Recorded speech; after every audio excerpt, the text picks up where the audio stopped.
Stay with me if you want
Teamwork is the ability to work together towards a common vision, the ability to direct individual accomplishments toward organizational objectives.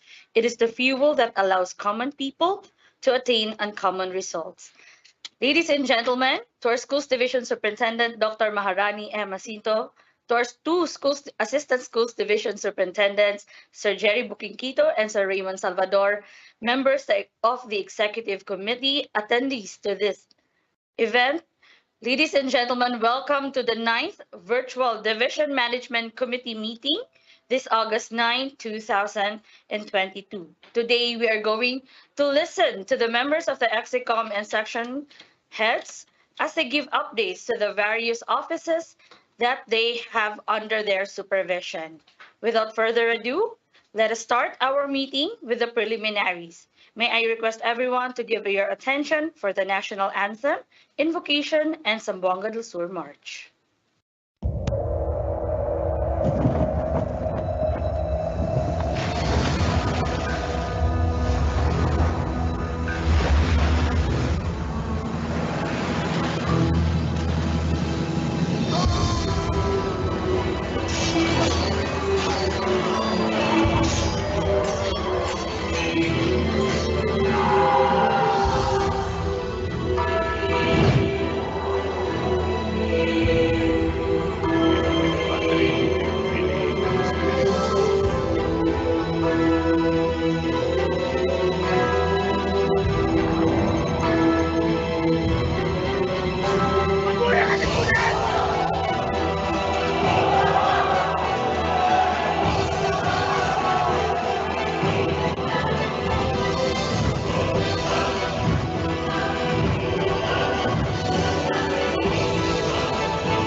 Mga kababayan, ang pambansang awit ng Pilipinas.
Our Almighty God, loving Heavenly Father, at this moment we pause from our worldly worries and seek your guidance and protection.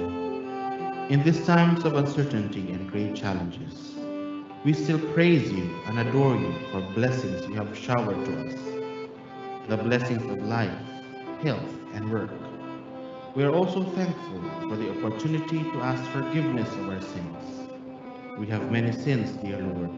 Nothing is hidden from you.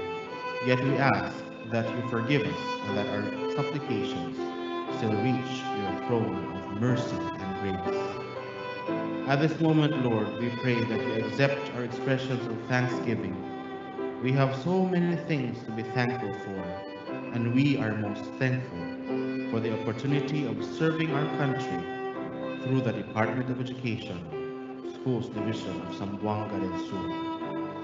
We are thankful for your protection and for sending your angels to envelop us and always keep us away from harm and danger and from the evil doings of men. We are thankful for the wise leadership of our top management, our chiefs, and the cooperation of officials and personnel in the Schools Division Office. We are thankful for the leadership of supervisors and school heads, and the commitment and support of all our teachers. With our expressions of gratitude, we ask now that you continue to guide us in our ways. Guide us as we perform our assigned tasks. Guide us as we serve the country. Guide us as we provide education to the children in this part of Mindanao. We also ask that you continue to bless our leaders with wisdom and continue to bless us with a spirit of patience and cooperation. We ask that you always bless our children and their parents and our partners in this work.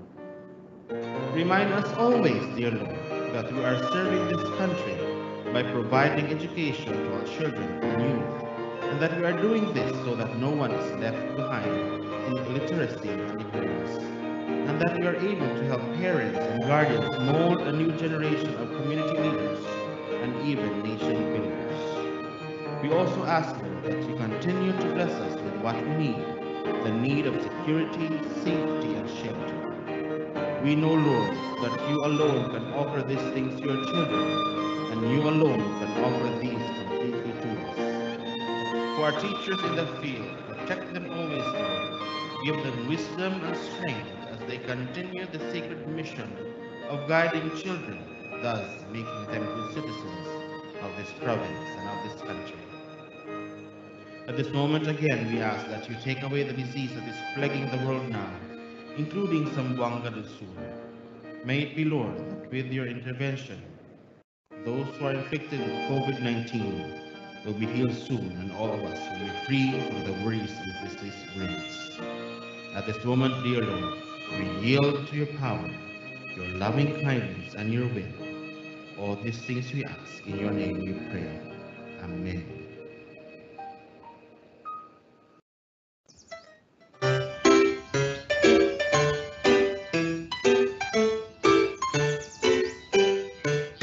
With fair shores and mountains filled with treasures, on each land where dreams unfold. Its people marching on to progress, hearts undaunted, brave and true. Hand in hand, not we know, some soul will make you great. We'll work unceasing, without relenting, for country's might you can count on us. With treasures and mountains filled with treasures, on each land where dreams unfold. Its people marching on to progress, hearts and daughters, brave and true. Hand in hand with other Filipinos, Zamboanga will make you glad. Work and season, without relying, for country's might you can count on us. Come to beautiful Zamboanga soul, welcome to God's great gift given to man. Share our joys and sorrows, join in the making of the wondrous land. Zamboanga, the soon and bountiful, we love thy whole heart, spirit and soul. We will live for you, we will die for you. Here is his soul, Zamboanga, the soul. Come to beautiful Zamboanga soul, welcome to God's great gift given to man. Share our joys and sorrows, join in the making of the wondrous land. Zamboanga, the soul of bountiful, we love thy whole heart, spirit and soul. We will live for you, we will die for you. Here is our Zamboanga, the soul.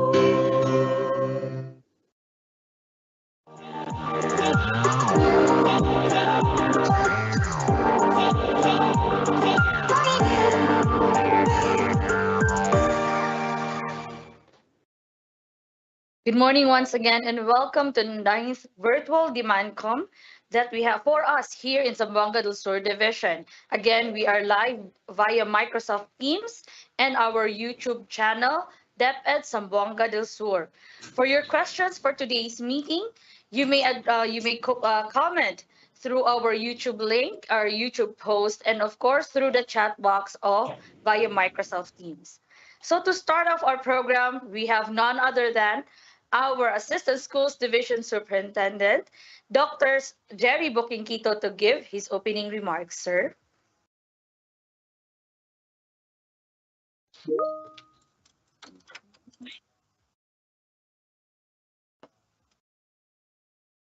I believe we are experiencing a little bit of technical problem. Once again, ladies and gentlemen, let us welcome Dr. Jerry Bukingkito for his opening remarks. Thank you, Attorney, and good morning to our Schools Division Superintendent, Dr. Maharani M. Jacinto, CESO 5, our Assistant Schools Division Superintendent, Raymond M. Salvador, CESE, the Chief Education Supervisor for CID, Dr. Julieta Magallanes, the Chief Education Supervisor for SGOD, Dr. Ernesto Tardo, this time to be represented by Dr. Antonio Ganob. Other officials in the Schools Division Office, our Public Schools District Supervisors, and the ICs, the school heads of elementary and secondary, officers of Teachers Association, to everyone present in this virtual room. Once again, a pleasant morning to each of us. We are having this virtual DMANCOM today, and I think it's the 9th this year. This virtual conference, as part of our regular convergence, is designed to capacitate our education leaders to effectively respond to the challenges faced by our respective levels of assignments, aimed at promoting continuous improvements to better serve our constituents. And as we make decisions and actions for continuous and constructive improvement, we are only confident when our decisions are consistent to the existing laws, rules, and regulations that we correctly interpreted, understood, and put in operation. With the present change in leadership, change in guidelines, change more often, and to keep pace with them, we need to be informed and to be clarified on policies in effect. This is one of the reasons why this conference is called as a venue to disseminate updates, clarify gray areas on existing guidelines, and discuss issues affecting the operations of our schools, learning centers, districts, and of course, in our division, especially now that we are about to open another challenging school year. With this, I hope for a fruitful virtual engagement with you today. And once again, welcome to this 9th virtual DMANCOM. Back to you, Attorney.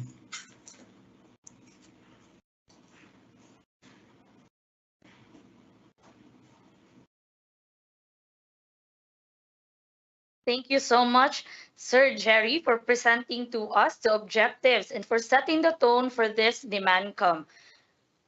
We have a lot of discussion for today, but of course, it's also important to recognize who are the attendees and members of the EXICOM for this Division Management Committee meeting. And for that, for the attendance check, let us have none other than Education Program Specialist 2, Sir J. Fricks Q. Katakutan. Sir? Thank you, Attorney Therese. Good morning. To our Schools Division Superintendent, Dr. Maharani Jacinto, CESO 5, to our 2As DSS, Dr. Jerry C. Bukingkito and Dr. Raymond M. Salvador, to our CID Chief, Dr. Magallanes, and to our SGOD Chief, Dr. Ernesto F. Tardo, duly represented by the Education Programs Supervisor, Dr. Antonio Oganog, to our EXECOM members, school heads, PICDs, PSDS, the uh, association officers, teachers association officers. Ladies and gentlemen, good morning po. Uh, it is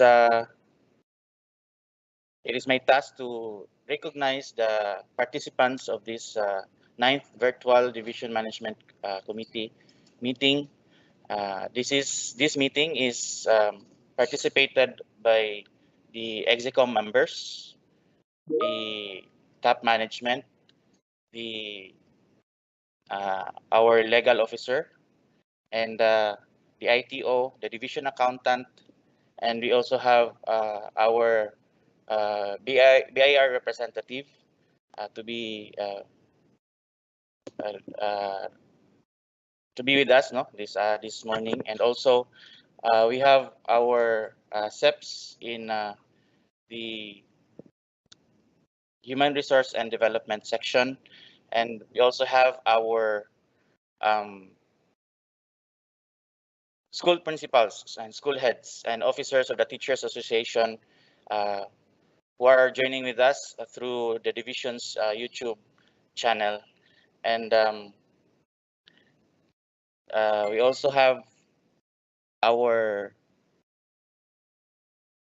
yes, the EXECOM committee members. And later this afternoon, we will be sharing the link for the attendance of this meeting. We will be sharing the link for the Google form for you to register in the attendance this afternoon. And also the SMME section will be monitoring the attendance and the attendance in the platforms that are being used in the Microsoft Teams and in the division YouTube channel. That would be all. Thank you very much for your attention. And may I now give the virtual platform to Attorney Therese Camache. Thank you po. Thank you so much, Sir J. Fricks, for that update. Again, they will be sending the link for your attendance this afternoon, so please be posted. As I said a while ago, we are going to have a lot of discussions today. So we remind all our attendees that if you have any questions regarding our presentations for the entire day for this DEBANCOM, you may comment your questions and your inquiries through the platform Microsoft Teams for the attendees who has the link. And of course, you can comment your questions and inquiries through the chat box of the comment section of our YouTube channel. So to start off, let us have first the updates from the Curriculum Implementation Division, headed by, of course, our chief, Dr. Juliet Magallanes, and represented by our education program supervisor, none other than Ma'am Minda Castillo. Ma'am.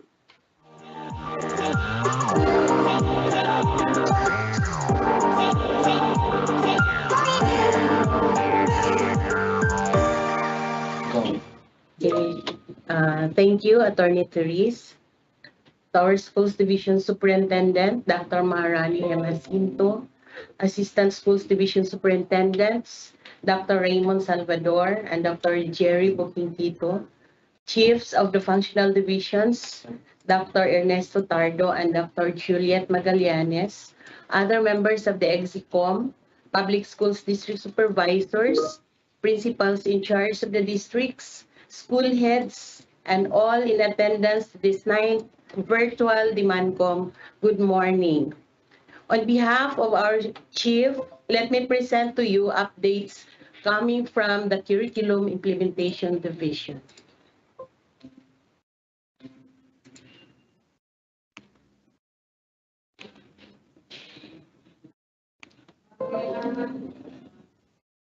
Starting off with the kindergarten and the ELLN. Uh,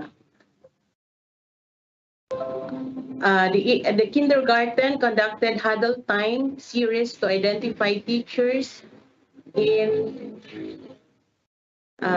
key stage 1 on math is not the villain. A capacity building on gender responsive monitoring evaluation to districts M&E coordinators that is still to be the schedule to be announced. Still for kindergarten and ELLN, capacity building of daycare teachers and upskilling of kindergarten teachers of basic child psychology and reading readiness, scheduled to be announced later. For SPED or special education, there is a program implementation review of all schools implementing SPED. That is sometime in August, schedule still to be announced. For LRMDS and IPED, conducted planning conference with all district IPED coordinators on July 27, 2022 at Chandler Suites, Pagadian City. Conducted also consultative advisory body meeting with the CAB members on July 28, 2022, still at Chandler Suites, Pagadian City. For Alive, ALS in Alive launching in Dimataling and Lapuyan, and there is an ongoing signing of contract. For Filipino, sa buwang ito, pinagdiriwang ang Buwan ng Wika 2022 na may tema Filipino at mga katutubong wika, kasangkapan sa paglikha at pagtuklas. Ito po ang lingguhang tema sa Buwan ng Wika. Sa unang linggo, ito ang tema, ang mga wikang katutubo sa paglinang ng kulturang pangkalikasan. Sa ikalawang linggo, wika ng tahanan, komunidad at paaralan, kaugalian, motibasyon sa pagpapataas ng kalidad ng edukasyon. Sa ikatlong linggo, ito naman ang tema, wikang Filipino, daluyan ng karunungan at kakayahan.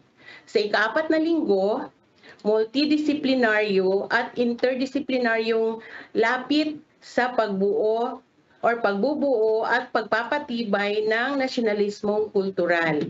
Sa kalimang linggo, paunang sipat ng dokumentasyon digital sa preserbasyon ng mga pamanang kultural. Yun po ang mga lingguhang tema sa pagdiriwang ng Buwan ng Wika. Ang pagdiriwang ng Buwan ng Wika ay naglalayong mabibigyang pagkakataon ang lahat ng kawani ng kagawaran na makilahok sa programa ng Buwan ng Wikang Pambansa gamit ang katutubong kasuotan o Filipiniana, Barong Tagalog tuwing Lunes sa loob ng buwan ng Agosto. At mahikayat ang lahat ng mga kawani kasama ang mga mag-aaral sa sangay ng Zamboanga del Sur na magkaroon ng konting palatuntunan tuwing Lunes sa panahon ng pagkakaroon ng seremonya sa pagtaas ng bandila or during the flag raising ceremony. Katulad ng pagbigkas ng tula, awit, pagbaybay, slogan, talumpati, sulat at bigkas ng tula at sayaw, at magsuot ng kasuotang nagpapakita ng pagka-Filipino katulad ng nabanggit sa unang layunin. For MAPE, August 12, the schedule will be the Galaw Dry Run. On August 19, is the final demonstration, and last August 2 to 4 sa special program for the arts, last finalization. For the senior high school, on August 15 to 19, senior high school quality conference. And for senior high school, there is an ongoing remedial classes in some senior high schools, TVL classes.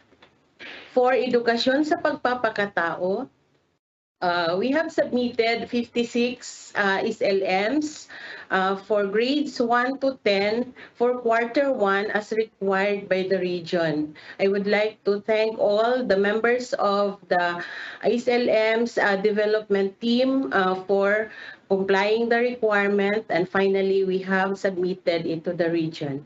And for career guidance, there is an ongoing preparation of career guidance program action plan crafted by the guidance counselors of the division. And this action plan will be implemented once approved for the entire division. For Araling Panlipunan, on August 21, 2022, a one-day launching of the Bayanihan sa Araling Panlipunan in the use of various learning delivery modes for grades 1 to 12 for hybrid learning delivery. And for English, on August 25 to 26, 2022, there will be a two-day live-in enhancement training on teaching grammar communicatively for elementary school master teachers in grade 3 or grade 6, teaching English, preferably English district coordinators. For science, designing assessment activities for blended learning in science and mathematics on September 19 to 23 to all special science program implementers for District 2. And as of the moment, the processing of the documents for regional certification of the opening of the special science class is ongoing, and validation of documents for the application of special science class in 41 elementary schools and 31 junior high schools in District 2.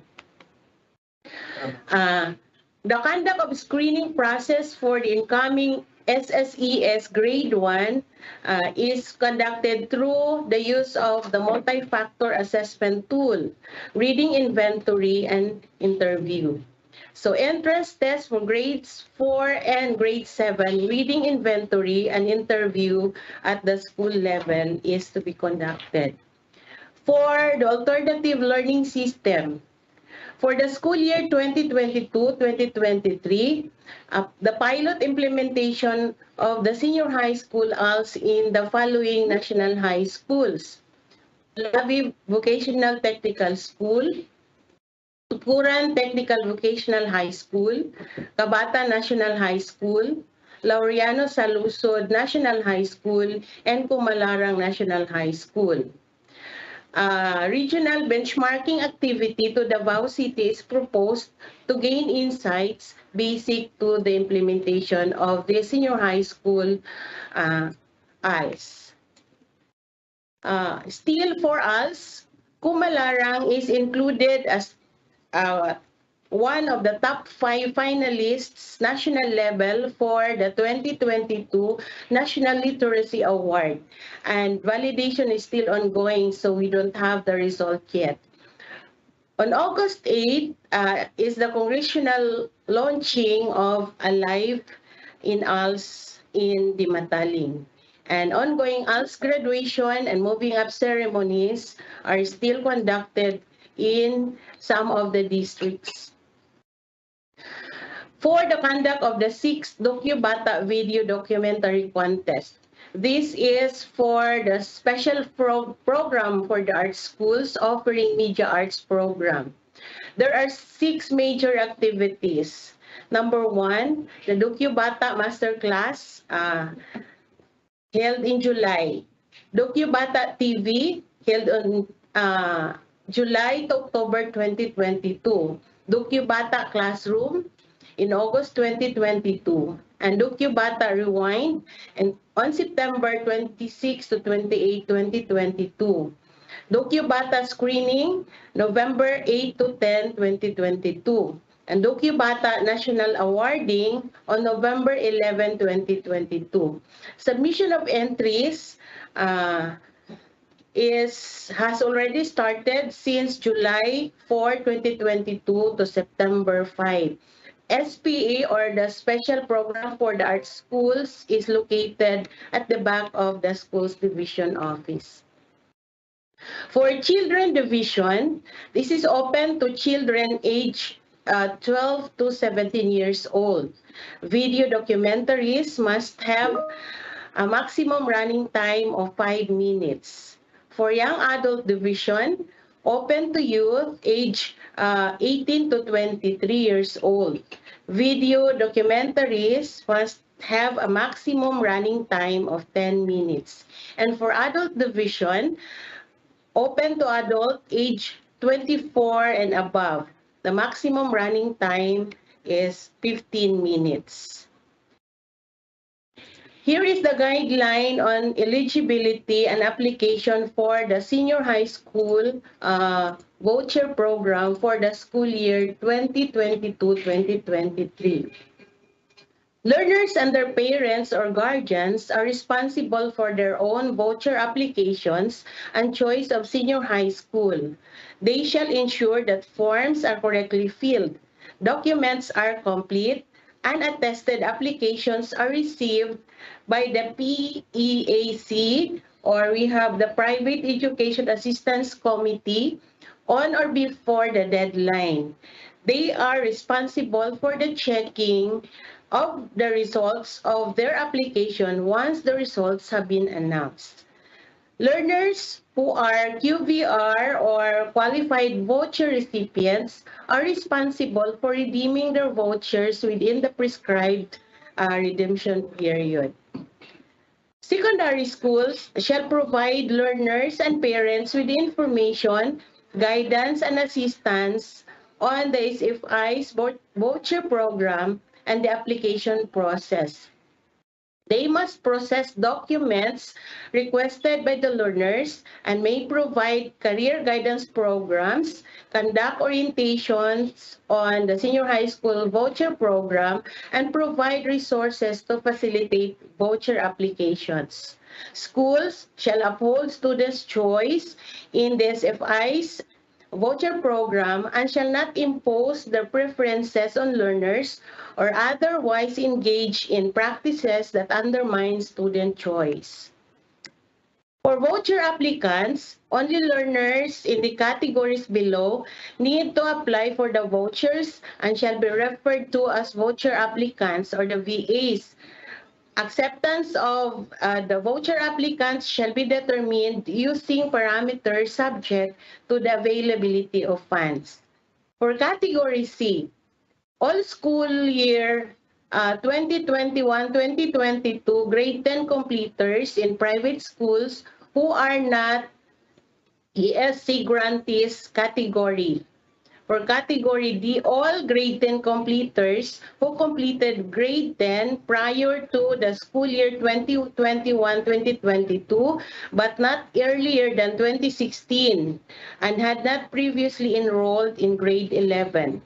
For category E, learners who has passed the ALS A&E test for grade 10 not earlier than 2016 and had not previously enrolled in grade 11, or ALS learners who passed or will take portfolio assessment in school year 2022-2023. Category F, learners who passed the PEPT for grade 10 not earlier than 2016 and had not previously enrolled in grade 11, or learners who will take the PEPT for grade 10 in school year 2022-2023. Note, the following learners are not eligible for the senior high school voucher program. Learners who graduated high school in 2015 or earlier, and incoming grade 12 learners who were not part of the senior high school voucher program in grade 11, and those non-Filipino learners. For enrollment procedures for the school year 2022-2023, it shall be done in 3 schemes. So, in-person enrollment, remote enrollment, enrollment through Dropbox forms. So, based on DO 35 series of 2022, the guidelines on enrollment for the school year 2022-2023 in the context of reintroduction of the in-person classes are as follows. For in-person enrollment, the parents or legal guardians of kindergarten, grade 7, and grade 11 learners shall communicate or reaffirm their intent to enroll their children in a school of their choice via physical enrollment and submission of the Enhanced Basic Education Enrollment Form or the BEEF. For grades 1 to 6, grades 8 to grade 10, and grade 12 learners who have existing accounts in the LIS, or those who have the learner reference numbers will still need to update their information by filling out the enhanced form. For remote enrollment, this is done through email or any available messaging platform of the school. The digital format of the enhanced BEEF shall be made accessible or downloadable from the websites of the central office, regional offices, schools division offices, and schools. Filled up digital copy of the BEEF shall be submitted through the official email address of the school, which shall be made available by the school authorities or through available messaging platforms of the school. For enrollment using drop boxes scheme. Now, schools may establish a drop box in front of the school, in every barangay hall, or in any visible location where parents and legal guardians can get printed copy of the BEEF and submit the filled up form in the same drop box. For ALS enrollees, ALS enrollees may communicate their intent to enroll via digital or physical enrollment platforms established by the schools and barangays with community learning centers. Modified ALS Form 2, found in Annex 2, shall be used in this purpose. This form will be made available in digital and physical format. The summary of the ALS enrollment shall be submitted by each mobile teacher to the education program specialist for ALS or the EPSA. For pre-data collection, designate a school enrollment focal person per grade level or enrollment chair and ALS enrollment focal person. Deadline for submission of the documentary requirements is on October 31, 2022. Schools shall not compel learners and or their parents or legal guardians to take responsibility for the transmission of the school records. Option to transmit electronic format or scanned copy of credential documents for specific grade level. Establishment of digital and physical platforms. This is for protocol for enhanced general enrollment. Schools shall provide specific instructions to guide the submission of the enhanced form by the parents or legal guardians of prospective enrollees, especially transferees, kindergarten, balik-aral, and ALS learners who obtained it from the enrollment booth or kiosks. For enrollment quick count reporting, there will be a daily reporting of enrollment count and summary result of the enhanced form and ALS modified Form 2 from the start of enrollment period until 1 month after the opening of classes using the quick count facility in LIS. Transferred out from private schools with unsettled financial obligations. The receiving public school is instructed to accommodate the learner and assist the parent in the execution of an affidavit of undertaking as stipulated in DepEd Order Number 3, Series of 2018.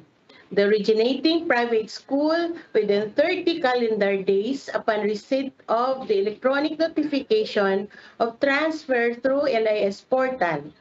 Tracking or transfer facility is requested to review the validity of the request and take required action by confirming the transfer request and clicking the unsettled account checkbox to tag mark in the system that the learner is just temporarily enrolled in the current school. Transfer from ALS program to formal. The class advisor is directed to enroll the learners in LIS as soon as the latter start attending classes. Enrollment eligibility and presentation of supporting documents as stipulated in DepEd Order Number 3, Series of 2018 is still applicable, except for enrollment that requires ALS and A used for the school year 2022-2023. Transfer from formal to ALS program from ALS CLC to another community learning center. The ALS teacher shall encode the learner's information in the LIS using the duly accomplished and signed modified ALS Form 2 with supporting documents establishing the identity of the learner. I guess that would be all. Thank you.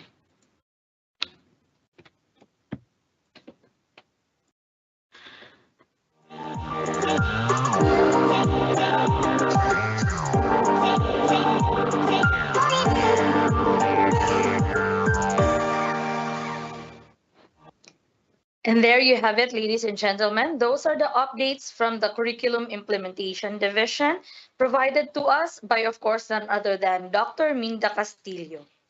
Proceeding with our meeting, let us now have Education Program Supervisor Dr. Antonio Ganup to give us updates for the School Governance and Operations Division and for the Prime HRM. Sir?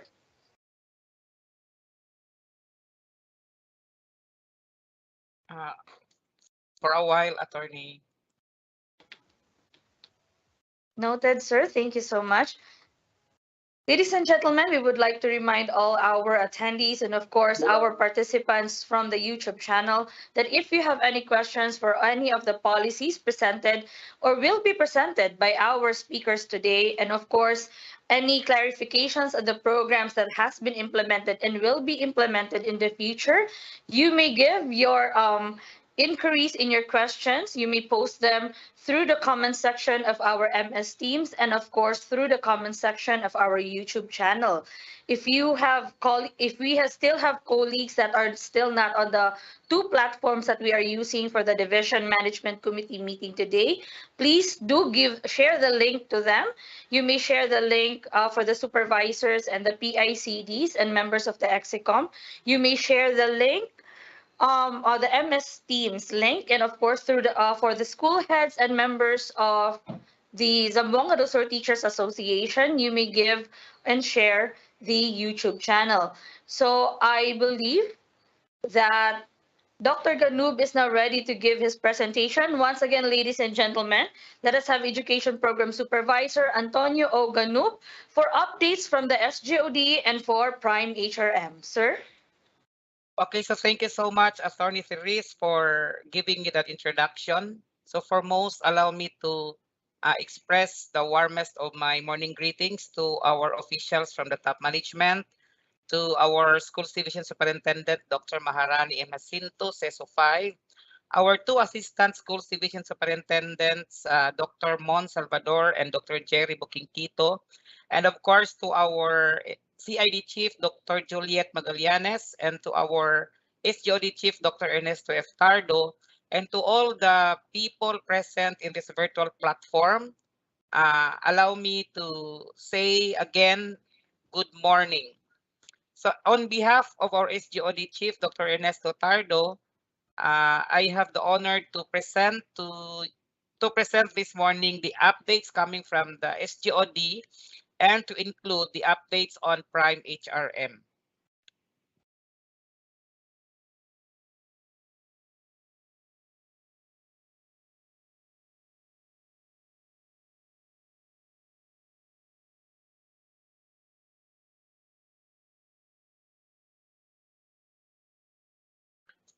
Okay, so let's start with the updates for the persons with disabilities and senior citizen. So the focal person of this particular program is no less than our Nurse 2 of the School Health Section, Precious Macy Bedrijo. So for the PWD and senior citizen activities, so as of this date, the number of persons with disabilities employed by the agency against the total number of workforce as stipulated in Republic Act 10524. So we have the total number of 59, of which 16 of these are males and 43 are females. So out of these 59, we have 53 adult and 6 who are senior citizens. In terms of having the identification card, 28 of these 59 with PWD ID and 31 out of these 59 without PWD ID. So number of persons with disabilities provided with technical assistance, we have 5. So 2 of these 5 are males and 3 are females. So the assistance given to them is the blood pressure taking and the rapid blood sugar test.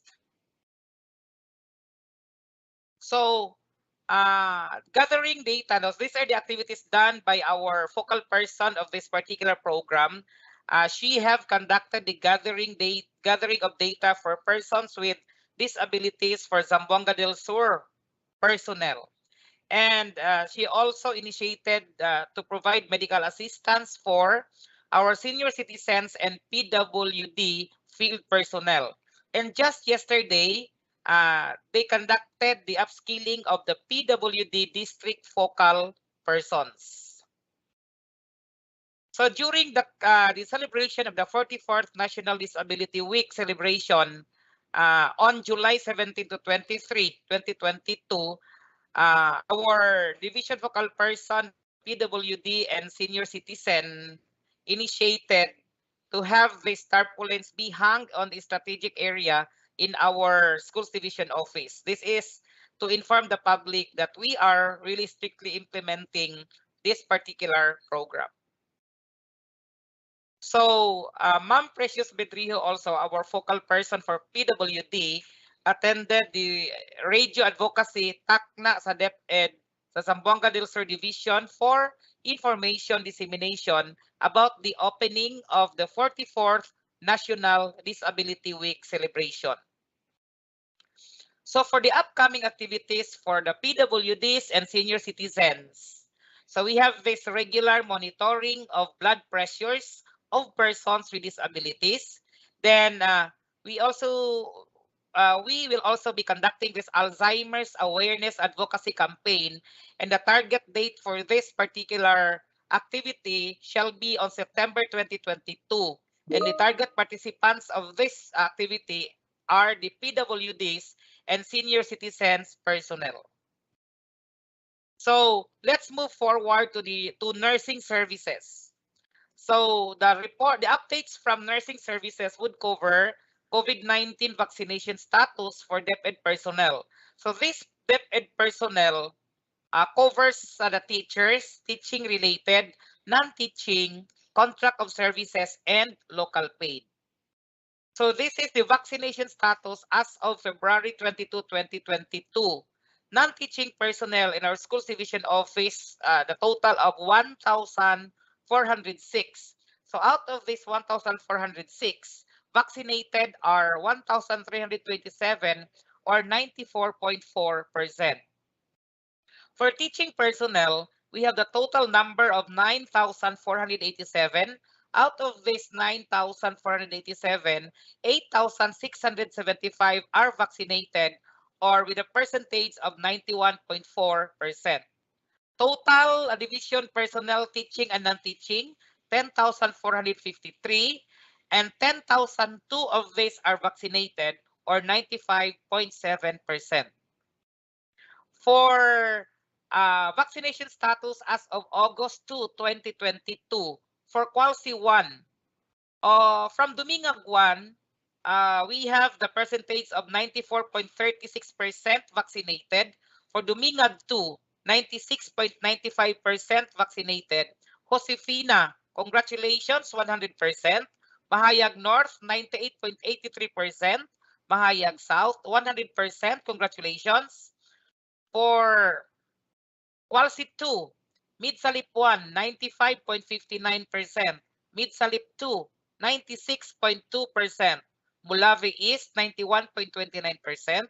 Mulawi West, 91.40%. Suminot 1, 98.29%. Suminot 2, 93.10%. Ramon Magsaysay 1, 96.93%. Ramon Magsaysay 2, 98.62%. Tambulig 1, 98.48%. And Tambulig 2, 96.83%. For Quality 3, Aurora East 92.58%, Aurora West 97.12%, Labangan 1 98.80%, Labangan 2 97.77%, Tukuran East 94.57%, Tukuran West 97.8%. For Quality 4, Bayog 1 97.57%, Bayog 2 97.76%, Dumalinaw 1 99.17%, Dumalinaw 2 100%. Congratulations. Kumalarang 1 95.96%, Kumalarang 2 96.88%, Tigbaw 1 94.84%, Tigbaw 2 98.5%. For Quality 5, Lapuyan 1, 97.3%, Lapuyan 2, 98.45%, Margo sa Tubig 1, 97.42%, Margo sa Tubig 2, 89.15%, San Miguel 1, 91.45%, and San Miguel 2, 94.74%. San Pablo 1, 98.30%. San Pablo 2, 100%. Congratulations. Vincenzo Sagun 1, 93.14%. And Vincenzo Sagun 2, 91.4%. Status, let's now move forward to the status of program implementation in the planning section. So we will now start with the National School Building Inventory or NSBI for 2021. Congratulations, because we got 100% accomplishment in terms of number of schools have submitted and validated NSBI 2021 report in the system. So these schools are the 802 schools, of which 675 are coming from elementary and 127 from secondary. So this is the proof that we have, all of us have submitted the report needed for this NSBI. This is a validated report from the system. So for the BEIS or Basic Education Information System, congratulations again, because we have accomplished 100% for the number of schools who have uploaded school profile. These are the GESP, GJHJP, GSHSP, TSP, LUCs, no, in the BEIS. So the schools who have complied the submission of this data are the 868 schools, elementary school 669, secondary 127, integrated school 6, primary school 62, and LUCs are 4. So this is again the proof that we have 100% in terms of uploading the data for BEIS. So for the enrollment quick count, so for quick count, we are already getting the 100% of submitting data for this quick count, but still we are reminding all the school heads to keep on encoding the latest or the updated data of your quick count enrollment, so that the time comes that this will be needed by the central office, we are readily prepared. So one school, no, this school is from Noboran Elementary School, is converted to Noboran Integrated School and is issued a new school ID as integrated school. The new school ID is 502088. Two private schools are closed since 2020 but are still in the system.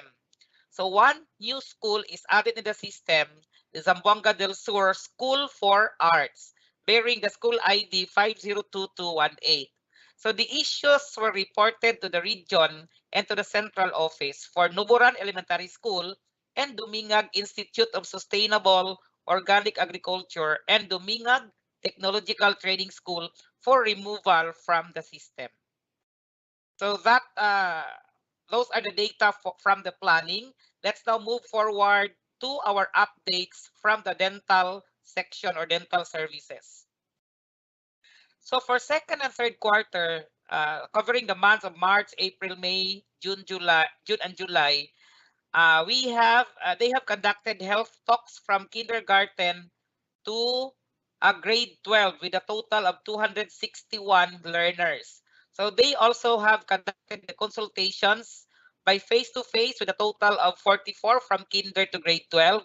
And they have services delivered for prescription 11 and treatment 5,820. So the number of schools visited by our dentists, no, we got the total number 42 for the SDHCP clinic hubs, and for non-SDHCP clinic hubs, 161. So other relevant accomplishments, no, from our dental section, they have monitored the implementation of safety health standard protocols in the schools. So they also have provided technical assistance to school in the construction of WINS facility and genderized CR. So they also have provided technical assistance to schools selected by the central office during their monitoring and evaluation of the OKD program implementation. And they also have conducted dental examination of teachers as part of their annual physical checkup. And they also have rendered voluntary services on dental outreach at Tabina Parish Church. So for dental service accomplishment, so they also have tendered health talks given from kinder to grade 6, 221, and for teachers from elementary to secondary, 40. They have conducted oral examination from kinder to grade 6, 5,820, and for teachers, 418. They also have observed this teeth with defects from kinder to grade 6, 5,587, and for teachers from elementary and secondary, 363. So number of children with caries free from kinder to grade 6, 233, and for teachers, 55. They also have afforded fluoride application for pupils from kinder to grade 6, 5,820. So from the updates from the dental section, let's move forward to the adolescent reproductive health. So the program for adolescents and reproductive health have conducted rapid heads assessment from grade 5 to 12 learners. They also have conducted one-day leave-out upskilling on adolescent reproductive health program and orientation on school teen center. They also have conducted district cascading on adolescent health education and practical training or ADEP. So for school management, monitoring and evaluation updates, our SMME SMME coordinator Sir Jeffrey Katakutan with the partnership of education program specialist 2 Miss Kathleen Joy Padilla have conducted this conference with the administrators or principals of private school with senior high school program. So this activity was conducted last June 21, 2022 at Hotel Guillermo, Pagadian City. The topics discussed during that convergence were senior high school curriculum implementation issues and concerns, updates on the senior high school program, end of the school year checking of forms concerns, and permits, government recognition, and spatial order updates. So these are the MOVs that they really have conducted the activity mentioned in the previous slide. So they also have processed documents pertinent to application in the operation or establishment and even conversion of both public and private schools. For government permit renewal, number of approved documents, 3, number of documents returned to school for compliance, 2, and number of documents for endorsement to regional office for approval is 3. For recognition renewal, number of documents for endorsement to regional office for approval is 1. For permit reconstruction, we have 1 for endorsement to the regional office. Renaming of school, 1 approved documents for this, and 2 for endorsement to regional office. For conversion of school from elementary to IS, we have 2 documents returned to the school for compliance. For special order, 30 approved documents, 5 to be returned for school for compliance, and 33 for endorsement to the regional office for approval. And for special science program certification, we have 1 documents for this to be returned to school for compliance. So our SMME also monitored and evaluated 17 activities using the DepEd ZDS PRMED online portal. So these are the activities that has been conducted in our SDO and being monitored and evaluated by our SMME. Okay. So the ongoing activities for school management monitoring and evaluation, the validation of documents for SSP certification or recognition, consolidation of activity online evaluation results for release to program holders.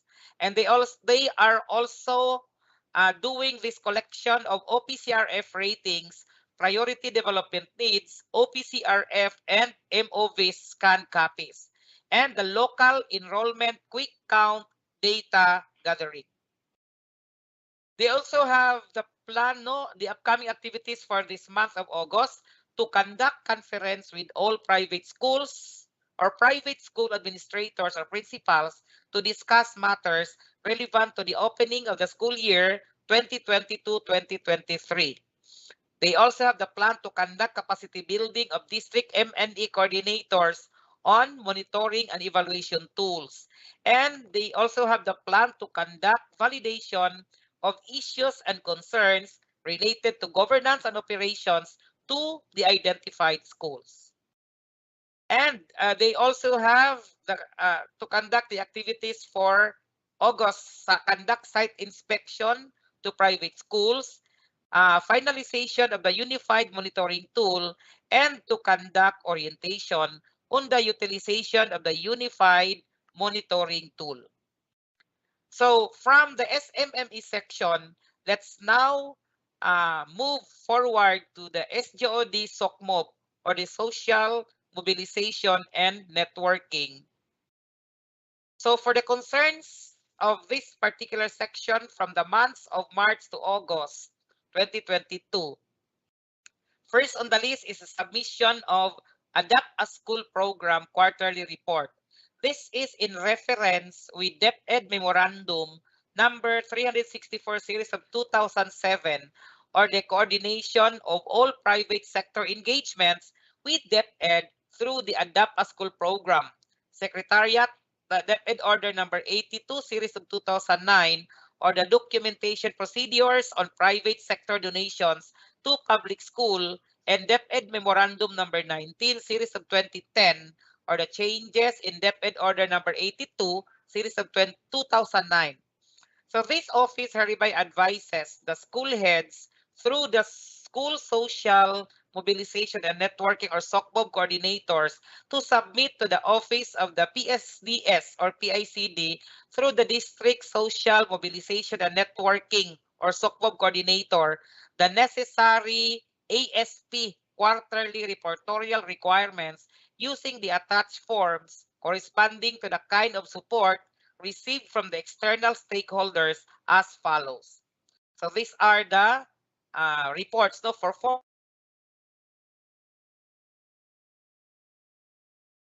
learning support, Form 3, technology support, Form 4, health and nutrition, Form 5, Reading Program. Form 6, Training and Development.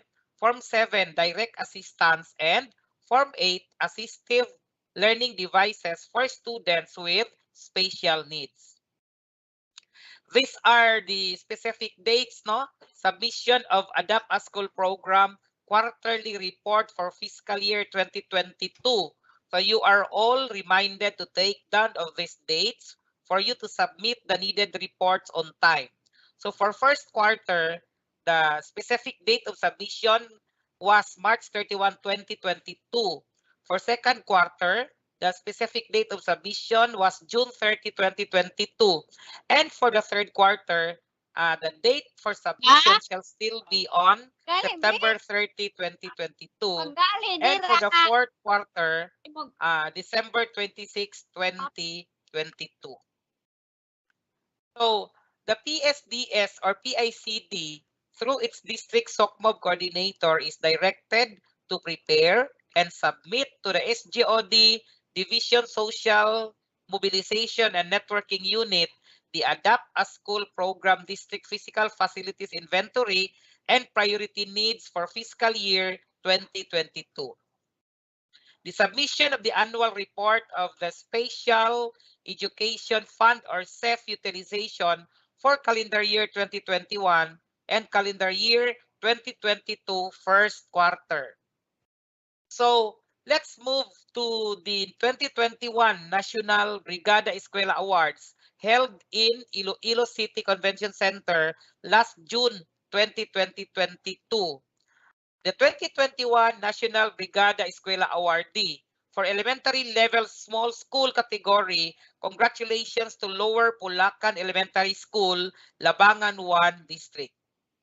For secondary level small school, congratulations to Paraiso National High School, Mahayag North District. For secondary level mega school, congratulations to Tukuran Technical Vocational High School, Tukuran West.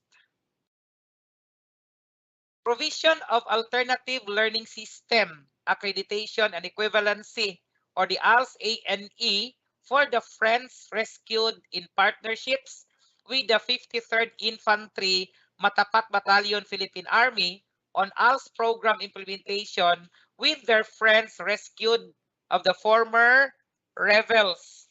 37 of them were successfully, or 37 of them successfully graduated last July 29, 2022.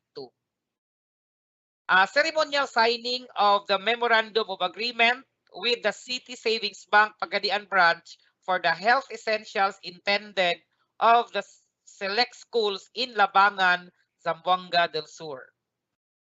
We also have the ceremonial signing of MOA with the City Savings Bank Pagadian Branch for the health essentials intended to the select schools in Labangan, Zamboanga del Sur. Then MOA signing also between JCI Senate Philippines, Provincial LGU, and DepEd Zamboanga del Sur comes August 8, 2022 at Subanan Hall, PGC Dao, Pagadian City. Partnerships with the 53rd Infantry Matapat Battalion, Philippine Army on integration to junior or senior high school classes in Araling Panlipunan or UMS using the owned published book or Tug of War. Partnerships with the 1st CMO Battalion, Philippine Army on technical assistance for DRRM and youth leadership trainings. We also have this establishment of a project Watch in School. Watch means we advocate time consciousness and honesty in partnership with Junior JCs International, Zamboanga del Sur Chapter. Pursuant to DepEd Memorandum Number 410, Series of 2009, entitled Guidelines on the Establishment of Time Consciousness and Honesty. So, partnerships with the 53rd Infantry Matapat Battalion, Philippine Army for Batch 2 of the Good Life Academy for another 50 friends rescued. So, these are the former rebels held last July 26, 2022 at its headquarters at Poblacion, Gipo, Zamboanga del Sur. So, they are still to be assessed by our ALS mobile teachers for the second batch of ALCLC for school year 2022-2023. So in relation to this, we still have an active MOA with them. So for the conduct of 2022 Brigada Escuela, so issued Division Memorandum number 237, series of 2022, dated July 13, 2022. Conduct of the 2022 Brigada Escuela Division Kickoff to be hosted by Dumingag 1 and 2 in partnership with the LGU Dumingag comes August 10, tomorrow, August 10, 2022, that would start from 8 a.m. to 12 noon. So that will be tomorrow. So participation to the 2022 Brigada Escuela Regional Kickoff. This particular activity, high school implementers 2022, attended by all of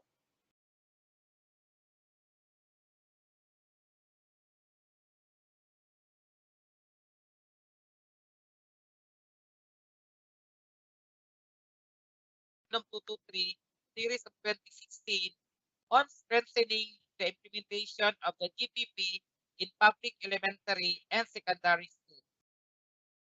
Partnership with the DENR in cooperation to the nationwide simultaneous tree planting activity on June 8, 2022 at Baklay, Tukuran. So this activity was participated by DepEd teachers and student leaders of Baklay National High School, Division Youth Formation, SOCMOB, DRRM, and other agencies or government agencies. Number of seedlings planted during this activity were 5,000. So this is the proof that we really have conducted this particular tree planting activity.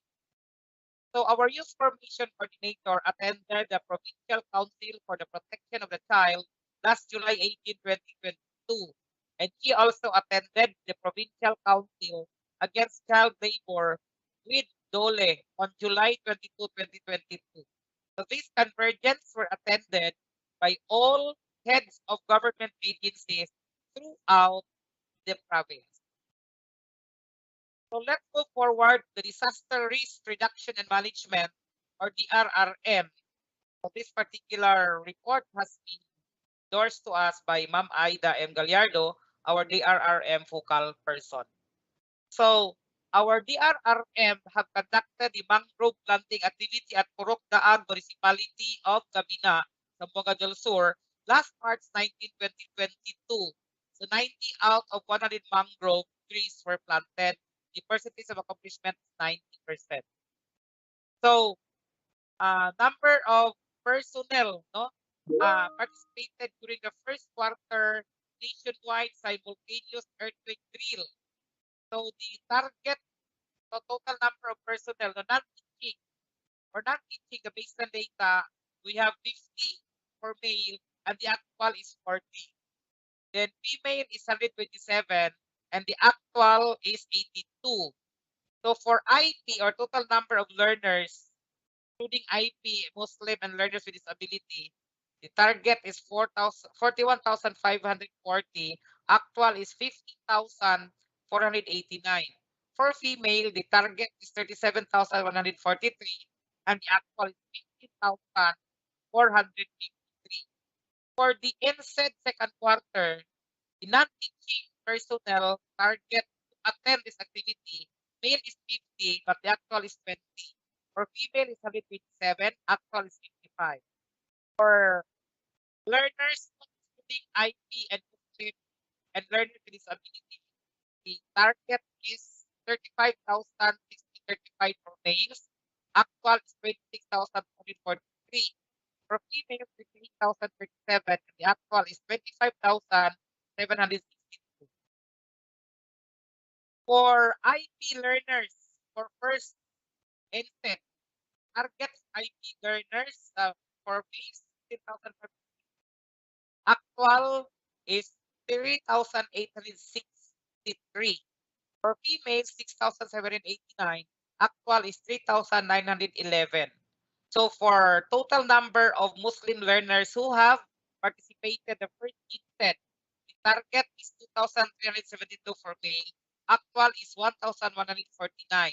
For female, the target is 2,229. actual is 1,142. For the second inset, for IP learners, for the second quarter, target is 9,028 and the actual is 6,153. For female, target is 9,454 and the actual is 6,173. For total number of Muslim learners for second quarter instead, the target for male is 2,591, actual is 2,022. For female, 2,521 and the actual is 2,005. So for total teaching personnel who have participated during the first quarter of INSED, the target for male is 704, actual is 671. Female is 3,232, actual is 3,007. For non-teaching personnel, target for male is 149 and 84. Female, 282, actual is 274. For the number of learners with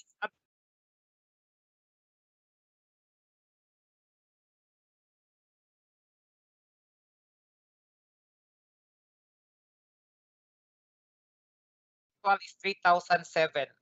For the second quarter of INSED, so a number of learners with disability, the target for male is 778 and the target for female and the actual is 883. For female is 4,025 and the actual is 4,227. So registration of the newly designated school DRRM coordinators in the app no, sa rapid assessment of the media's report, target date January to March 2022. Actual is January 2022. Physical target is 50 and the percentage of accomplishment is 100%. Facilitated during the 2-day DRRM capacity building and contingency planning workshop at Aurora East and West. Conducted last March 24 to 25, 2022, 100% percentage of accomplishment. Registration.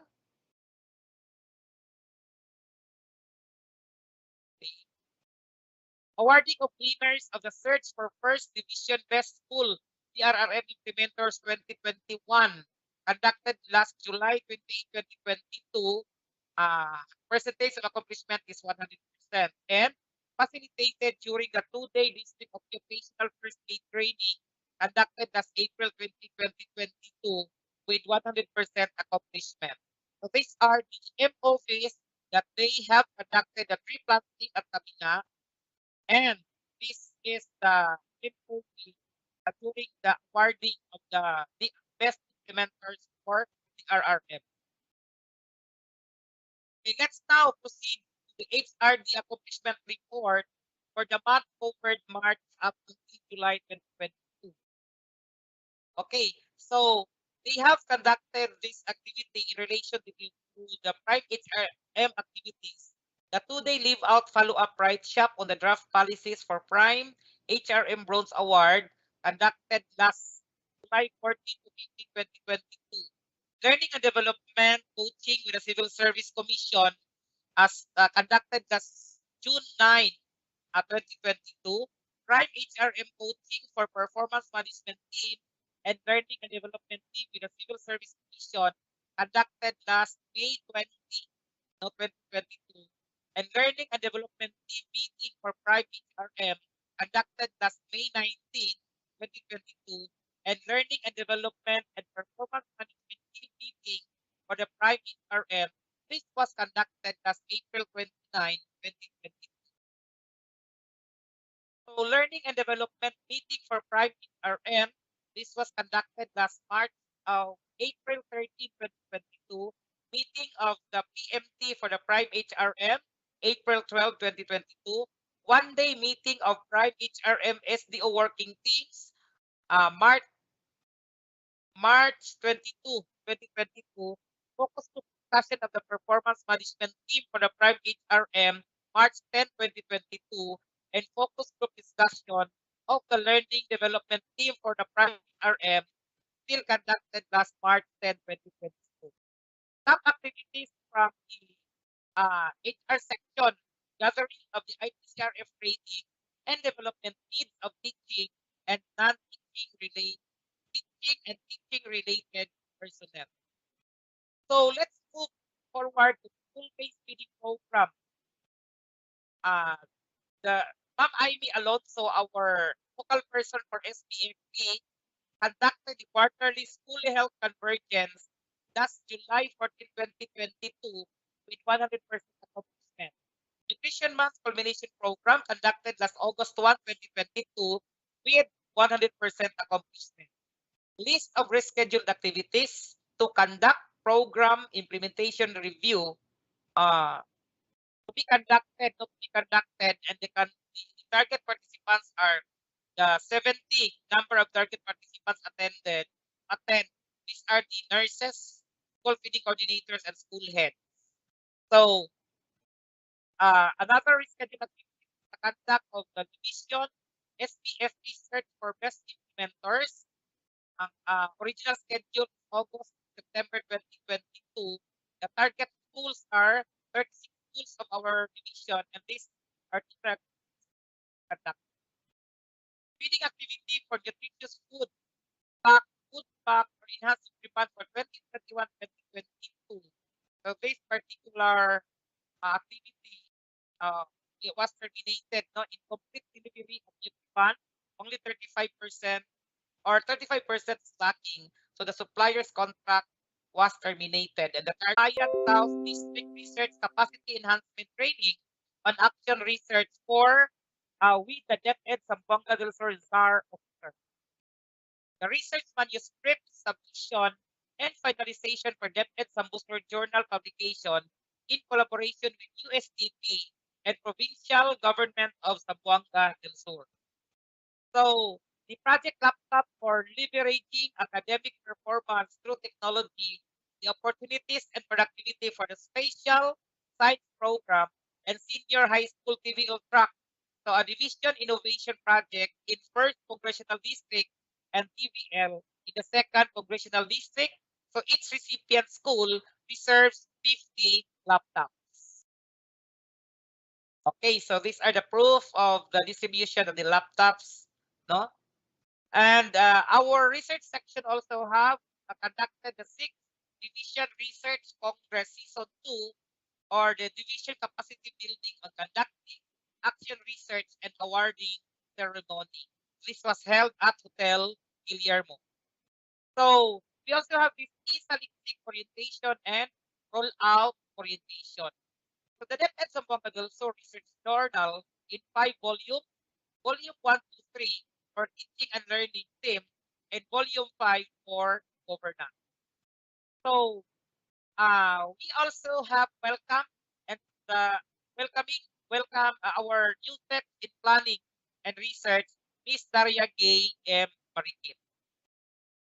So for the office of the SGOD chief, so these are the activities conducted. No, the 2022 regional achievement test. This was conducted to the identified schools last week of June 2022. So there are 10 schools no being conducted for this RAP 2022.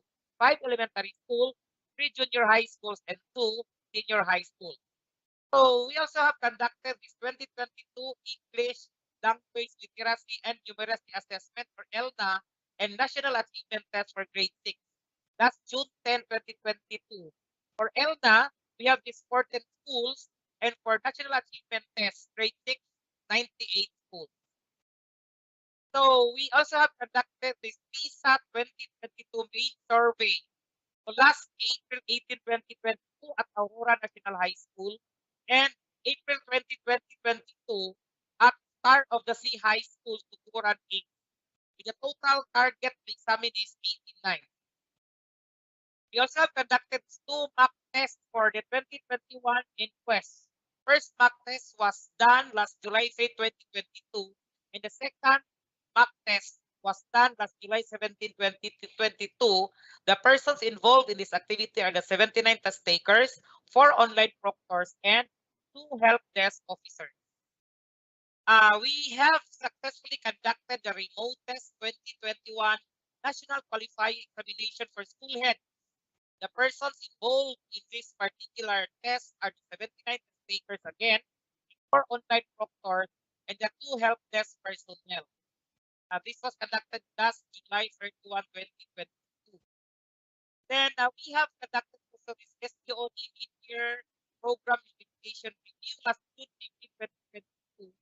And this division mid-year program implementation review last July 16 and 17, 2022. So for the updates on private RM, the presentation of the draft guidelines and policies in the 4 core area. So on August 16, 2022, that will be the schedule for the RSP team or the recruitment selection and placement team. For August 17, 2022, this is the schedule for the performance management team. For August 25, 2022, for learning and development team. And on August 26, 2022, for rewards and recognition team. So last July 25, 2022, the Office of Memorandum 61 series of 2022. This is the Division Memorandum titled Year 2022-2023 Oplan Balik Eskwela or OBE, the Division OBE Information and Action Center Committee. So this particular committee shall serve as the processing and routing zone of all information and complaints related to enrollment. Members related to enrollment. The members shall particularly have the following functions: receive, process, and respond to simple inquiries, information requests, and grievances from the general public. So complex issues and complaints shall be referred to the legal officer. So also assist in the dissemination and clarification of DepEd policies, programs, projects, and processes, particularly those relevant to the opening classes, and to monitor, document, and submit reports on all issues concerned daily, including queries, requests, and providing of appropriate actions or solutions from issues and concerns being received. So these are the 2022 Division of Plan Eskwela Information and Action Center Committee members. The chairperson, we have our SDS, Madam Maharani Masih, Vice Chairperson, our 2 Assistant Superintendents, Raymond M. Salvador Sese and Jerry Imbokingkito, or Dr. Jerry Imbokingkito. Members, we have Dr. G. Magallanes, Dr. Ernesto Tardo, Dr. Antonio Ganob, Attorney Jill C. Alpeche, ITO Chester Don Ibayokot, Dr. Nilo C. Villarrubia, Planning Officer Sharon A. B. Bana Cadelinia, Step Minister Bana Malilay Jr., Attorney Cerise Angeli M. Camache, X2 of OIC, Katakutan, Nurse 2, Glenda Maydi Bonsopre, and our Secretariat, Aida M. Gallardo, Eden Lucy Black, and Alfie Grace Napi. So from the Office of Security, let us also report updates coming from our basic education activities. So for the first quarter, there was repair improvement of the SO building and construction of 16 comfort rooms. So this is still ongoing with 79.8% completion. So we also have this lot 1 construction of 1-story 4 classroom school buildings with common toilet, with provision of water collector, school furniture, solar PV energy system, and water system located at Bagto Mandawi IPS. So this particular project has gained 100% completed. So repair or improvement of the STO building and construction of 6 units comfort room, 100% completion or completed. Repair or rehabilitation of 5 classrooms, building Central Elementary School, 25% completion. This particular project is ongoing. Repair rehabilitation of 4 classrooms, school building located in Kaluma Elementary School, with 25% completion, still ongoing. Repair or rehabilitation of 5 classrooms, school buildings located at Lacarayan Elementary School, with 25% completion, or still ongoing. Lot 1 for construction of one building with common toilet, school furniture, solar energy system, and water system located at Tinikuti Mercado Primary School. So 10% completion, this project is still ongoing. Supply and delivery of school furniture to various schools located at Leonardo National High School and Ticao National High School in municipalities of Pilipina and Ticao, Zamboanga del Sur. 100% completion, this project is completed.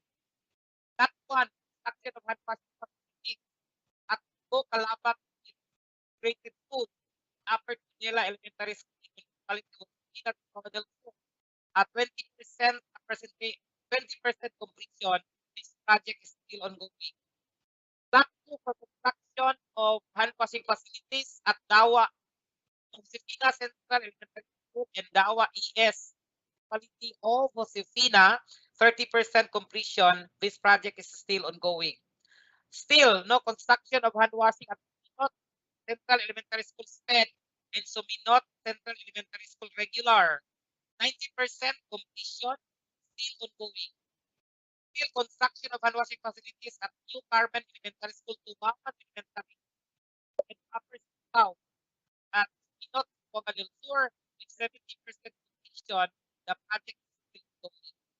Construction of hand washing facilities again, Mangoy Elementary School, still Suminot, project is still ongoing. Construction of hand washing facilities at Cubao Central Elementary School, 50% completion. The project is ongoing. Still construction of hand washing facilities at Tilo Elementary Barangay is 100% completion, completed project. Construction of hand washing facilities at Woodland Elementary School and Antonio National High School with 50% completion. The project is still ongoing. The construction of hand washing facilities at Ipulan Elementary School and Limas Elementary School, 70% completion. The project is still ongoing. Hand washing facilities at Kapatagan Elementary School and Cogo National High School, 90% completion, but still the project is construction of hand washing facilities at Limason Elementary School and Vincenzo Santos DES, 95% completion, still ongoing. Construction of hand washing facilities at Guayan ES and Lunip Elementary School, 10% completion and still ongoing. So these are the proofs that our people from the physical facilities have monitored the project that has been mentioned in the previous slide. Okay, so that ends the updates coming from the SGOD section. Thank you very much for bearing with me. Back to you, attorney.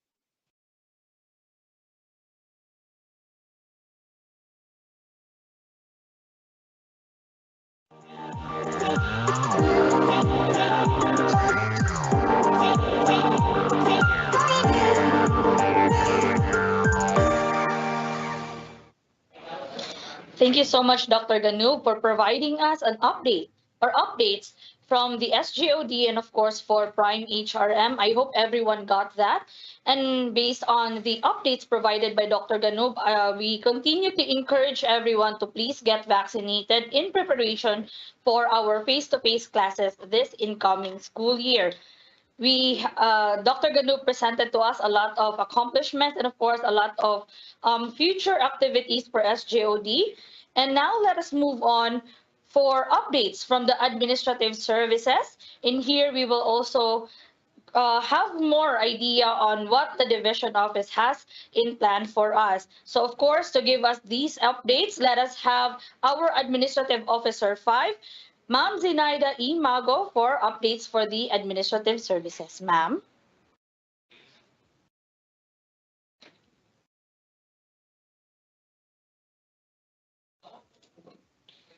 Okay, I think we are having technical glitch again because of our internet connection. Nevertheless, again, our next presenter will be from updates from the administrative services, and that will be given to us by none other than our Administrative Officer 5, Ma'am Zinaida E. Mago. Ma'am.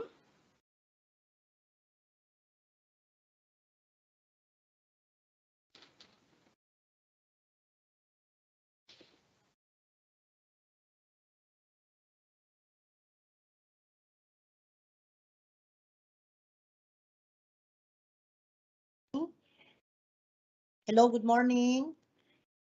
Good morning, ma'am. Nadungog ko, Han? Yes po, you are online and you can be heard well. Yes. So, i-present.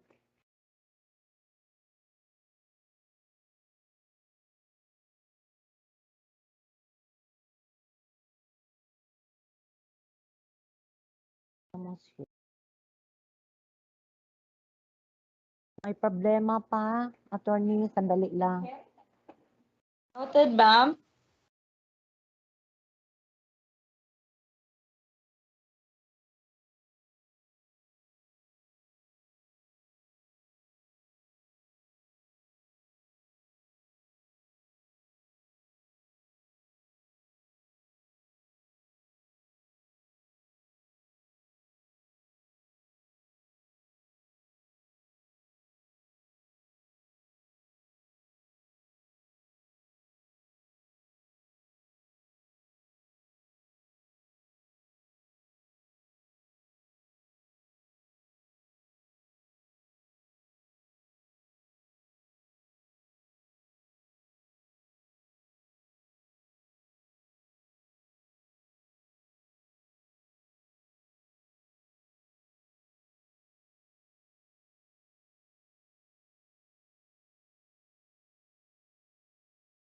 Ihang lagi ni siya, oh.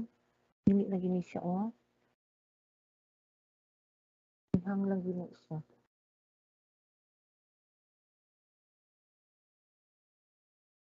Present na. Ano?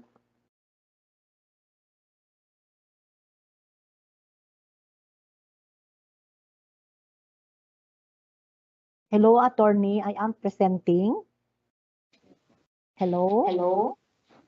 Am I Yes, presenting? yes, ma'am, you are presenting, but your presentation is still the screen of your Google search. So wala pa po yung inyong PowerPoint. Wala pa daw PowerPoint.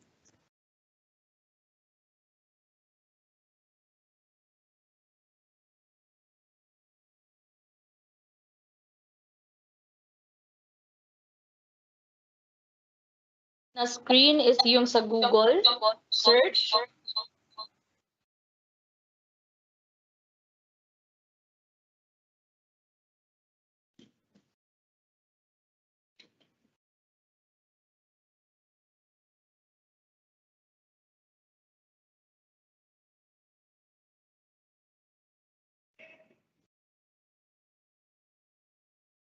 Sige daw.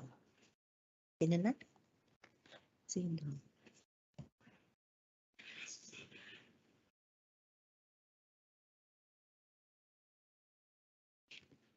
Okay na, Han? Not Hello? yet po. Not Okay yet, na? ma'am. Wala pa rin po presentation, ma'am. Wala daw presentation. Why? Okay. So, ayan, meron na po tayong presentation. Once again, ladies and gentlemen, let us have our Administrative Officer 5, Zenaida E. Mago, for her presentation for updates from the administrative services. Ma'am? Okay. Good morning, everyone.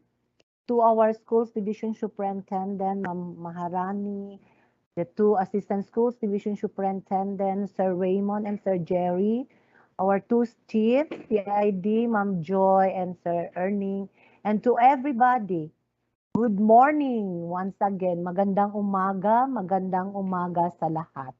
Okay, I am presenting some updates from the administrative services. Would like to start what are the activities we have done or conducted for the first and second quarter and part of the third quarter. We have already conducted the 3-day capability building for newly hired administrative officers, cum review craft of the IPCR for batch 2, just done last June 14 to 16 at Bay Plaza Hotel.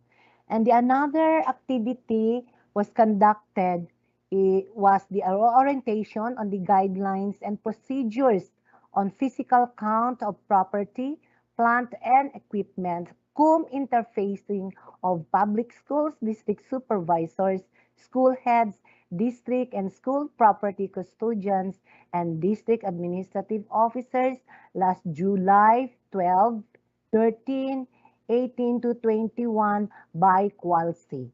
Okay? And part of this, since we have already conducted yung by Qualcy about the physical count on PPE, we have set a schedule on online encoding. This is in reference to the COA circular number 2020-006 dated January 31, 2020, which prescribes the guidelines and procedures on inventory taking, recognition of those found at station, and disposition for non-existing or missing PPE items, for one-time cleansing of PPE accounts of government agencies, to establish PPE balances that are verifiable as to existence, condition, and accountability. An online template of property, plant, and equipment is provided to be filled out by each office, district, school for the list of existing PPEs for verification prior to the conduct of the actual inventory by the Division Inventory Committee. This activity is very important so that during the submission of the reports to the COA, so that ma-avoid din natin na makatanggap ng AOM. And this form shall also be used to record, document, ano yan to, physical count by the inventory committee as a basis for the preparation of RPC of PPE. In this regard, all the designated school property custodians are hereby directed to encode and submit online the data of PPE of their respective schools using the prescribed online PPE template. And to avoid online system, we set a schedule in encoding and submission online. For Qualcy 1, since we started the orientation with this Qualcy, you are given August 8, 9, and 10 to access the link, yung https://bit.ly DepEd as reflected in the screen. And then to avoid the traffic system, no? Pero anytime you can access this link if you want to edit or to add something on your report. And then for the Qualcy 2, we have set August 11, 12, and 13. Qualcy 3, August 14, 15, and 16. Qualcy 4, August 17, 18, and 19. Qualcy 5, August 20, 21, and 22. And Qualcy 6, August 23, 24, and 26. So in behalf of the schools division superintendent, the conduct of the guidelines, orientation guidelines and policies of the physical count the other week, gusto po namin na paiparating po sa lahat ng mga participants, especially yung mga district supervisors, school heads, and designate school property custodian, and of course yung AO2 for the support and cooperation and for the successful of the orientation conducted. So another reports, I am emphasizing on the duties and functions of AO2 because we would like to inform everybody kung ano po ang dapat gagawin ng mga district AO2 natin to avoid yung mga teachers na coming here individually submitting the reports, asking the requirements. Kahit po pwede na sila direct pumupunta doon sa district AO2 natin. So we have a division memorandum in this reflecting that per DM PHOD 20-00235, where approval and deployment of the administrative officer to items for elementary school states that in view of the limited AO2 items approved for fiscal year 2020, and in order to maximize the availability of the items, The school's division superintendent may deploy the AO2 items allocated for the school's division office as shared services catering to a DepEd district or a cluster of nearby schools without existing administrative items.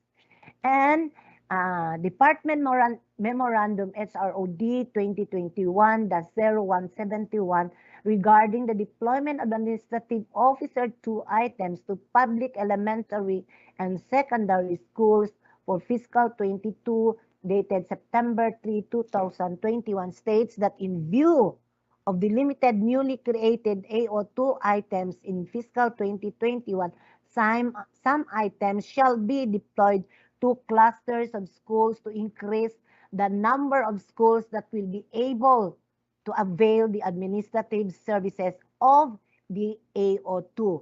One of the objectives why these positions were created because karamihan po ng teachers natin are overloaded.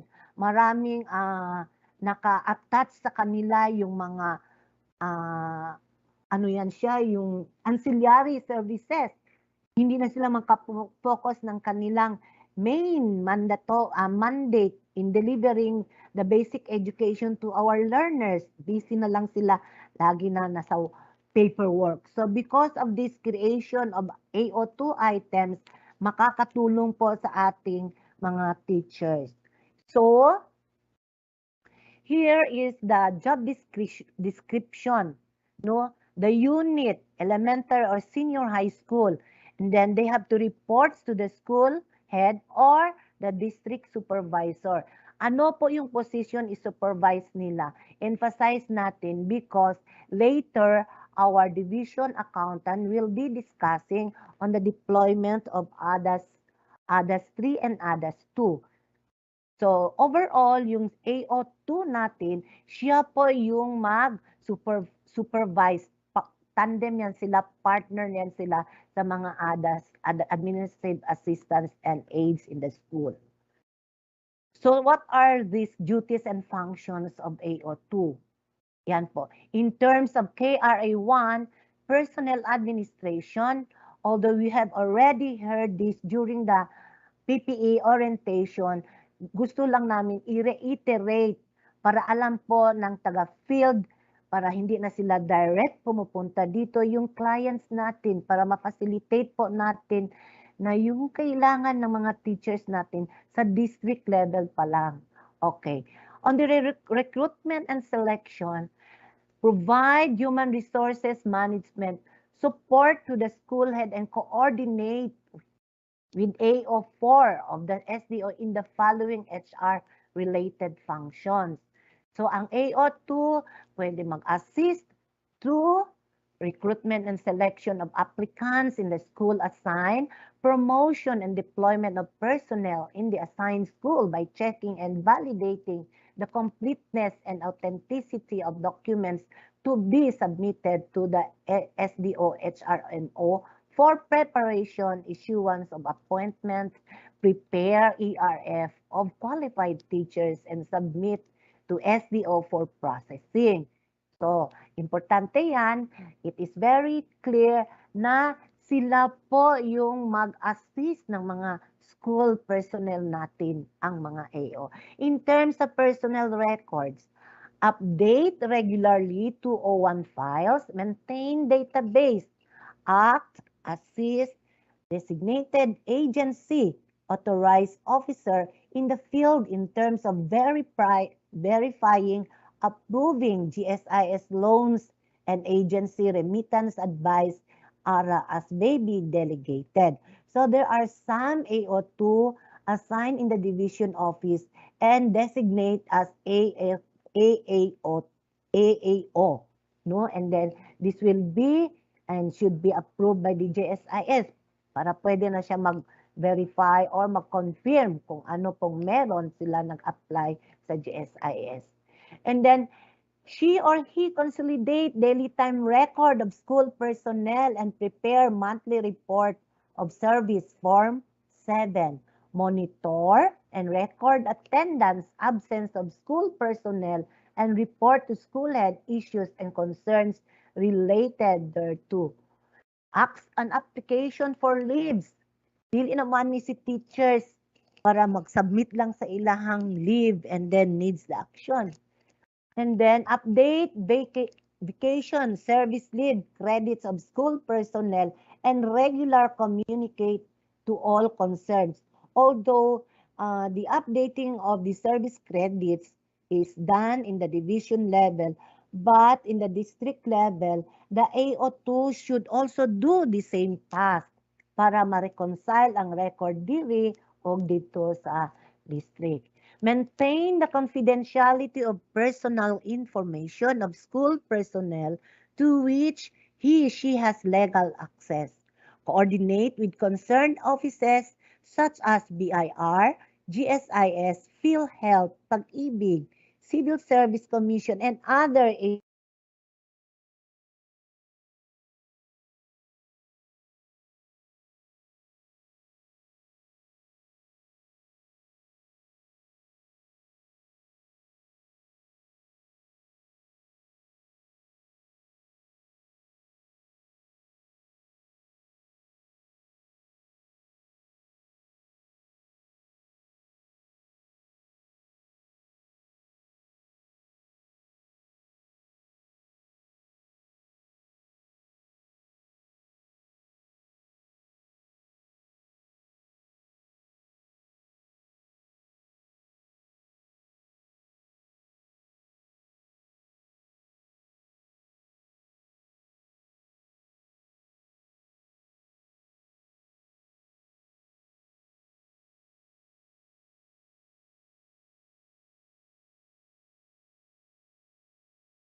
Okay, we ask for the patience of all our attendees through our Microsoft Teams platform and of course from our YouTube channel. We are again experiencing some technical glitch in our in our broadcast of this Division Management Committee meeting. So we are trying to reconnect our AO5 so she can continue with her presentation.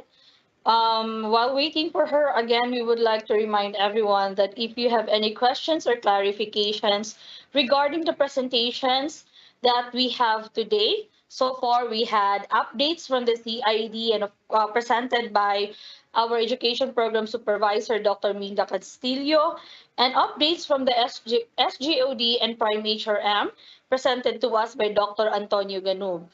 So if you have any questions regarding our presentations, again, you can comment your inquiries, your questions and concerns through the comment section or the chat box of our Microsoft Teams. And of course, through the comment section of YouTube channel, we have personal monitoring your questions. And this afternoon, we are going to have an open forum where all your inquiries and your questions will be answered by our speakers for today's event. So we, again, if there are personnels or your colleagues that are not yet listening to our meeting today, please invite them to be present through our YouTube channel or through Microsoft Teams so that they will also know of our updates, of our accomplishments, and of course, our future activities for the division of Zamboanga del Sur. We still have a lot of speakers left for today's meeting, and especially we have a representative from the Bureau of Internal Revenue who will be giving to us a short orientation regarding their new policy that will affect all the schools that we have here in our division. So once again, we encourage everyone to please invite your fellow school heads to be in the platform so they will know what are the new policies that we have to implement in our division, Zamboanga del Sur division. So again, we are still trying to reconnect our AO5. We are experiencing our some internet problems because of the weather probably, but our technical team is on it and they are trying to reconnect so that our AO5 can continue with her presentation.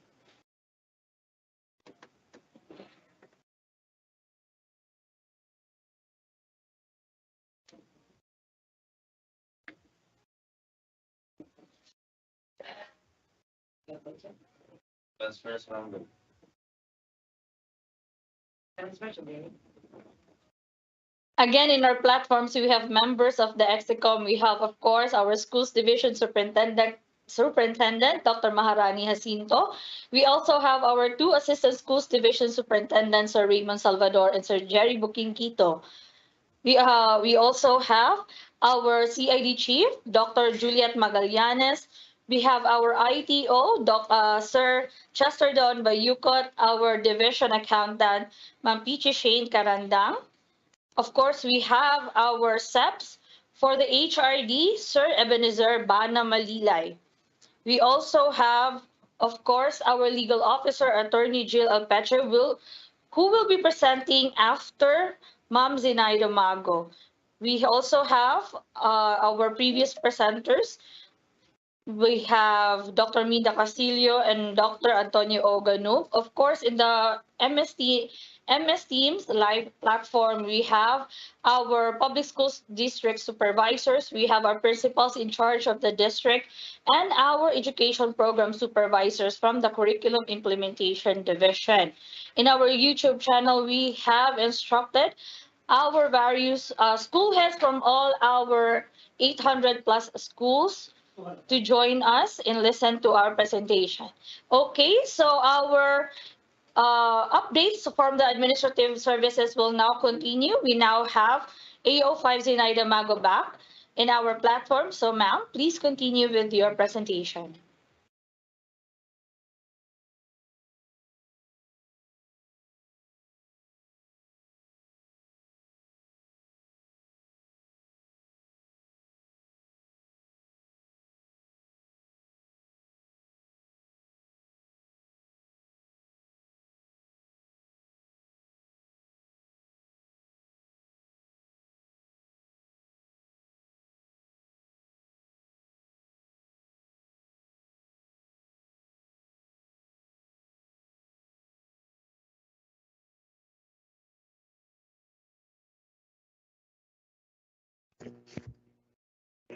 Hello? Hello, attorney. Am I heard? Yes, ma'am, you are heard po. Please continue with your presentation.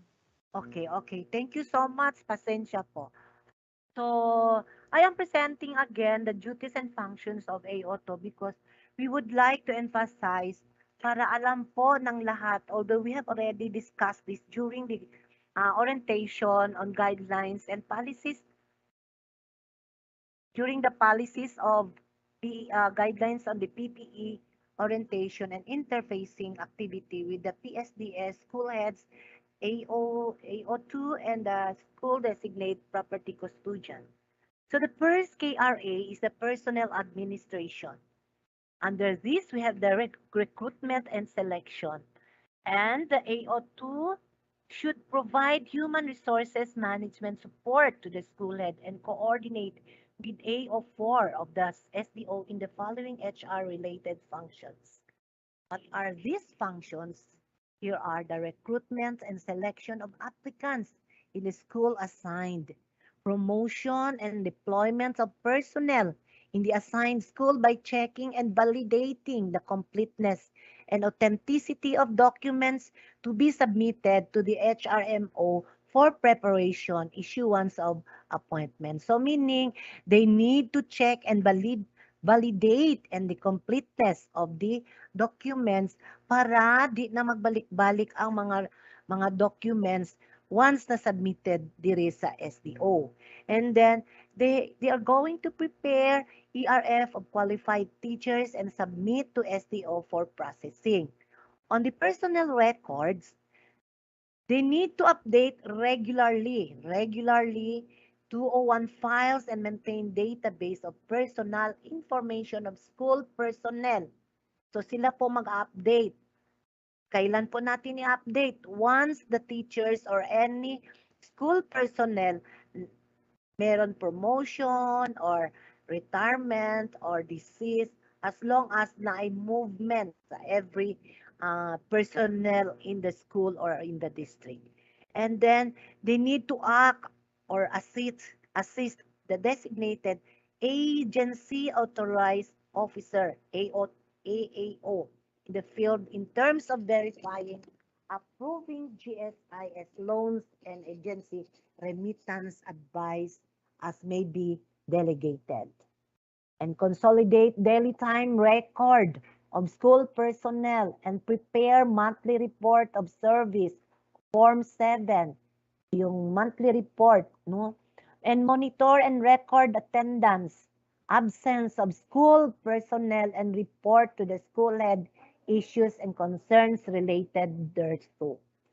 Acts on application for leaves of school personnel and facilitates recommendation by the school head and approval by the SDS. Update the vacation service leave credits of school personnel and regularly communicate to all concerned. In this line, I would like to remind that those school heads na please po isubmit ninyo yung mga teachers who nag-duty during yung election, during brigada eskwela activities.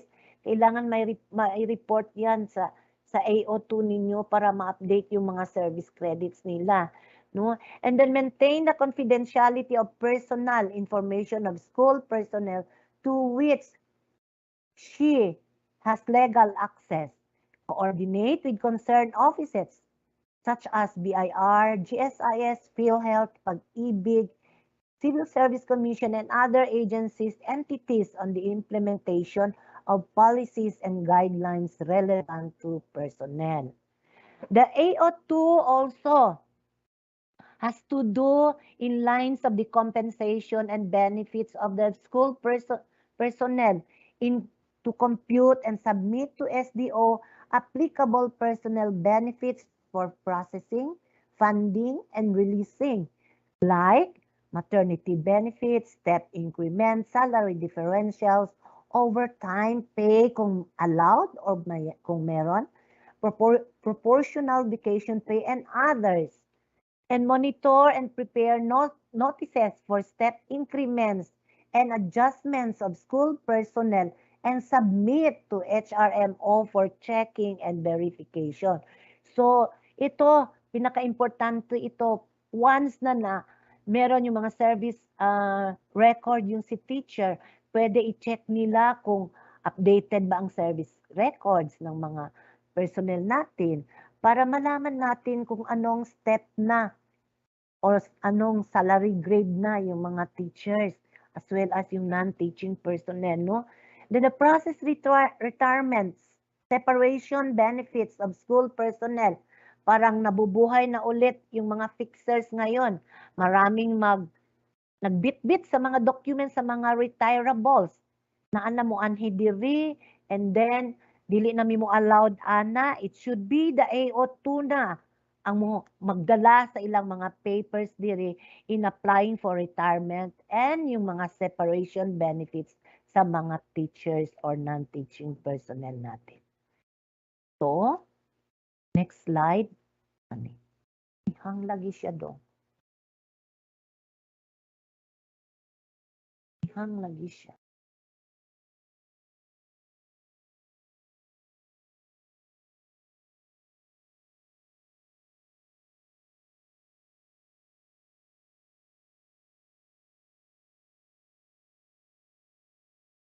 This one.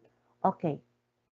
Then to continue under the HR related functions, she or he has to do to update school personnel of the latest HR related policies, develop present to the school head HR innovative strategies in improving HR practice in the school, assist the school head in performance management rewards and recognition, and learning development policies and practices implementation in the school.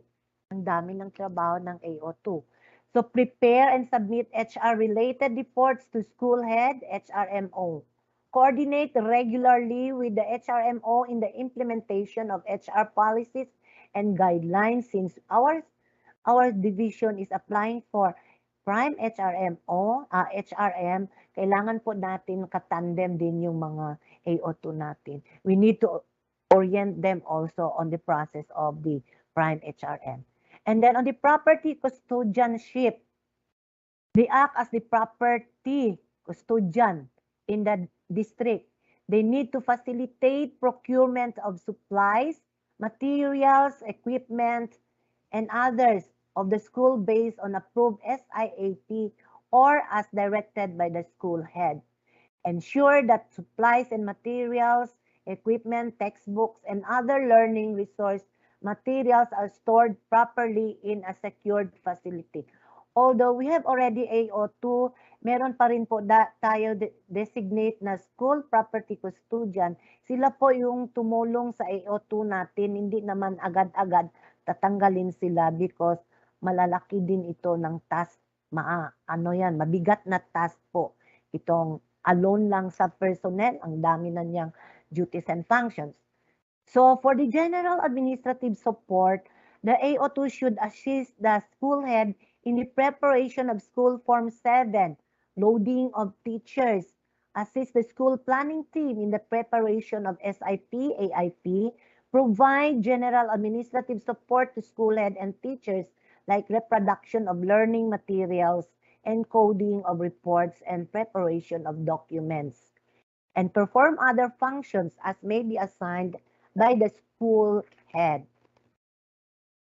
And for the financial management, CAO2 shall assist the school head in the preparation of the following documents such as but not limited to cash disbursement register, authority to debit and credit account, liquidation reports, including supporting documents.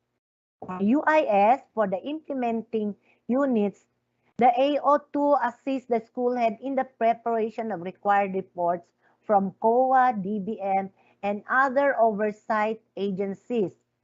Then facilitate submission of all financial documents to the SDO and or bank if necessary. Then provide assistance to other financial related tasks of the school head and perform other functions as may be assigned by the school head. Actually, we have a plan to conduct interfacing between the AO2 and the ADAS 3 and 2 to clarify on their functions and so that they have a perfect coordination in performing their duties and functions. Next.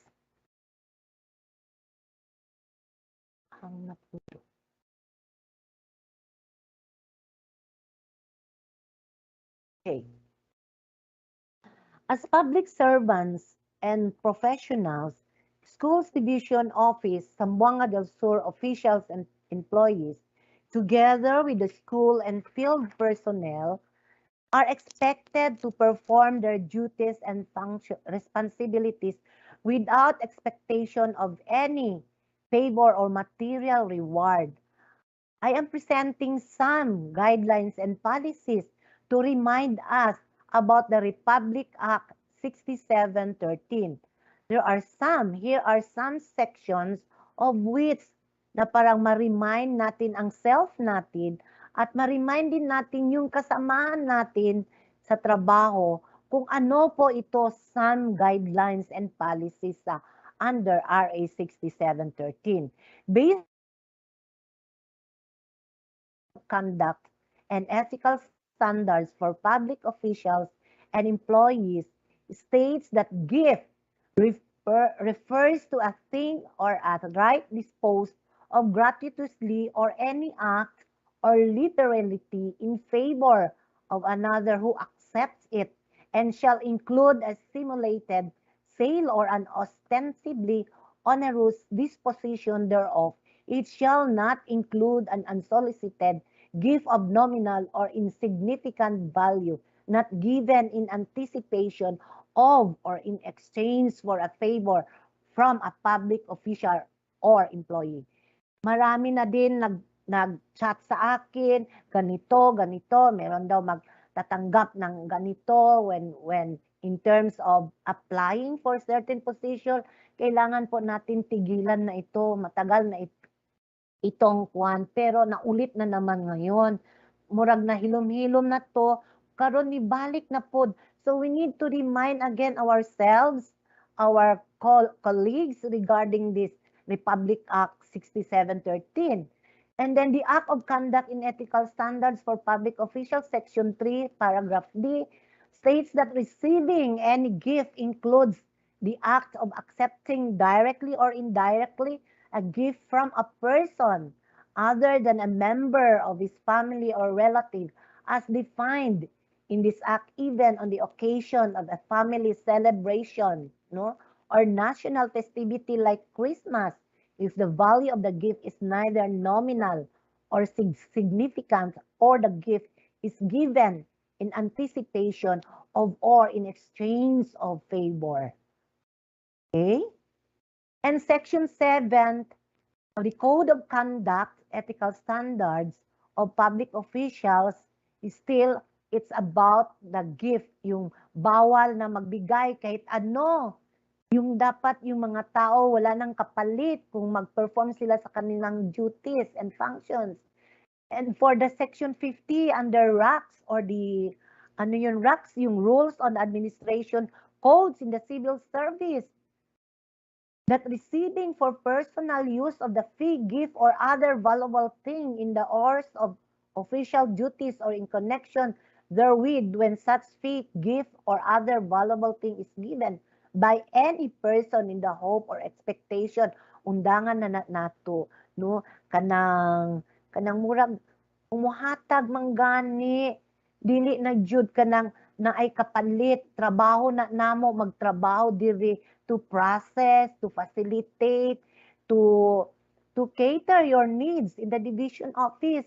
Bawal na po yan. Yung anti-graft and corruption laws or the violation yan sa mga as public service servants. And then especially ito, yung Section 4, Paragraph C of the Code of Conduct and Ethical Standards for Public Officials, yung justness and sincerity. Public officials and employees shall remain true to the people at all times, regardless of relatives ba o unsa na, dapat they will treat them equally and must act with justness and sincerity and shall not discriminate against anyone, especially the poor and the underprivileged. They shall at all times respect the rights of others. Lalo na yung mga clients galing sa malalayo, tapos hindi natin makater dito. Agoy, murag maguol ba po kumulantaw sa ila sa gawas. So if I have time, labas yun ko. Tatanungin ko anong kailangan ninyo. Ito, ganito. And then we need to entertain them and or let them get inside. In my room, open po yung room ko, pero ayaw nilang papasok kasi ano daw, malita ko. Pero they don't know, meron akong snacks dito, no? Kailangan natin, i-entertain natin yung clients natin na satisfied po. Yung customer satisfaction natin, kailangan masaya si clients pag uwi sa bahay. Yan ang kailangan natin. So, yun lang po ang aking presentation. I hope nakukuha po ninyo kahit ito lang po muna.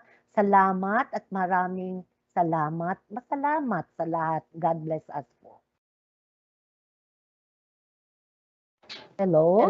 Hindi ko na. Thank you so much, AO Zenaida Mago, for that presentation of the updates from the administrative services. So we are running out of time. So let us proceed immediately to our next speaker, who is none other than the legal officer of the Division of Zamboanga del Sur, Attorney Jill C. Alpeche, for updates from the legal service. Thank you so much, Ma'am Udang, for your presentation.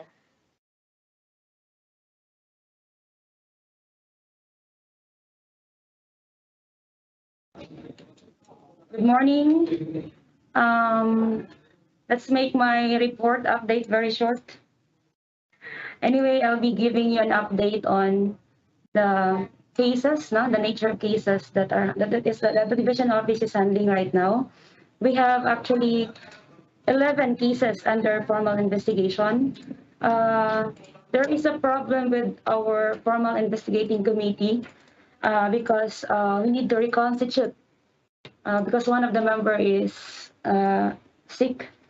So we're still waiting for the approval from the regional office. Once the approval of the reconstitution will be received by the office, then the schedule for pre-trial and the trial will pursue maybe in the next few months. So we still have 11. So for the nature of cases under formal investigation, we have grave misconduct, violation of existing civil service laws and RA 6713. We have falsification of official document. We have neglect of duty, inefficiency, and incompetence in the performance of official duties, grave misconduct, violation of existing civil service laws and rules.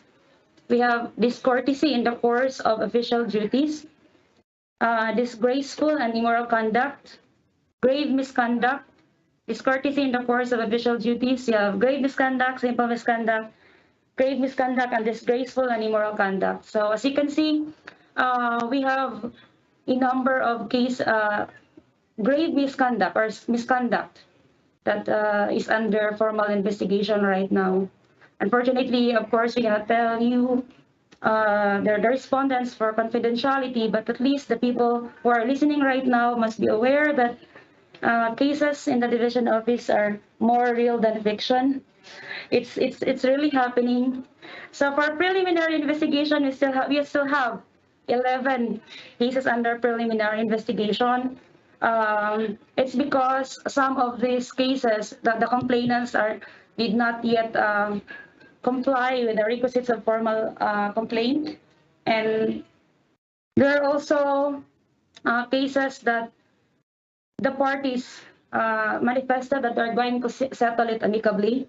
So the office is still waiting for their final decision. And then we have 26 cases decided with finality. So let me read. We have libelous Facebook post, non-payment of debt, violation of Omnibus Election Code, we have falsification of public document, disgraceful and immoral conduct, grave misconduct, conduct unbecoming of a public official, and conduct prejudicial to the best interest of service. We have non-payment of debt, libelous Facebook post. Okay, balik-balik na siya. So actually, we have decided 26 with finality. Some of this, the respondent already served the penalty. Napayuban na dismiss ang kaso. And so because under administrative cases, there must be a substantial evidence, no? Kung wala yung substantial evidence, of course, ma-dismiss ang case. Dili siya mag-prosper. So, since 2019, I think we have almost 50, no? 26, 36, 46, so mga 47, I guess. 47 cases.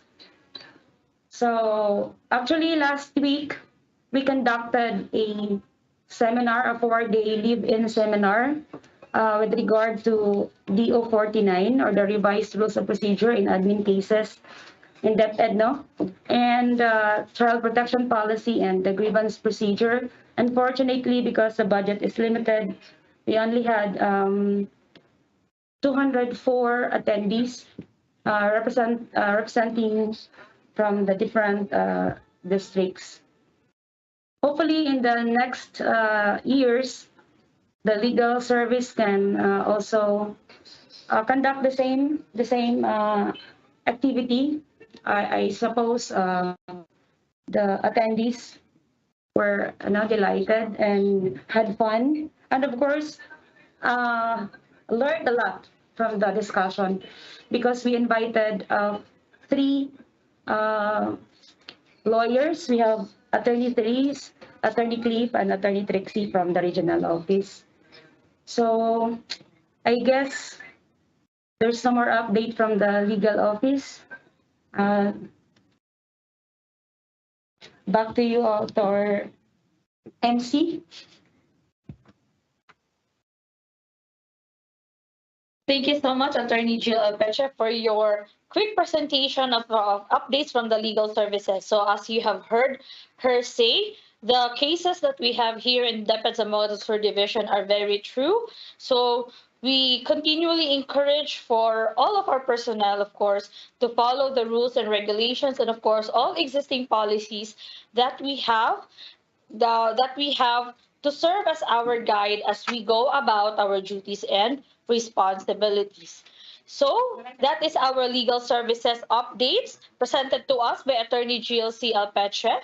Let us now proceed for updates from ITO and client relation flow, and that will be given to us by none other than ITO Chester Don Bayukot, sir.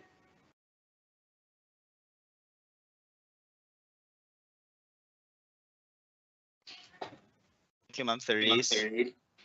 Am I presenting? Sir, you are. Okay, to our Schools Division Superintendent, Dr. Maharano Masinto, CESO 5. Assistant Schools Division Superintendents, Dr. Raymond Salvador, CESE, and Dr. Jerry C. Bukingkito.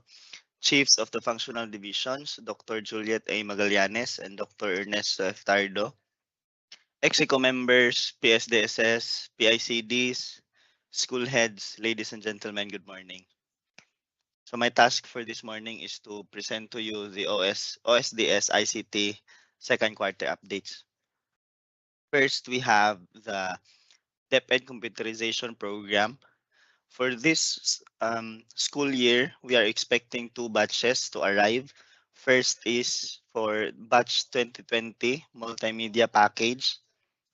So for the specification of this batch, one smart TV, one laptop, and one lapel speaker.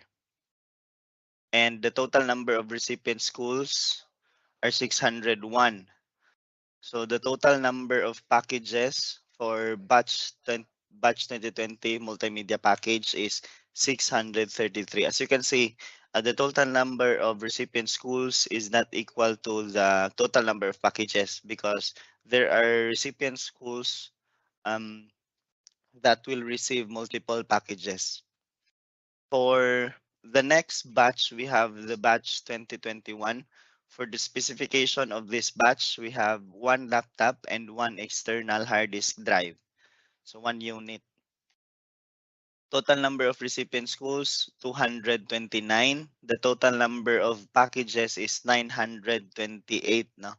So you can view the recipient schools. So since we have plenty of recipient schools, no, so you can download the recipient schools for DCP batch 2020 and batch 2021 on our division website suresasur.net under resources menu and downloads. So there you can view or you can download the recipient schools for batch 2021 and batch 2020. So next is, so the schools division office is providing computer essentials for our DCP packages. No, so this is a support initiative with the division office to provide these commonly damaged parts of our DCP. No, so we have 1.5 meters male to male BGA cable. So we have, as of the moment, we have 100 pieces of this. And also we have 305 meters category 6E UTP cable. 10 bucks, no? You can request for by meters power cord, no? So katong black na power cord, no? It is used to power up our system units. And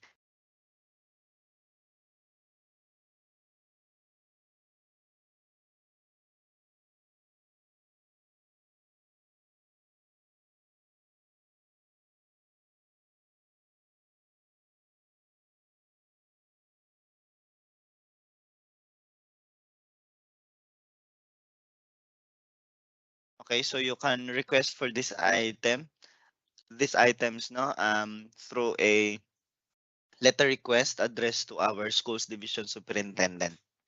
No? So other schools are now requesting for these items. So next update is for our standard automated recording of attendance host version 3. No? So we have a new version of the SARA.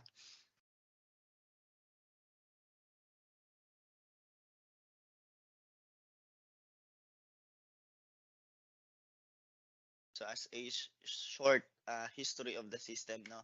So the system is deployed last May 2018 to all schools in this division of it, in this schools division. And it is also used by the regional office and the SDO Sibugay proper. So for the modules of the system, we have time and attendance, leave records, official travel, holiday archives, and the new module for our system is the contingencies module and the past sleep. So may kasama na siyang past sleep management system. For the system, for the documents, no, that will be generated to the system, first we have the CSE Form 6 or the leave application form, the new 2020 leave application form. Also, we have leave reinstatement form, travel order, the authority to travel, and the CSC Form 48 or the daily time record. Our supplementary payroll. So there is a new process in generating supplementary payroll for the previous version of the system. It is generated through an Excel file, no? But for the version 3 of the system, uh, it will no longer be generated as Excel file. No, it will print directly to our default printer. We have our individual past slip. So this is the new form for the new module. And at the end of the month, we can generate a past slip monthly reports.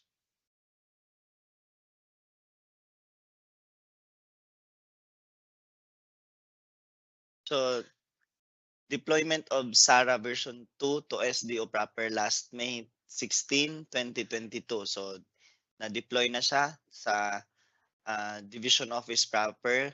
At the same time, this will serve as the pilot testing of the system, no? So we can test if there are some errors and other bugs to the system. And also last week, we conducted a system orientation to DepEd Zamboanga del Sur ICT Council. So ICT Council composed of district ICT coordinators and the division ICT support team. No? So our district ICT coordinators are now oriented our new version of the system.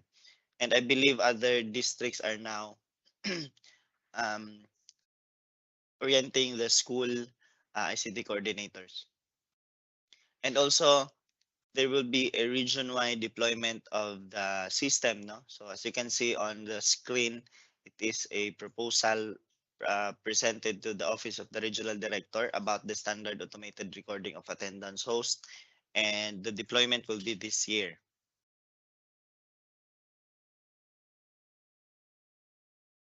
Okay, for the next system, we have a new system for the division office.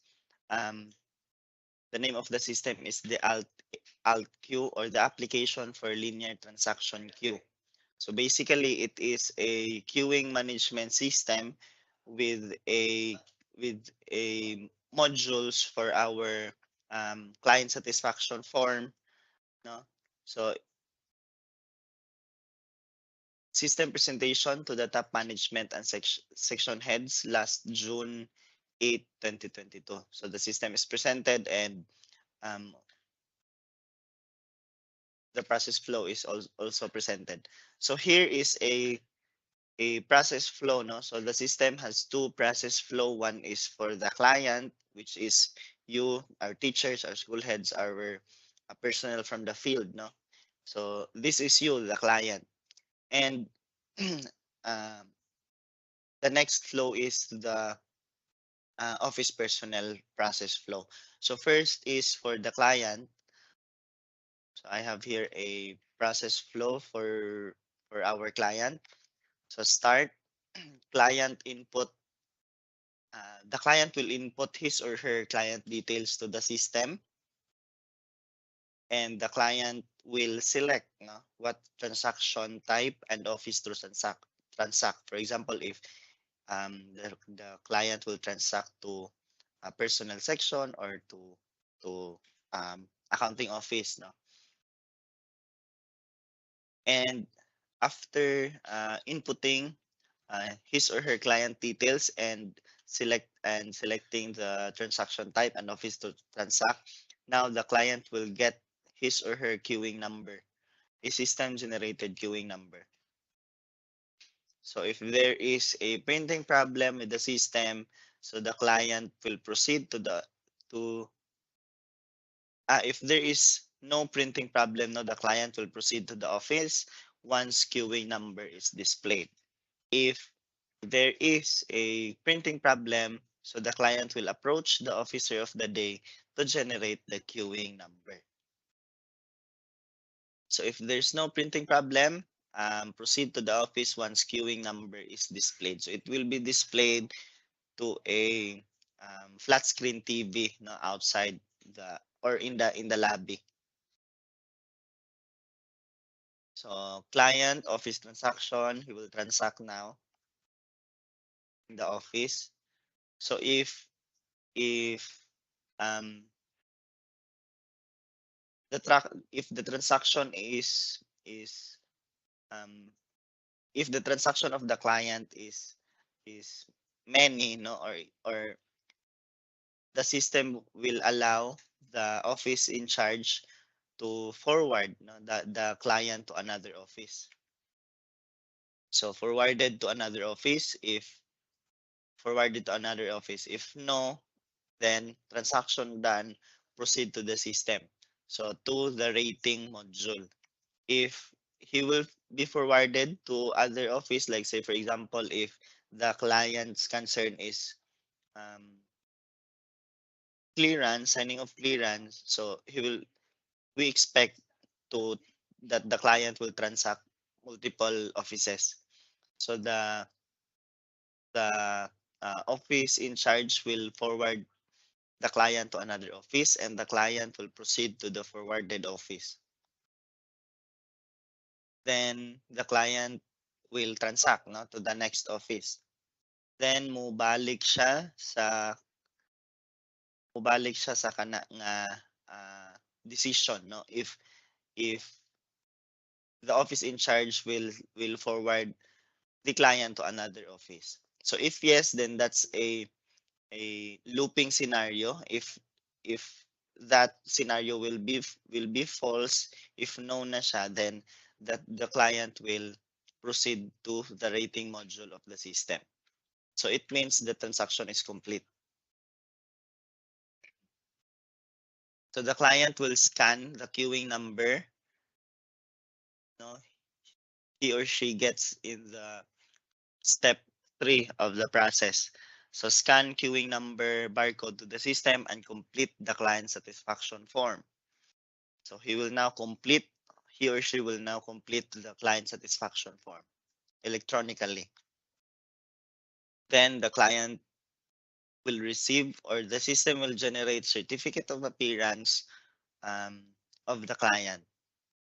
So if there is a printing problem, the same scenario, then the client needs to approach um, the officer of the day to generate the printing, the certificate of appearance. If there is no problem, then the client will proceed to the office of the administrative 5 and present the certificate of appearance to be signed for signature nani AO5. So if there is a printing problem, approach the officer of the day to generate certificate of appearance.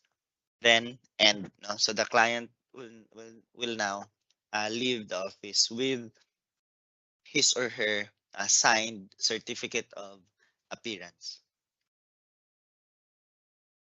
So for the next flow, we have the division office employee process flow. So this will be the process flow for the division office personnel. First is the employee will log into the system and wait for the office clients, no? Wait for office clients to arrive.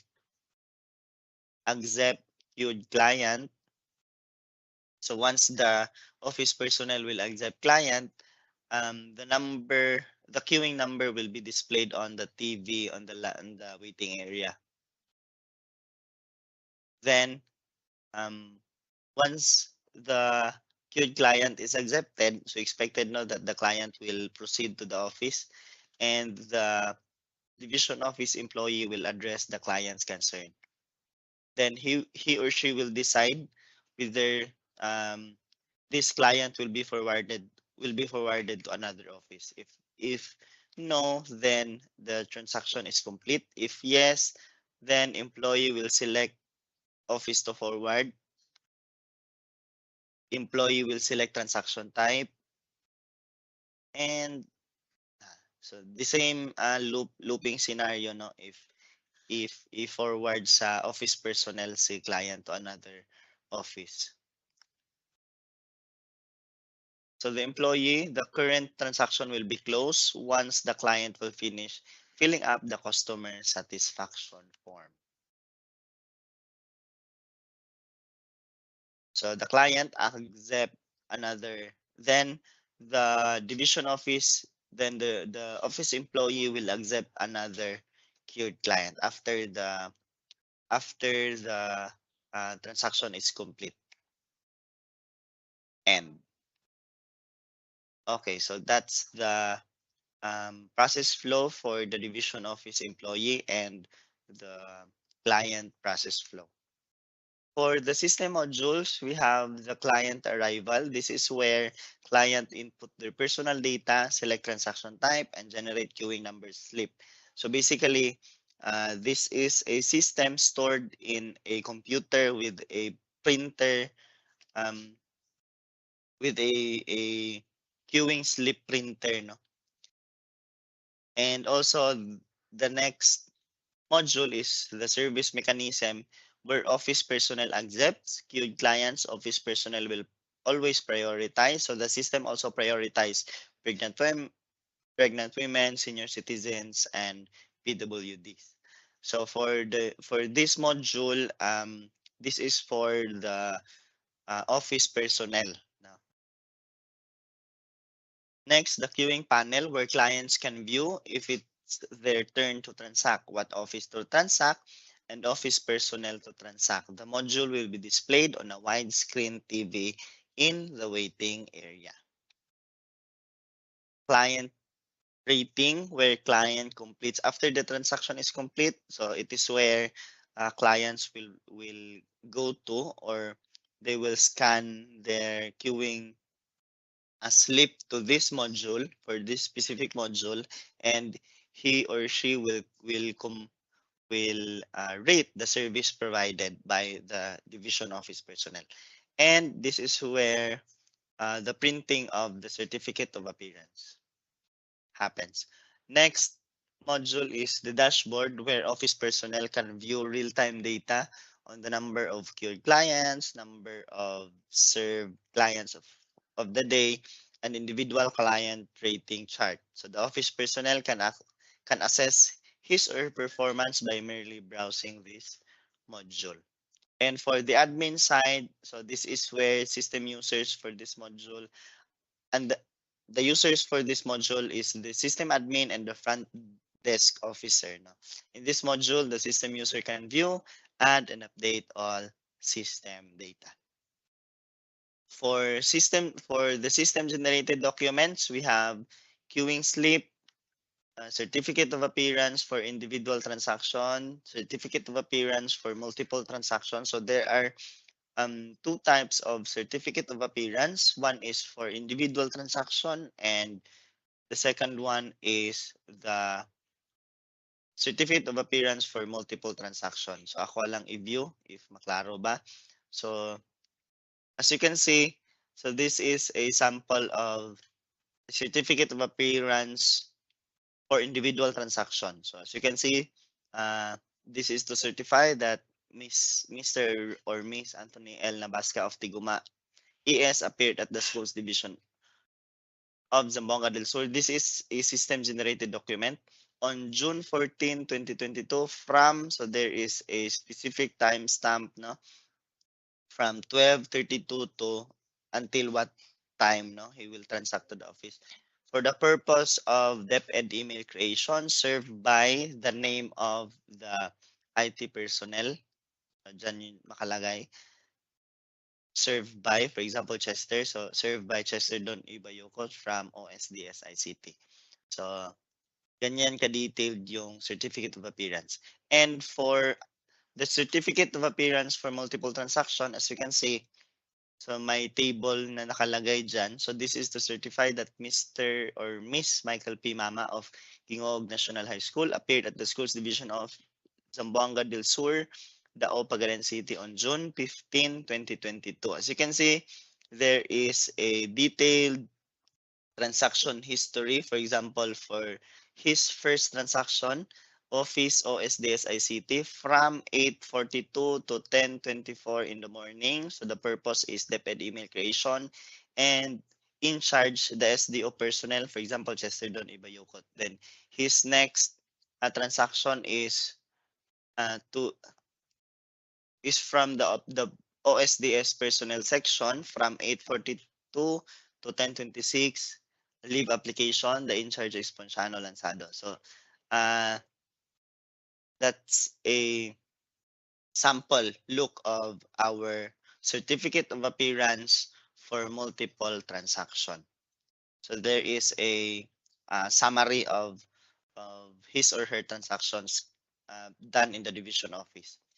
And also we have summary of client satisfaction survey, summary of ratings by criteria. So these are the reports, no, that will be generated.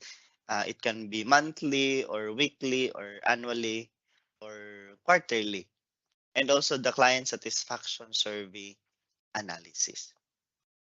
Okay, that's for the ICT updates. Thank you and good morning, everyone. Back to you, Ma'am Cerise.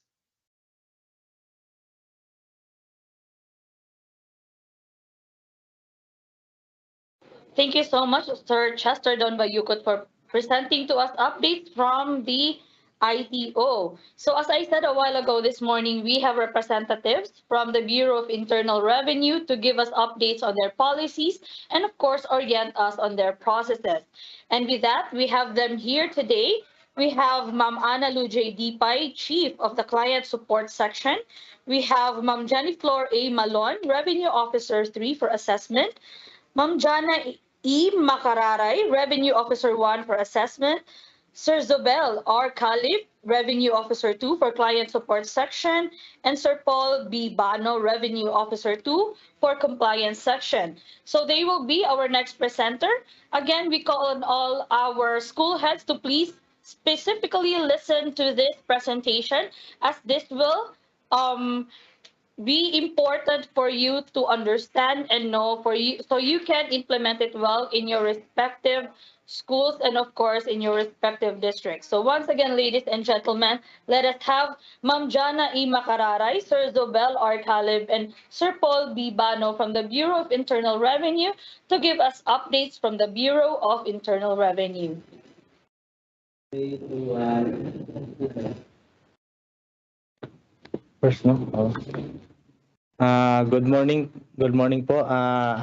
We are very happy for this kind of initiative from the DepEd. Of course, this is our first time here, like overwhelming facilities. Medyo nape-pressure kami. Kaya po. Regarding the Operation Memorandum number 57-2022 about the team of the DepEd, whether it is implementing or non-implementing unit, regional offices, division offices. The national office released a specific operation memorandum regarding this problem. Not really a problem, okay, first. The operation memorandum number 57-2022 dated July 8, 2022. The workaround procedures for the issuance of branch code for qualified department education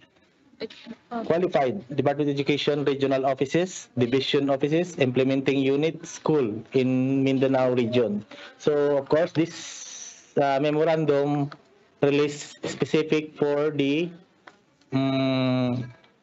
Mindanao schools, regional offices, of course, under the revenue region 15 to 19. Of course, the Zamboanga is in revenue region 15. So, no, ang ating lugar dito is under pa sa revenue region 15.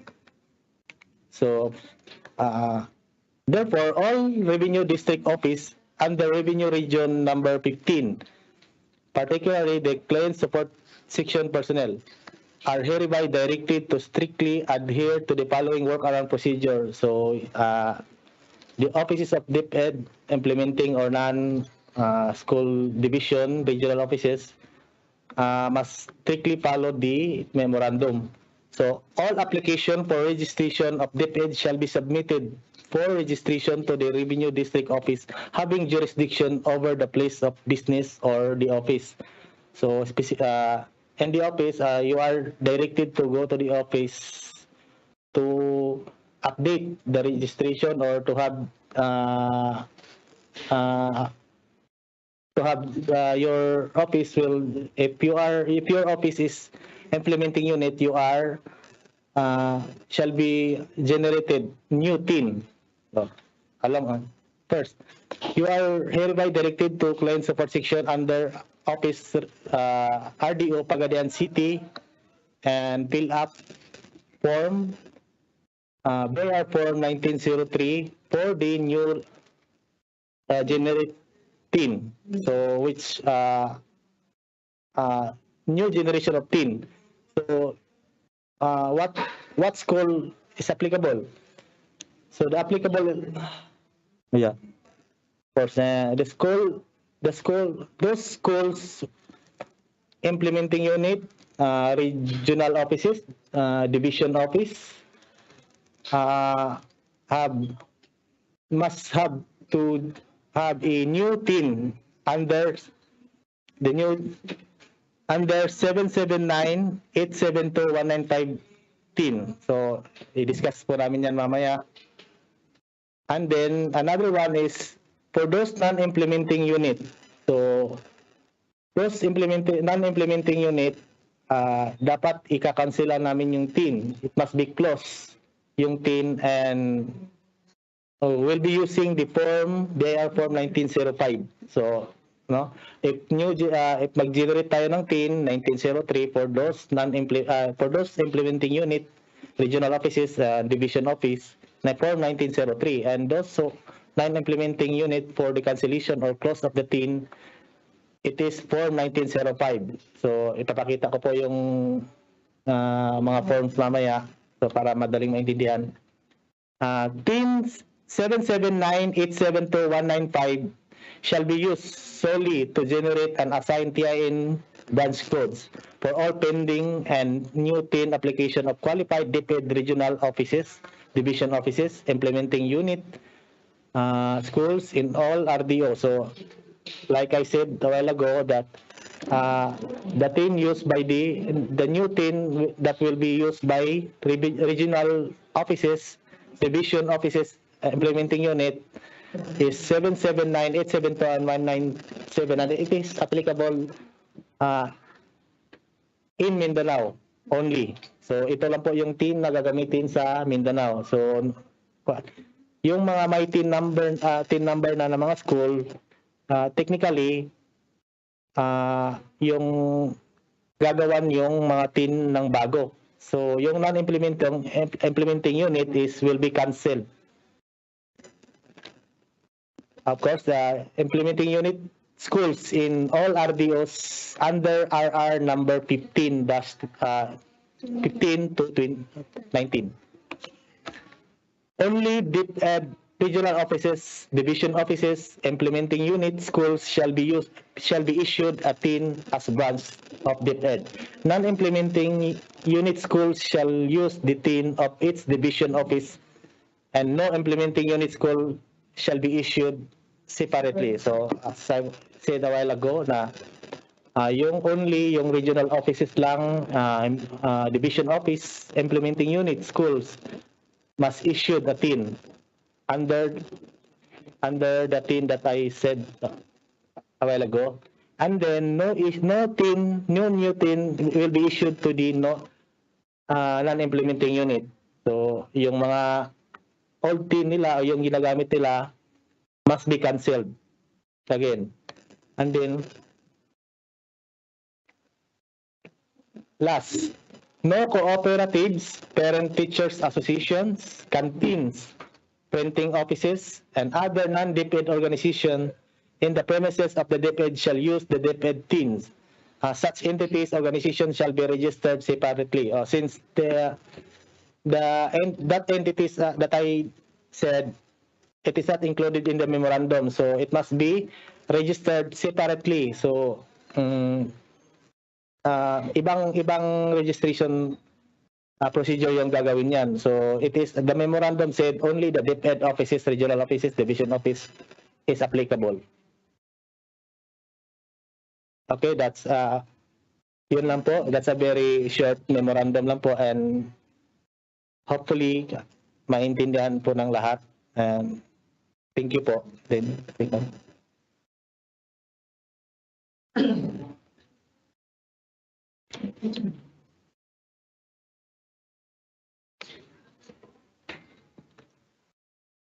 okay.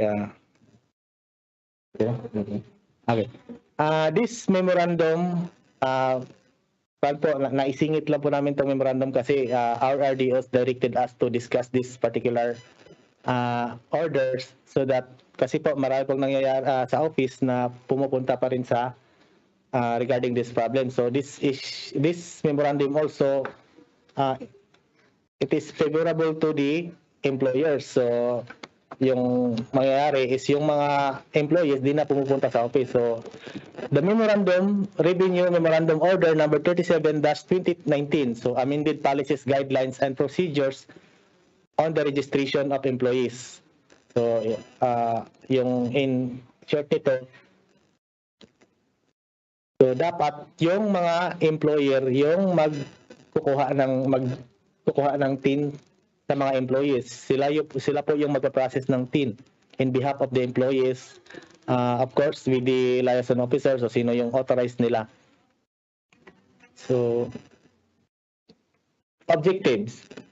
With the implementation of Revenue Memorandum Order number 20-2015 dated September 18, 2015 regarding prescribing policies, guidelines, and procedures on the registration of employees. It has been observed that the processing time of application for transfer employees registration takes a longer time due to pending enhancement of the integrated tax system. Integrated tax system is the old system that we used, and now we have Irish.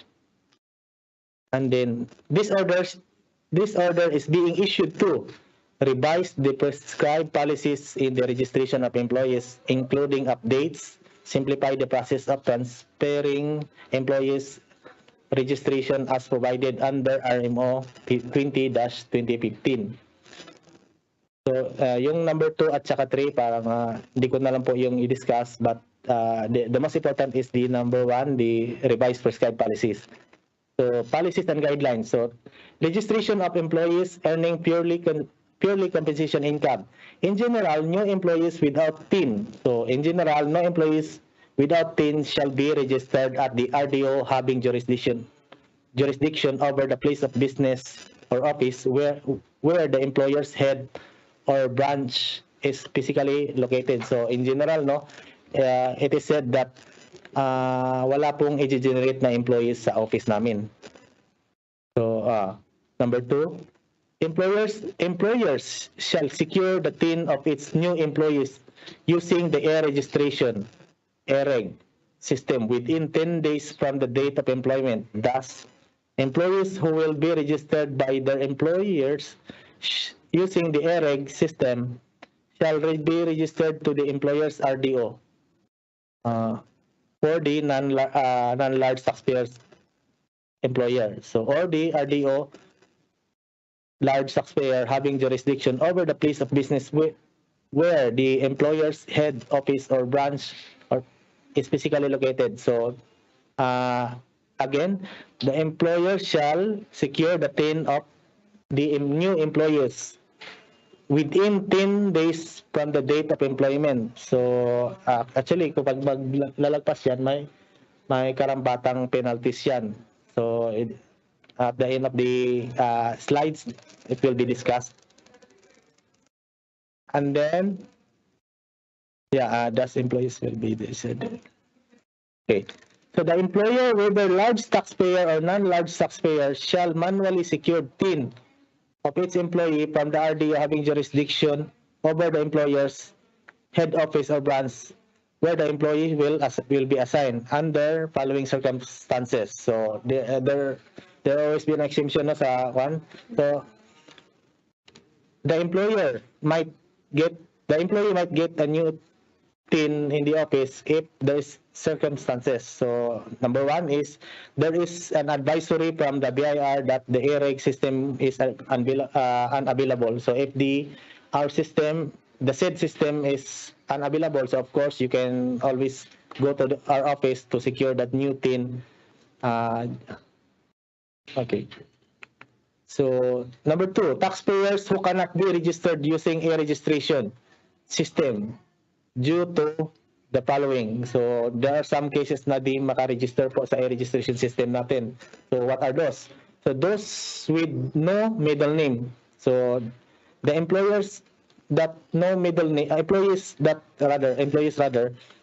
with no middle name, and of course with those with similar, number 1 is those with no middle name.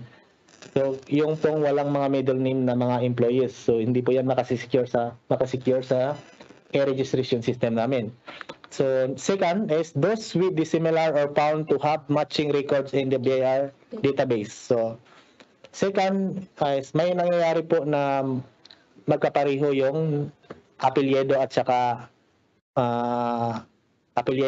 yung pangalan. So, but they are different person. So may nangyayari po yan. Yung case na yan is it will be restricted in the system. So hindi po yan mag-generate. So magpa-prompt yan na mag-warning. So hindi po hindi. So that exemption is you can also go to our office, especially in the claim support section, na mag-generate ng new TIN. So, okay. Number 4, new employees without TIN shall accomplish BIR Form 1902, registration of individual earning purely compensation and submit to the employer. So yung new employees without TIN, so shall accomplish BIR Form 1902 together with the signature of the employer. So the said form must be signed by the employers. Okay, for those non-large taxpayer employer. So yung DepEd, of course, they are non-large taxpayers. Employers of TAM Corporation and EFPS registered users shall secure the TIN of new employees using the registration. So I think the DepEd here in Zamboanga del Sur, especially the region, using the facilities of AAPS. So AAPS is electronic filing and payment system. So these are another mode of payment in the BIR. So, all other employers who are not classified as a large taxpayer, PAMP, corporation, or APS registered users may secure the TIN of their employer either through a registration system or through the RDO having jurisdiction over the place of business. And then third is employee with the concurrent multiple employment shall secure TIN at the RDO having jurisdiction over the place principal having his principal or main employer. So of course no employers with the concurrent multiple, so halimbawa pag may dalawa ba yun? Concurrent? May dalawang employer or of course kung saan yung principal or main employer niya, doon siya magsisecure ng TIN. And then fourth is in the event that the registration shall cannot process the TIN application of the employees due to reasons enumerated under section 3 of these orders, the client support section of the concerned RDO shall accommodate these employees.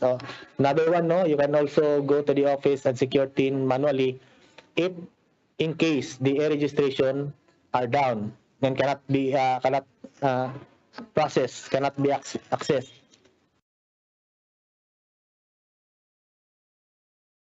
No local employee shall be registered or transferred in the RDO code to large taxpayer. Hence, the registration of new large taxpayer employees using the ERIG system shall be at the local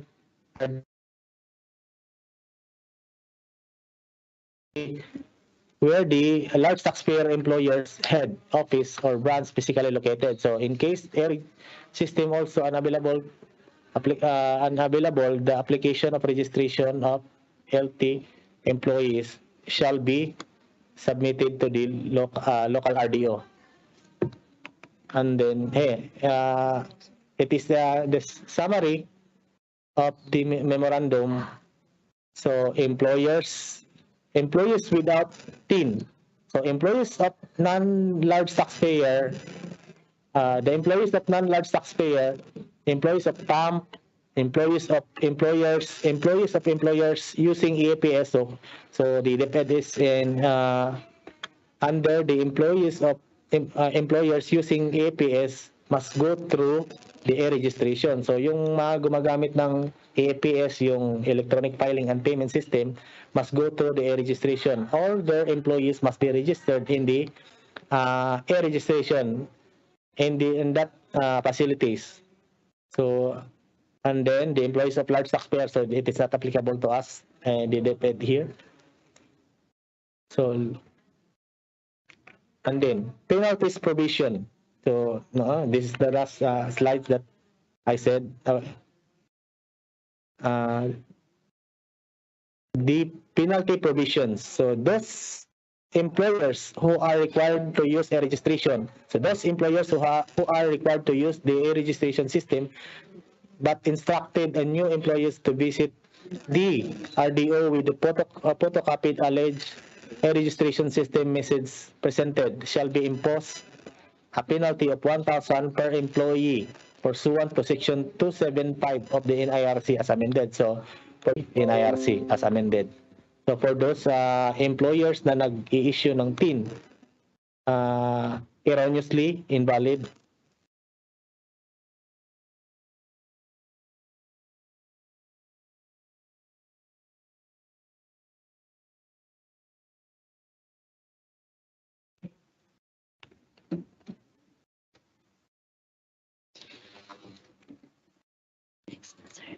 last pa. Last pa na ko ipakita lang na conform. Kadyo tra.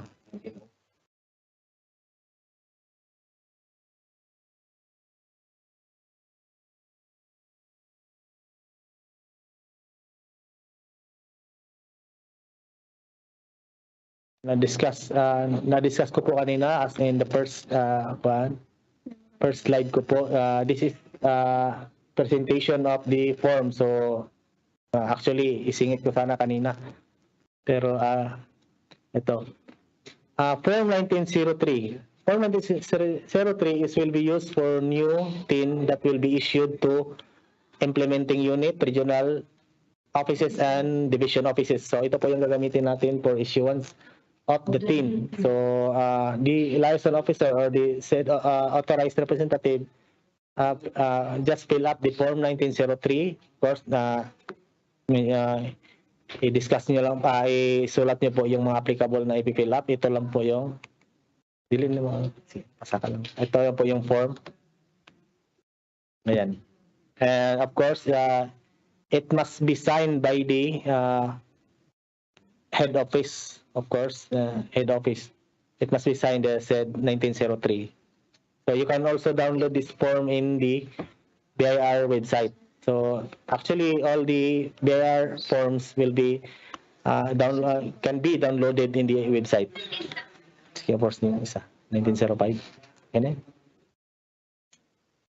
Okay, form 1905.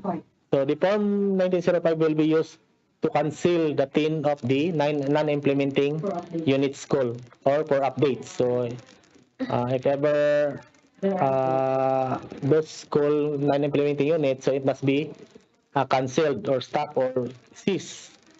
It must be closed because the system will capture their compliance. So if there are certain return that hindi nila na-comply, mag-open case yun sa system. So it must be closed effectively. It must be closed according to memorandum. Okay. Naman.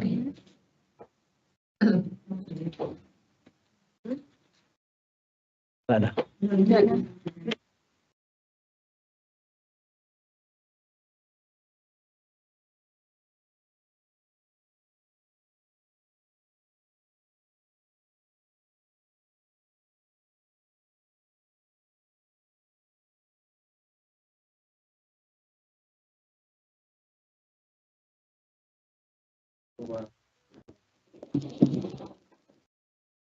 Of course, hindi na ako na-introduce ng ulo, no? So, sorry po, hindi ko po na-introduce yung self ko. Gagawin na lang natin unique po. Sa last na lang po yung introduction ko. My name is Zobel R. Calib po, Revenue Officer to the Client Support Section under BIR Revenue District Office number 92 under the leadership of RDO Aminuding B. Makarampat. So, of course, the Assistant Revenue District Officer, Attorney Casamira A. Moti. So, introduce ko na yung sarili ko. And then, our second speaker is, may I have the pleasure to introduce to you our next speaker, Miss medyo bata pa to. Si Miss Jana Makararay. Ma'am, okay. Ito. So, good morning to everyone. So, this will be a quick reminder on the withholdings of a government agencies. So, before it, let's rewind or recap what are those responsibilities of government agencies as withholding agent. First, to register the government office, in which case, yun nga, i-update natin yung TIN number natin sa BIR, TIN. Then, second one, to require employees to submit the duly accomplished application for registration. Third one, to withhold the correct amount of tax. Fourth, to remit on time taxes withheld, to issue the corresponding certificates, to do the year-end adjustment, and to timely file with the BIR. So, on the third one, to withhold the correct amount of tax, what are those taxes na kailangan ba nating i-withhold? So, taxes required for government agencies, we have 3. Expanded withholding tax. Second, government money payments on the VAT and the percentage taxes withholding. Third is the withholding tax on compensation. For the expanded withholding tax, we have this pursuant to Revenue Regulation number 11-2018 upon the implementation of Train Law, which amends Revenue Regulation 2-98, any withholding agencies must withhold 1% or 2% on their suppliers, either for goods or for services. If for goods, we have 1%, and for the services, 2%. This is for the expanded withholding tax. And except for any single purchase, take note, single purchase, which is 10,000 and below. So anything na 10,000 and below, no withholding na. So a government-owned or a controlled corporation shall withhold the tax in its capacity as a government-owned or controlled corporation rather than as a corporation stated in subsection I hereof. So we have this table for the deadlines for the month of January, Feb, April, May, or the monthly withholdings. Deadline is 10th day of the following month, in which case it has been withheld. For example, sa January, ang deadline natin would be on Feb 10. But on the quarterly withholding, the deadline would be 30 days after the withholding month. For example, is March. Then our deadline would be April 30. So what are those attachments na ina-attach natin every withholding? Sa monthly, wala tayong attachment, but then sa March or the quarterly withholding natin, we have the quarter alpha list. So, sa BIR form natin, on monthly, 0619E. On quarterly, we have 1601EQ. That's for the expanded withholding tax. So, let's proceed sa government money payments. Sa government money payments, we have 2 classifications. What if we have a supplier of a supplier na VAT registered or a non-VAT registered, or should we say na under siya sa percentage tax? So for example, sa VAT, if our supplier is a VAT registered taxpayer, if we had purchased goods, we will withhold 5%. If services, same lang din, 5%. If non-VAT, government money payment. So if non-VAT or registered as percentage taxpayer, on goods, same lang, 1%, at saka services, 1%. But we have to take note on the basis of our percentage. Sa VAT, net of VAT, meaning gross amount divide 1.12. Sa non-VAT, we will multiply the 1% on the gross amount. So the deadline for our GMP is the 10th day of the following month. The BIR form will be 1,600 monthly. Either way, VT ba or PT siya. Then withholding on compensation, same lang din ang deadline, 10th day of the following month. Ang attachment is alpha list of employees. Ang form is 1601C. Sa expanded at saka sa compensation, may mga annual information returns tayong kailangang isubmit sa BIR. First, annual information return for expanded withholding tax. The form is 1604E. and the deadline is on or before March 1 of the following year on submission, an online submission. For example, for the year 2021, ang deadline natin would be March 1, 2022. For this year, 2022, bali next year na ng March 1 ang deadline natin. For the compensation, same lang din, 1604C, but then ang deadline would be on or before January 31 of the following year. Same lang din, online submission. Next,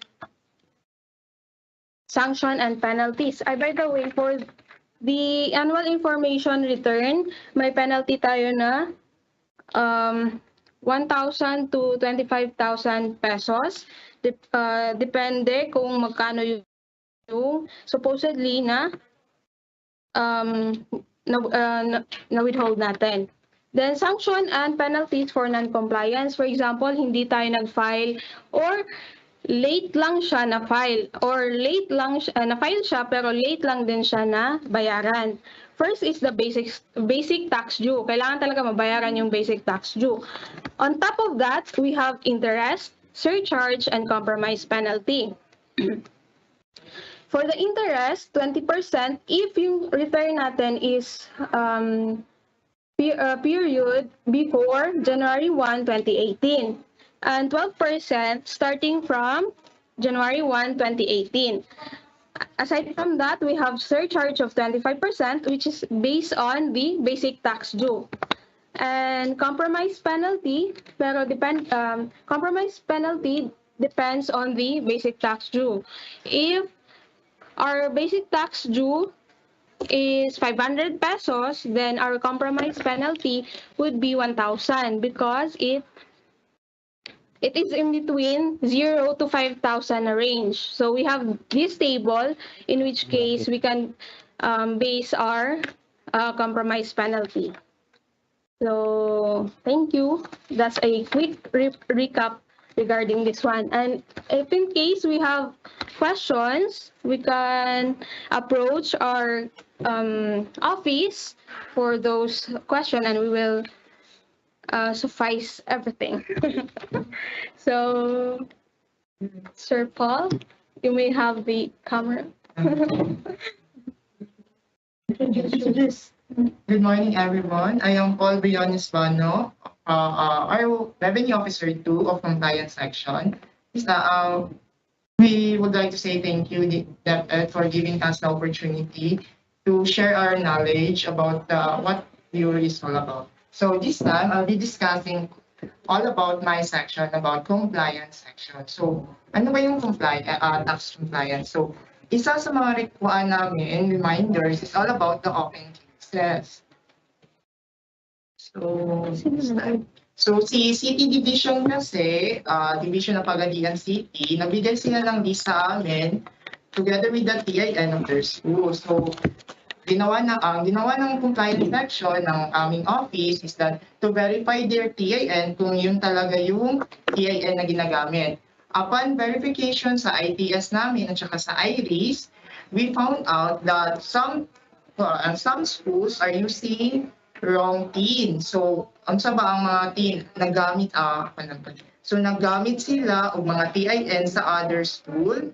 Some are using TIN using the personal TIN sa person. So, nag-create siya ng open case. So, ang iba naman is yung TIN ng ginagamit nila is sakto naman. So, ang suggested namin is that pumunta sila sa office to update their TIN. So, like this one, invalid yung TIN ginamit because ang ginamit niya is kang Ronald Alan Maglanit, which is hindi sa school. So, we suggested if ever gani mag-update kayo sa office namin, you shall bring up for those tag with multiple TIN. So, ang requirements lang namin is justification for invalid TIN, latest filed returns using the valid TIN, then the BIR form 1905 for undating of the tax form and types.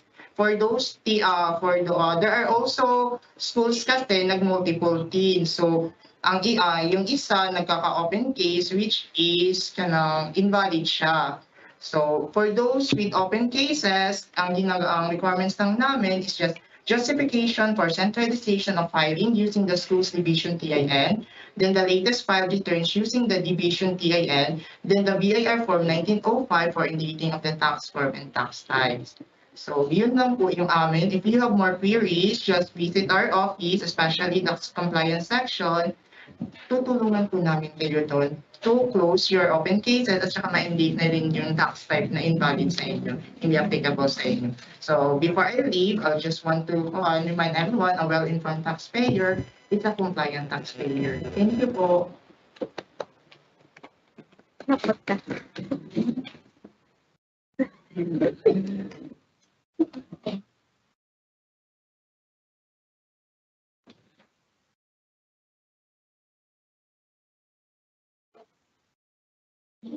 Ladies and gentlemen, there you have it. Those are our representatives from the Bureau of Internal Revenue.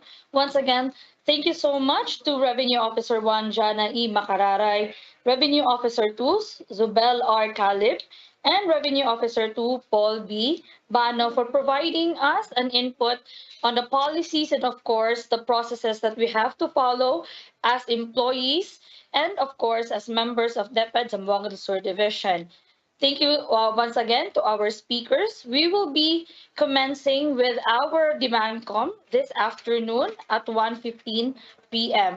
So again, we would like to remind all our participants that if you have any questions regarding our presenters or our speakers today, you may have your questions or inquiries through the comment section of our YouTube channel. And of course, for those who are in MS Teams, you can comment your question. Once again, we would like to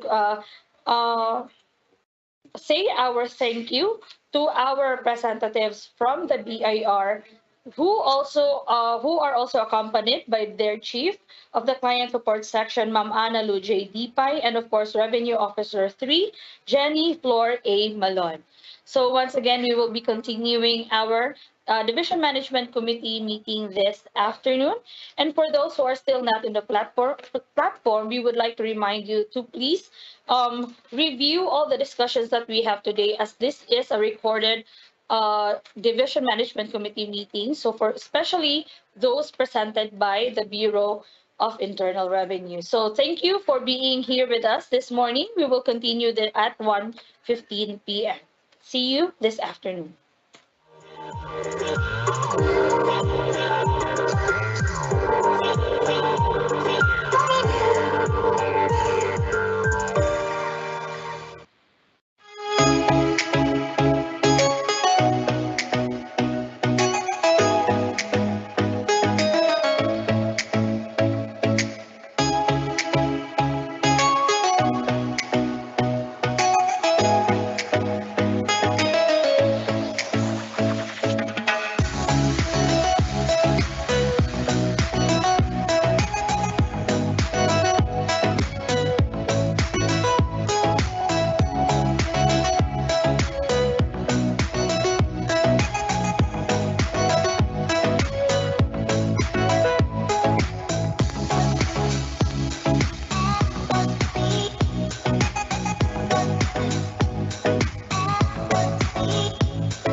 Good afternoon, everyone, and welcome back to the ninth Virtual Division Management Committee meeting this August 9, 2022. This morning, we already had presentations as updates from the CID, the SGOD, and for Prime HRM.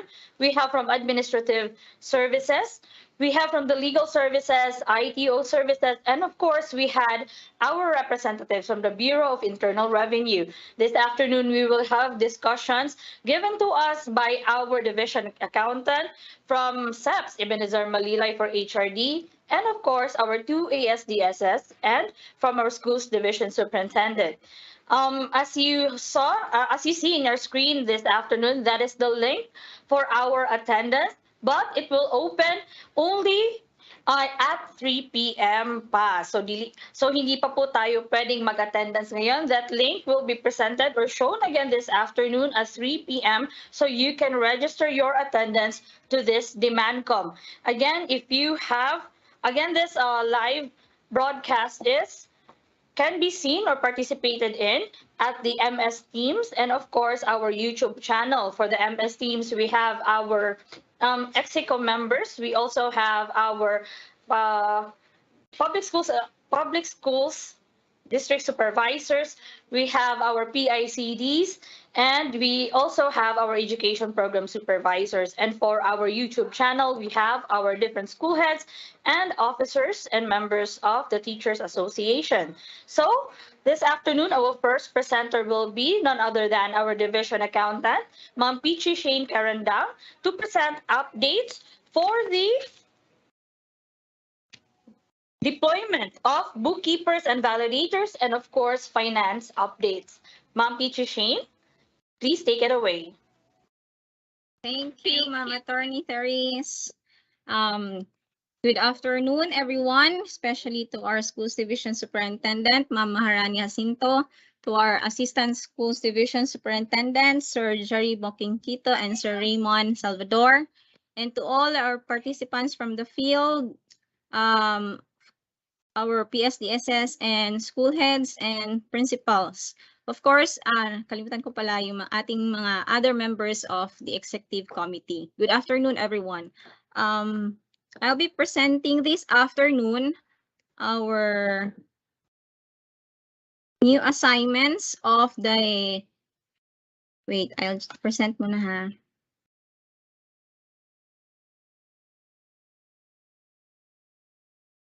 Am I presenting, ma'am? Attorney? Yes, ma'am, you are already presenting. Thank you. Okay, this afternoon, I will be presenting the new assignments of our ADAS 3 or senior bookkeepers. So you might be wondering why there is another new changes in the assignments or deployment of our ADAS 3. This is because we have heard a lot of feedbacks, and this also because of the monitoring and observations of our management as well as from the SGOD and our validators in the SDO. So we have heard or we have observed that there are some bookkeepers from the field that have not been doing well with regards to the duties and responsibilities. So that's why we have again another changes in their assignments. So this is part of our continuous improvement also. So this proposal have already been approved by the executive committee during our meeting last week, and of course by our superintendent. And yan po, we have assignments, the new assignments of our ADAS 3. So for our validators, instead of having I think we have 20 validators as of date, but we are planning to add additional validators. Excuse So me, that- Ma'am Shane. Yes po. Yes, Ma'am Shane, we are having technical glitch at our end. May we request you to please reshare your slide Ay, okay. because it stopped presenting po. Sige, ma'am. Wait, mama.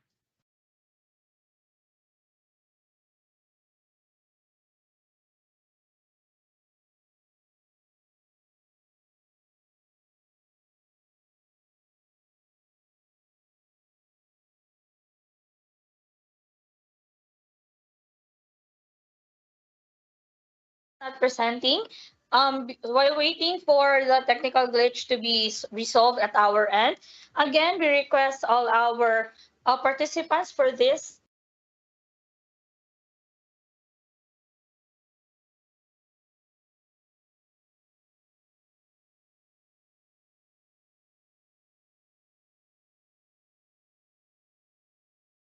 has been resolved already, Ma'am Shane. Please continue with your discussion. Thank you so much. Thank you so much, attorney.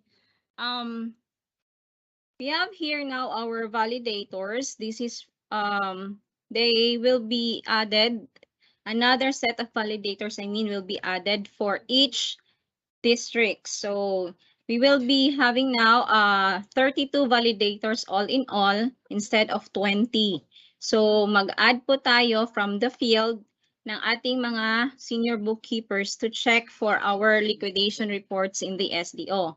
Kasi instead of 2 field bookkeepers for each district, we now have a 2 bookkeeper in the district will be Miss Maria Victoria Dueñas. So they will be in partner with their validators because their validators will be required to be on duty to their different districts. So at least 3 times a month, they should be going to their districts to give technical assistance to the different school heads when it comes to their liquidation reports. So mas mapadali na yung liquidation reports, hopefully, kasi nga our validators will serve as checkers in the SDO, will be now going to the field to give them technical assistance, yung actual talaga na technical assistance, hindi lang online, hindi lang chat-chat or text-text, kundi pupunta na sila ngayon sa kanilang mga assigned districts. So that would be 3 times a month that they will be going to their assigned districts. And for now, pag-effect na po nito, meron na po tayong meaning they will be, since one-on-one na yung district na kanilang dadalhin, so meaning mas makakapag-focus na sila sa kanilang district talaga. Hindi kagaya ngayon na for one validator, there are 2 to 3 districts na dinadala nila. So medyo mabigat kasi yung 2 to 3 districts, medyo madami. Pag na-approve, pag na-effect na po itong new assignments nila, new deployment, they will be having a 1:1 na ratio as to their validators. So for Bayog, we have Jacob Jason, and their field book or district bookkeeper will be Miss Jovelyn Duailongson. You might be wondering, meron po tayong color coding pala, because this will be later on discussed kung ano pong legend ng ating mga color codes. So for Dimataling, we have Mr. Allen Omar Minalang, and yung kanyang counterpart sa district will be Miss Diza Intong. For Dinas, we have Miss Chriselle May Kasha, and yung kanyang counterpart will be Miss Bibiana Ansing. For Dumalinaw, we have Miss Bernadette Balaubao, and yung kanyang counterpart will be Miss Hermes Bacalso. For Dumingag 1, we have Miss Jeline Ivy Mabalod, and yung counterpart niya, kasi medyo malaki itong Dumingag 1, kaya dalawa po ang ating nilagay na district bookkeeper. We have for Dumingag 1 and Dumingag 2. For Dumingag 1, we have Mr. Panfilo Docor, and for Dumingag 2, we have Miss Christine Joy Aguirre as the validator, and yung kanyang counterpart is Miss Lorgin Dagupan. For GPOS, we have Miss Maria Aileen Antiquina, and yung kanyang counterpart is Miss Maria Silva Perez.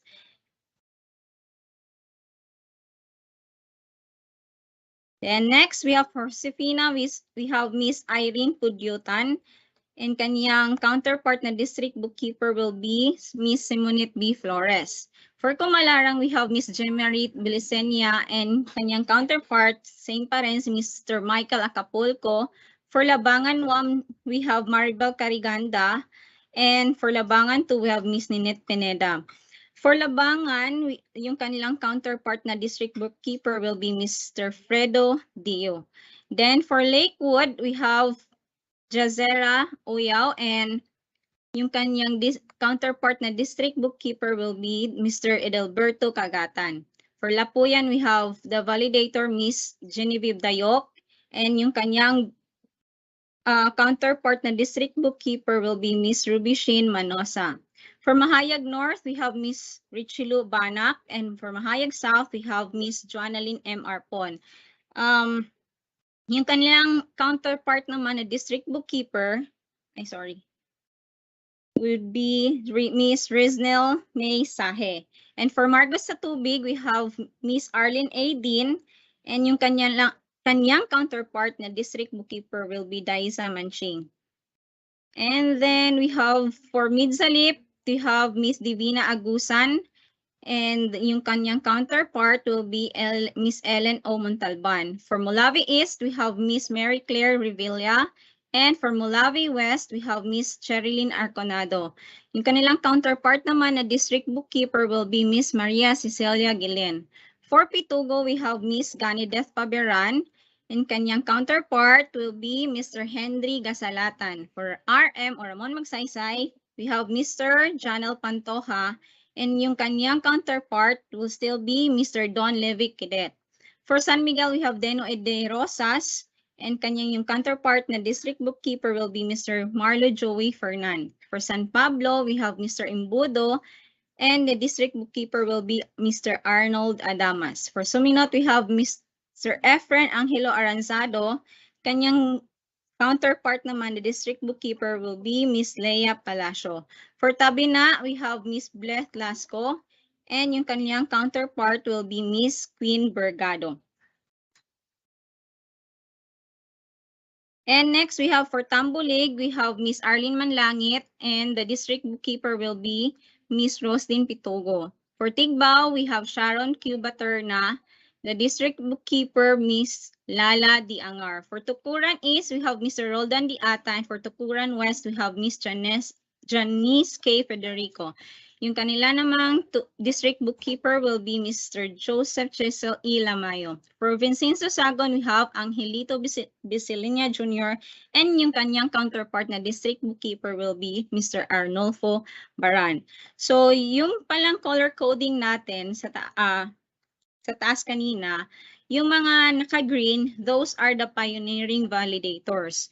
Yung namang naka-blue, highlighted in blue, those are our additional validators last year, yung 2021. And then, yung pink na code, those were the newly hired or promoted na mga senior bookkeepers. Yung iba from ADAS 2 na promote ng ADAS 3. And yung mga naka-gray dito sa kabilang side, we have those are for those bookkeepers na dapat nating i-transfer to their new assignment because nga we have movements from the field to the SDO as the validators. So we yung mga naka-gray naman, we make sure na yung kanilang lilipatan na assignment will be their neighboring municipality. So para po hindi po sila masyadong malayuan sa ilahang assignment pohon kasi syempre gastos sad kung layo na kaayo ang ilahang assignment. So wala di na siyang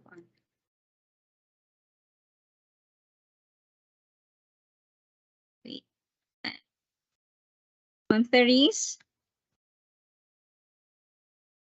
Ayaw na gumalaw ng aking presentation po.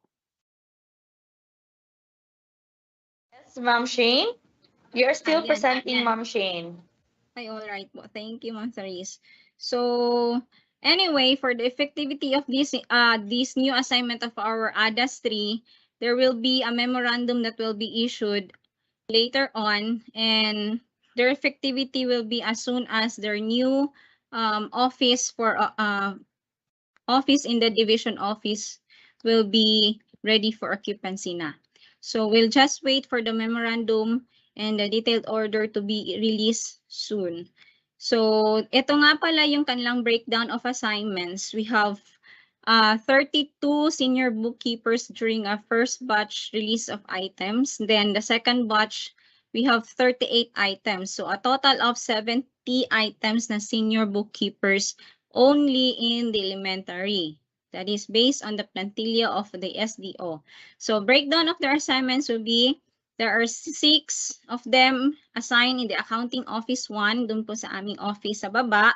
4 din po sa kanila yung naging encoders or those who prepared their liquidation reports and record their liquidation reports and cash advances, and at the same time who prepared also their demand letters in case they cannot liquidate their cash advances on time.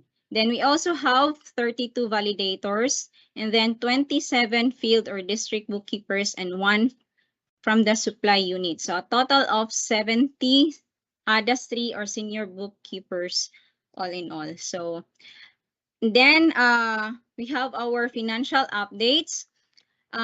We have just received a new additional school MOE amounting to 55,670,000 last week. So a memo will be issued for this purpose to inform the school heads on the uses of this additional school MOE, and of course the list of schools with their amount for this additional school MOE. Actually, iba po itong additional na MOE ito dun sa nauna nang na-release na additional school MOE. So pangalawa na po itong additional school MOE for this year 2022, calendar year 2022. So meron po na-release na memorandum before for the additional school MOE, and then this would be another new additional school MOE that we will issue a memorandum on this later on. So what are the uses of these funds? Just refer to the following issuances, yung DepEd memo number 039 series of 2020, DepEd order number 008 series of 2019, DepEd order number 14 series of 2020, and DepEd order number 15 series of 2020, as well as yung DepEd order number 034 series of 2022, para po mag-guide tayo kung paano po gagamitin yung additional MOE. You have to refer all of these issuances. And yung bawal na gamitan ng funds na ito, it shall, in no case shall these funds be used for the following, like procurement of tangible items beyond the capitalization threshold. So ngayon po, yung ating capitalization threshold is increased from 15,000 to 50,000 pesos. So beyond 50,000 po, bawal na pong i-charge sa MOE yung procurement of tangible items. And then, bawal din po ang hiring of contractual or casual employees whose salaries and other compensation benefits should be charged against personal services allocation. So, bawal po siya i-charge sa MOE yung mga contractual or casual employees na dapat yung sweldo nila dapat sa PS. And yung procurement of capital outlay items. Of course, pag lumagpas na po yan na ating capitalization threshold na 50,000, that will be considered as capital outlay items. So, bawal po yan i-charge sa ating additional MOE, even sa ating regular comprehensive release na MOE. So, I think that's all for now for my report this afternoon. Thank you so much for listening. Back to you now, Ms. Cerise, attorney. Thank you.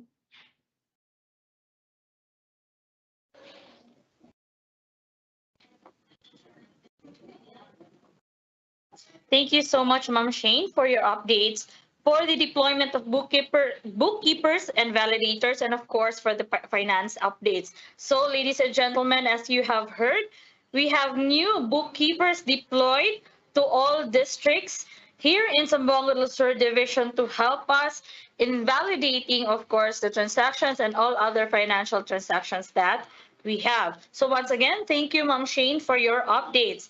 Up next, we have Sets Ebenezer Bana Malilay to give us the updates or information about the first DepEd Zamboanga del Sur Education Summit. Sir?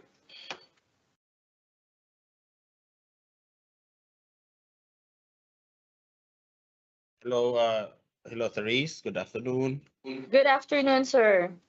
This is just a very short presentation because we have floated the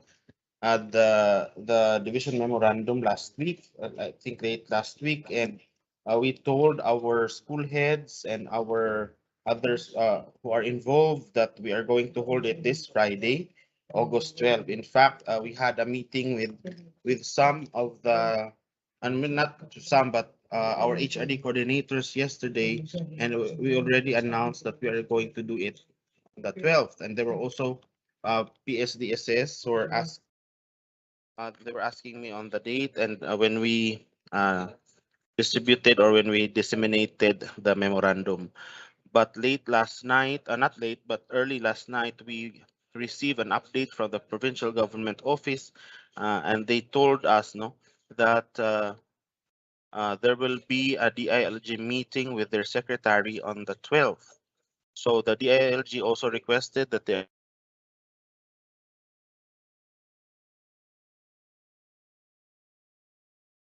will attend that because there will be a secretary who will come, Secretary Abalos. So they're going to hold it on the 12th. So we were moved, our schedule was moved to the 15th. That's Monday next week. And Monday next week, we will start at around 10 o'clock in the morning. And for the, on the 10th, on the 15th, and we'll start on the 10th because our governor and our congresswomen will attend also a DPM meeting early that day. So this schedule is dependent on the schedule of our provincial officials. So that is why we had to move it to August 15, and the time is also dependent on their availability. So actually, there are no changes in the memo except for the date and for the time that we are going to start. Can we move the slide next?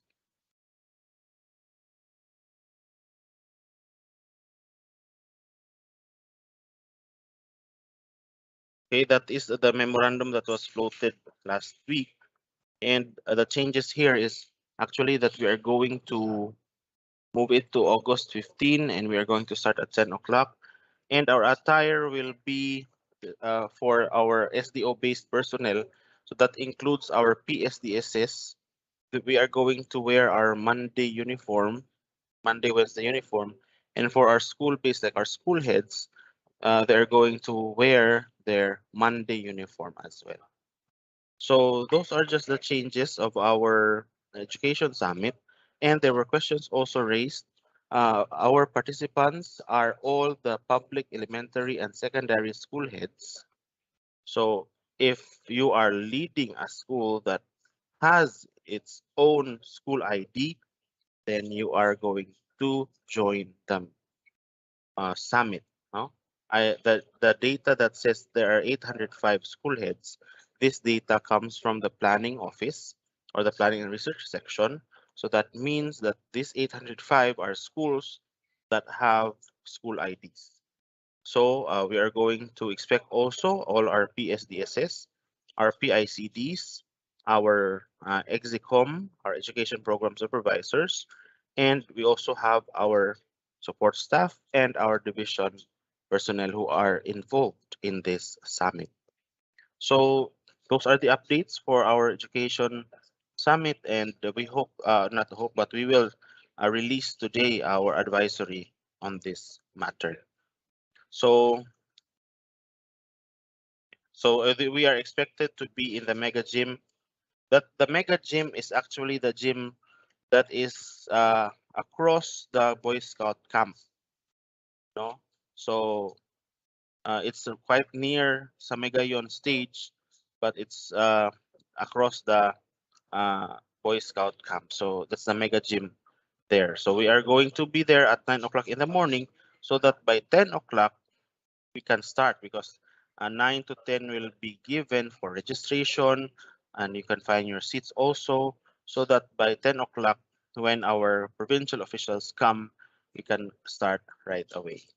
By the way, this program is a program, is a brainchild of our SDS, and SDS uh, uh, is working with the HRD section for this event. So we are happy now that we are going to hold this for the first time, that we are going to hold an education summit, which will be attended by our provincial officials, then all our municipal mayors, along with their chairperson of the education committee in local municipality councils. So we look forward for this meeting, and we hope no that there will be the partnership between the LGU and the DepEd will be strengthened with this education summit. So if there are questions regarding this, we will entertain them during the open forum, which is scheduled after the parts of the ASDS.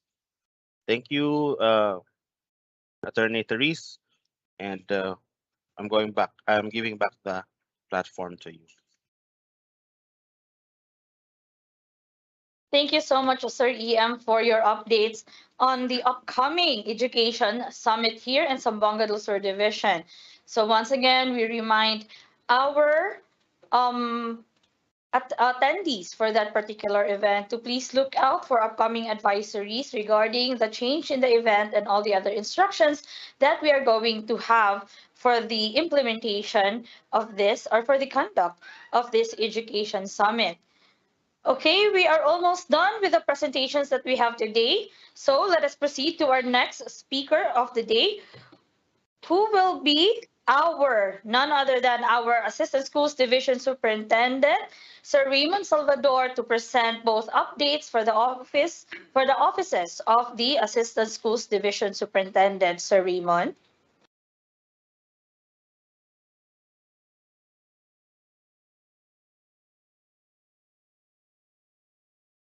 Okay, so I think Sir Raymond is still preparing for his slides for his presentation.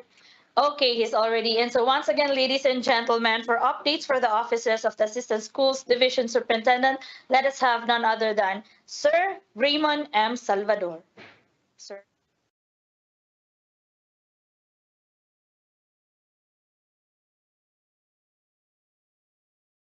Good afternoon. I'd like to ask for a moment for a while kasi I'm trying to load up my presentation. Okay, sir, noted, sir. So while waiting for the presentation of Sir Raymond, may I again remind everyone that our link for the attendance will be presented and open at 3 p.m. So please, we are reminding everyone who are in both platforms, both in Microsoft Teams and of course in YouTube, to please fill in this link so that your attendance will be recorded. The presentation of Sir Raymond will be followed by, of course, an open forum. So please, if you have any questions, just post it or comment it through the chat box of our MS Teams and the comment section of our YouTube channel. So I believe that Sir Raymond is already presenting. Once again, ladies and gentlemen, let us have our Assistant Schools Division Superintendent, Sir Raymond M. Salvador, for his updates. Sir? Thank you so much, Attorney Therese. I hope I'm loud and clear on your end. Anyway, a blessed afternoon to our Schools Division Superintendent, Dr. Maharani Jacinto. Good afternoon, ma'am. To my counterpart, Sir Jerry Pukinkito, the ASDS for District 1, Congressional District 1. Good afternoon, sir. To our two chiefs, Dr. Ernesto Tardo of the SGOD, represented by EPS Antonio Ganuk, our CID chief, Dr. Juliet Magallanes, represented by EPS Minda Castillo, all the members of the EXICOM, our IT group, our IT boys. I'd like also to greet a blessed afternoon to our school heads listening and watching our virtual demand com and our PSDSS and PICTs. This report is a combination from both offices of the Assistant Schools Division Superintendent. Both Sir Jerry and I will interchangeably present if it's our turn to present. So allow me to start the ball rolling. For this, I'd like to present to you first update is that the QMS for our department has already its Citizens Charter Handbook. Although it's still in its first edition, if you could have a copy of this, you can start reading this QMS. And by the way, QMS is Quality Management System. And we all know that it has already a corresponding DepEd order as to its implementation coming from, streamlining it from the central office down to the school level. So it's best that you start to go over the Citizens Charter Handbook because all the processes indicated in our organizations are already presented there. Okay, for the accounting, although it's a blank page, just like to both Jerry and I would like to be in support of the presentation of our accountant which is Shane. The very purpose why we are moving from the usual practice wherein our bookkeepers are just forwarding the documents to the division office saying that hindi ko na to i-check ng maayos kasi may validator naman. So with the restructuring of our accounting section, especially in the liquidation and following up of documents, I think we will now be able to strengthen in the implementation of our accounting policies. As you look into the presentation, and I hope you took notice, there will be 1:1 validator for each district. It's because we want to deload them, and we are very lucky because we were given by the central office people to manage this, and we want also to maximize and utilize them. And if you also see, they have a counterpart, the district bookkeepers, because we want also to maximize their presence in the field. And rest assured that it's just not only in black and white, but all their tasks, all their works will also be captured in their IPCRF. And we have really appreciate the effort of our accounting section, the practice that they have been doing, the five folds. And we want to also incorporate this in their individual performance commitment form. Having said that, this will make sure our people in the district, especially our bookkeeper, even our disbursing officers, to include our administrative officer, as mentioned by Mamudang this morning in her presentation, we will really maximize and capitalize these people whom we were given by the central office. Okay. For the HRMPSB, we had conducted the last simultaneous ranking last year, and most of the results were adopted and implemented already. And it was agreed already that on September next month, we will be holding the simultaneous ranking in the district.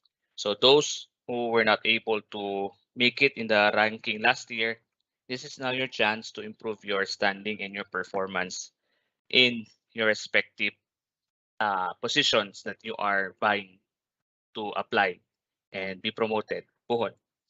Also, I'd like to inform our school heads, our PICDs, and PSDSS to also get a copy of DepEd Order number 19 series of 2022, which is the new Department of Education Merit and Selection Plan. It has been out since last April. I just want to highlight some of the content of this DepEd order, particularly in the outstanding accomplishment, which is found in section 40 of the DepEd order. Now, for outstanding accomplishment, if you look at it, it is now linked to the key results area of the applicant's current or previous position, meaning to say it is now fully utilized and maximized the PPST, which we already now have adopted all of the 32, 34, 30, 36 strand. So meaning to say it's now more competency based, when it comes to ranking our candidates. Now, nandyan pa rin yung awards and recognition, innovation or research, subject expert, resource speakership, school-based management level of practice for school head. So hindi talaga yan mawawala. So it's very important, and I can see some of our PICDs and PSDSS are already uploading in Facebook that they're starting to do their pre-validation, pre-evaluation of the SBM practice of our schools. But for this, we are still waiting for the finalization in the for the tool to be used, and the division office with the SGOD leading the group had already set the members and how we will tackle this and how we will do the validation at the level of the school and division office. Another thing that I like to highlight in this DepEd order is the application of education.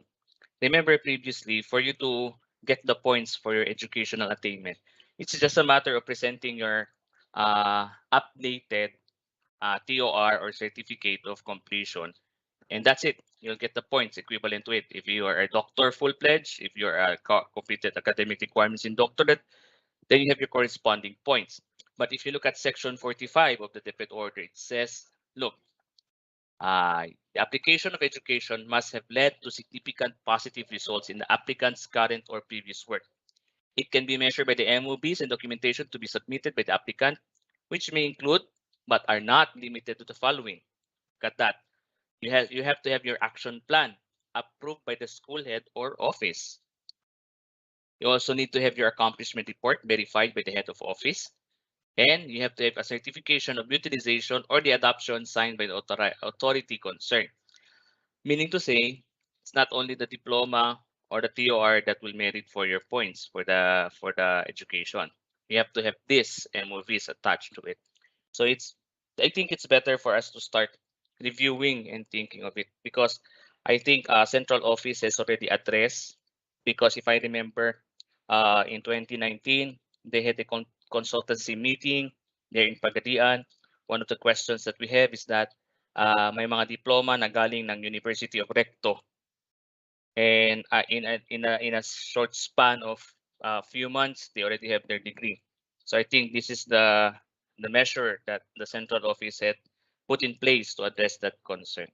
Another thing that I like for you to take note in the order is section 47. It's application learning and development. If you look at it, before, just need to present your certificate of training or your participation. Then it could be charged school, district, regional, national, even international. There's a great conflict of how to appreciate your certificates, especially if it's international. But this time, we are just waiting for the guidelines to be downloaded by the central office.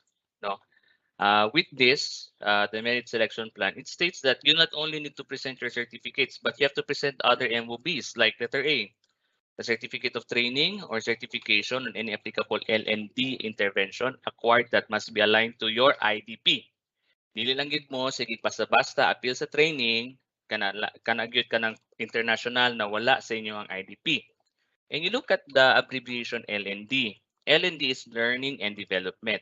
Now, this is now also aligned to the trust of the civil service that all agencies, both NGA, GOCCs, must be prime level accredited.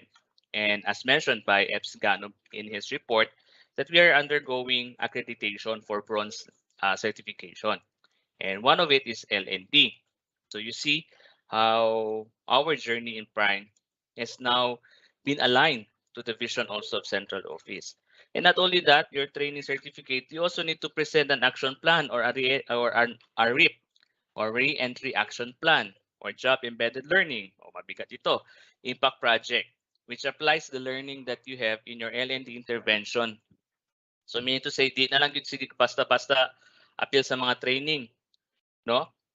You have to have your re-entry plan. You have to have your action plan. So it's important that we take note of this. Also, you have to attach your accomplishment report. Of course, there should be a general certification that the intervention was used or adopted by the office at the local level. You have to have your accomplishment report together with again. It could be adopted in a different office at the local or higher offices. So mean to say you're just not going to just attend just for the purpose of earning a certificate. but you are to attend for the purpose to gain knowledge, to advance your learning, and to implement what you have gotten in the training or in the seminar and put it and adopt it in your respective area, in your respective schools. So that's it about the MSP.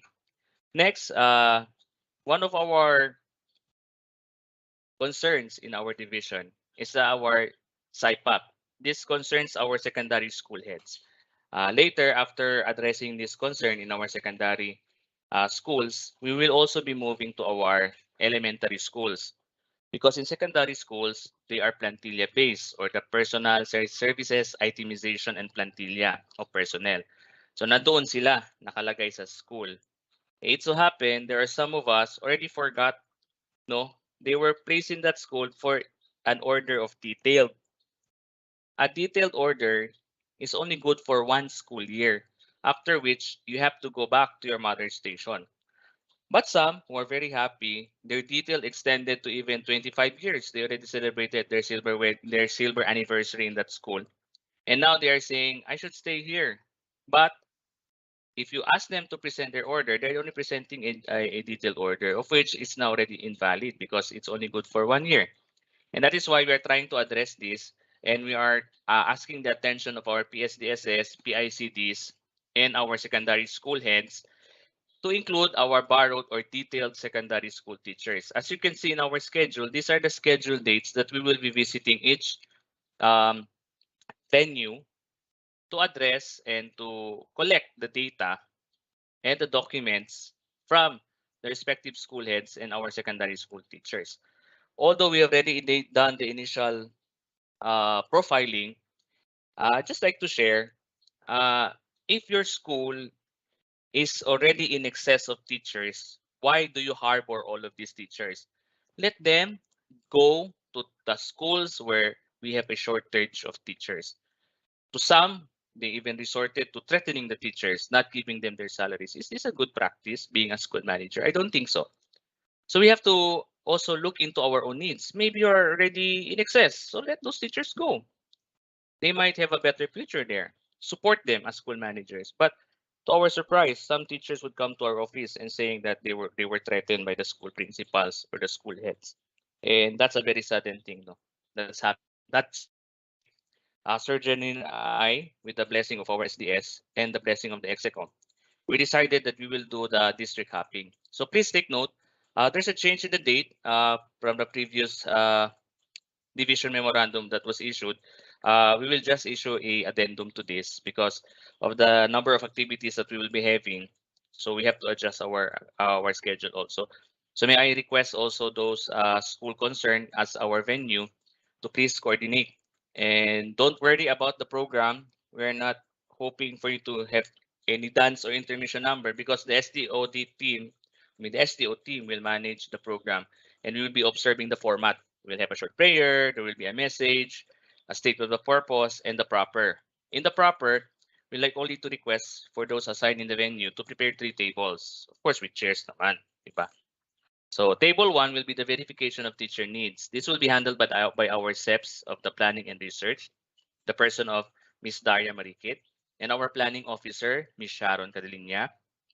They will validate whether your school is still in need of teacher or you are already in excess of teachers. Why?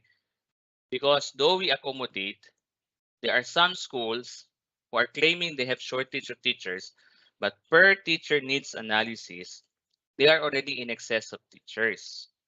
And some of us, we ignore this need because we want to get more teachers and we forget that there is a ratio for the teacher and the student. So in table 1, they will verify that. It's either the SEPs for planning and research and the planning officer or their alternate who will be there.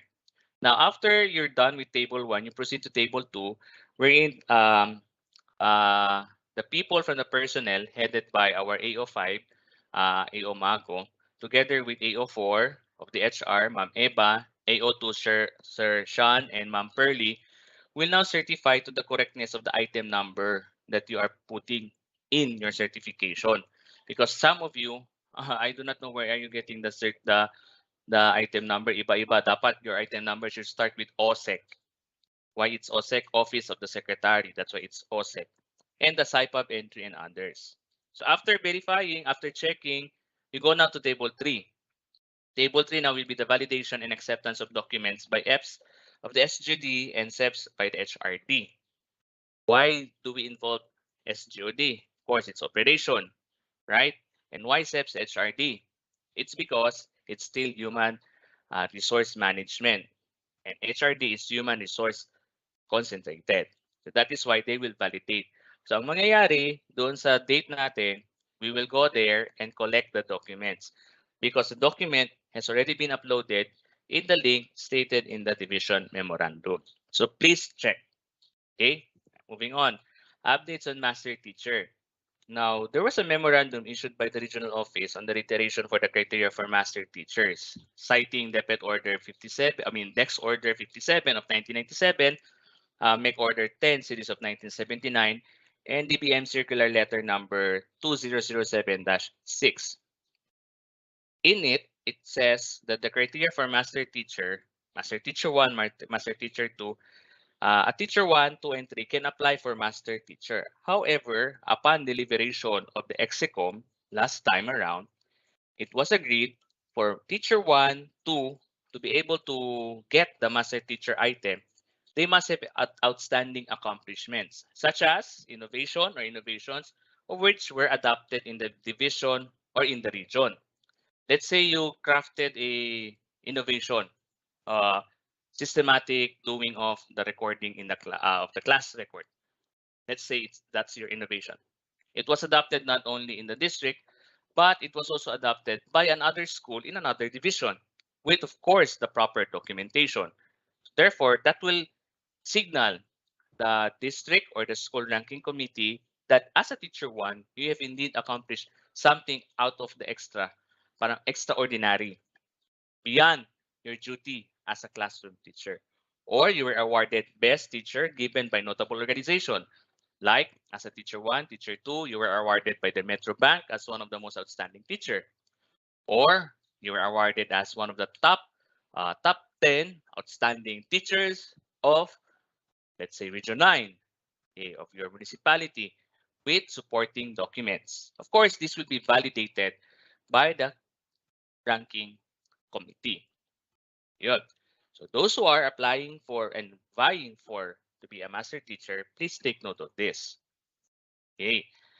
Next, the division office has also created, and it's already in a memorandum, division memo number 182 series of 2022.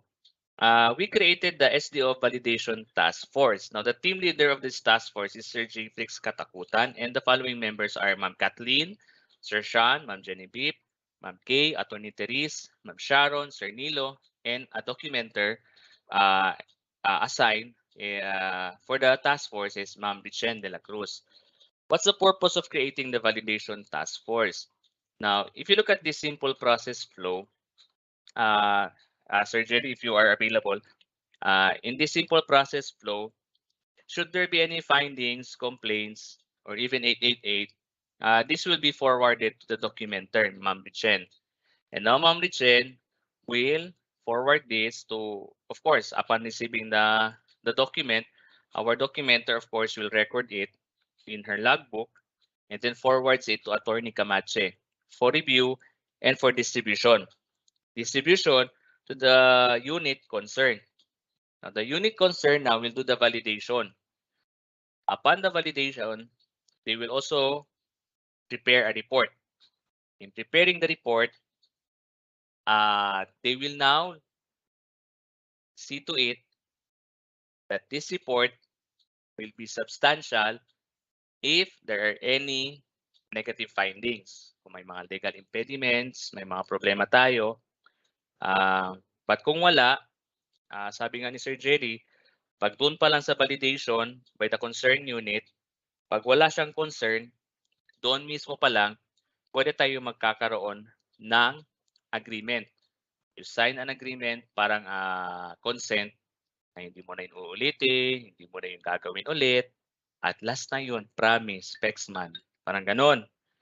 But if there are legal impediments, so may mga legal implications, then it would be forwarded to the legal office of Attorney General for proper legal action. Now, if you look, there's a monitoring tool that will be used by the Division Task Force. Just a backgrounder, why did we created this Vision Validation Task Force? There are some of us, school managers, sometimes we overforget our mandates. Like for example, when we do liquidation report, we forget that the documents included in the liquidation report are public documents. Once these are public documents, it's very important that you must not alter or do any erroneous thing on the document. But sad to note, some are taking it lightly. So because of that, it's not only 10, but I think it's just about 30 or more than 30 that we found there are erroneous entries in your report. So this triggered both the offices of ASDS 1 and ASDS 2 to present this to SDS. And out of this, ito na, may division validation task force tayo. Okay? So if they will be visiting your school, so malamang baka kailangan nyo makipag-usap sa kanila. Okay. Next, Sir Jerry, if you are there, for the next presentation, I would like to turn over now the microphone to Sir Jerry. Sir Jerry. Yes, Sir Raymond, thank you. For the redesignation of school LIS and BIS, this is actually born out of the experience last week that there were considerable numbers of our schools that did not upload the data in the enrollment quick count, and to ensure that our schools are compliant to reports, particularly on LIS and ABIS. So there is a need for the designation of the following. We have the school LIS coordinator as well as the at the same time the BIS coordinator, who will directly connect to our SEPSA for planning and research, and of course to our planning officers. Then hopefully gathering of data will be hastened. Then we are also planning to have the unified adoption of OPCRF for school heads, and this will ensure the objective and PPSS based evaluation of all school heads.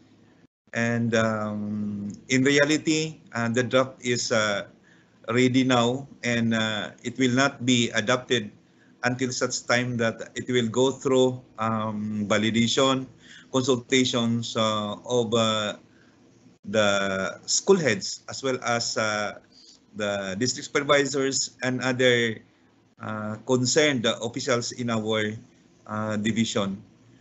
Then there is also in that tool that how do you call that? Is that a tool, or is that in that plan, or in that form, the adoption of unified means of verification? However, due to uniqueness of the school situations, there might be some modifications later, depending on the agreement that will be made during the consultation. Sir Raymond, please. Okay. And another item here is on the conversion of our primary school or incomplete primary school to complete elementary school, and from elementary school to integrated school. This is in support to the provision or to the plan of our central office as stated in the BEDP 2030. It's one of the critical items that is pursued by the central office, and our division will adopt this because it is very applicable in our situations, particularly to the remote schools where there is no existence of um, how do you call it, elementary school, meaning grades 5 to 6, and junior high school. And in fact, we would like to encourage also to those who are applying to expedite the preparation of the documents with the proper coordination with our local officials, the barangay, the municipal, for their support. And they should be made to understand on this because they have the obligations, not just for the opening of or the conversion of primary to elementary or to from elementary to secondary. It shall be explained to them as regards the requirements and the responsibility later. Then, Sir Raymond, back to you on the proposed araw ng SDO. Thank you so much, Sir Jerry. As for the proposed araw ng SDO, during our presentation in our Execom, it was suggested that for our araw ng SDO on September, we will begin the celebration on September 6 because for after 2 years, we haven't had such outdoor engagement. I think it's now fitting that we go back and feel the joy, of being with each other's company. So as our proposed araw ng SDO, it will start on September 6 with an opening program. It will be managed by the SGOD. It will be a fiesta mood or bazaar. And then it was suggested by the Execom that in this day, it would be solely for dance contest or pop and folk dance. It would be participated since it's araw ng SDO. Our top management decided that we will involve also our school heads, quality 1 to 6. For this, they will be the ones to participate the dance contest. Guidelines will soon to follow for this. On the second day, it was also agreed that kung first day puro sayaw, sa second day laro naman. But this time sa laro, it would be laro ng lahi. It would be a whole day affair. Like kadang-kadang, tag-of-war, synchronized walking, sack race, tumbang preso, others, to be participated by SDO-based item personnel. So dito included yung PSDS, yung mga taga-division, included na dito yung mga nasa district natin ng mga AO, mga bookkeeper, disbursing officers, and we will coordinate with the MAPE Teachers Association, and they will be in charge of this activity. And on September 8, which is the araw talaga ng SDO, there will be a mass and fellowship early in the morning. And it was suggested by our SDS that we will have Social Services Day and the closing program. In the Social Services Day, we will be inviting people from partner agencies. I think it would be the SOCMOB who will be handling this affair. And during this closing program, the RNR together with the OSDS will manage the affair. So this is our proposed schedule for the araw ng SDO. Once this is finalized, the memo will follow. So I hope you would participate, our dear school heads, our PSDSS, our PICDs. I think it's high time for us to enjoy and have fun because what we experienced last August 1 was really very fun and happy feeling talaga after a long time when we spend with each other, enjoying and having our Zumba. So we hope this would be one of those engaging activities and will be one of those memorable one. Okay, so with this, Sir Jen and I would like to say gracias, dagang salamat for listening. Keep safe, everyone. Sir Jerry, is there anything you need to add, sir?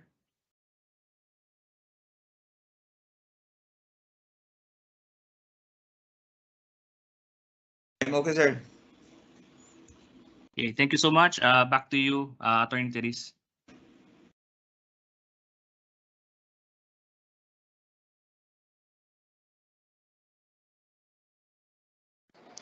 Thank you so much, Sir Raymond Salvador, and of course, Sir Jerry Bukingkito, for giving us updates from the two offices of the Assistant Schools Division Superintendent. So now we are in our open forum parts, and we were able to gather some questions.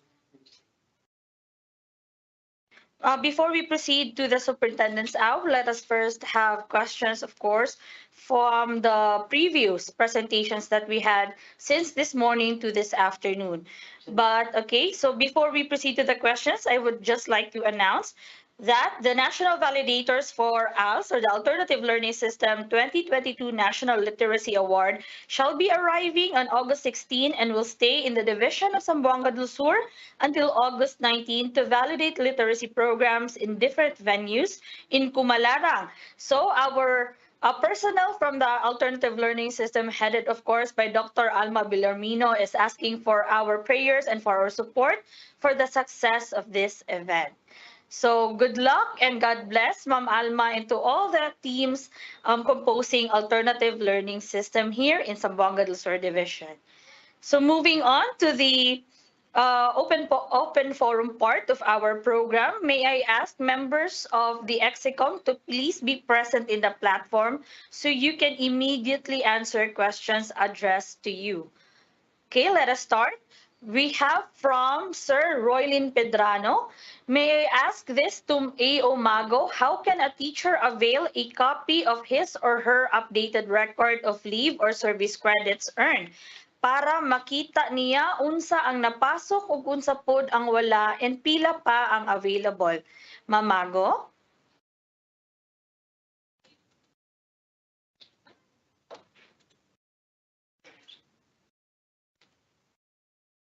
Okay, again, we would like to request our members of the EXICOM to please be present in the platform, which is MS Teams, so that you can answer questions addressed to you. So while waiting for Mamago, we will go back to that question. Let us proceed first to the next. Okay. May I ask po, our division RDO sa district, dili sila required mo liquidate sa MOOE and other cash advances? I believe this is for Ma'am Shane Karandang. Again, the question is, ang DO sa district, dili sila required mo liquidate sa MOOE and other cash advance? This is from Ma'am Mary Joy Andos. Ma'am Shane? Yes, ma'am. Yes. With regards to the AO, they are not actually the ones who will liquidate the liquidation reports or the cash advances of the school heads, no? They are just, di ko masyadong nabasa yung kanilang duties and responsibilities, but they also have, I believe they have the responsibility to oversee or to review also the financial reports or yung mga documents related to financial reporting ng ating mga schools.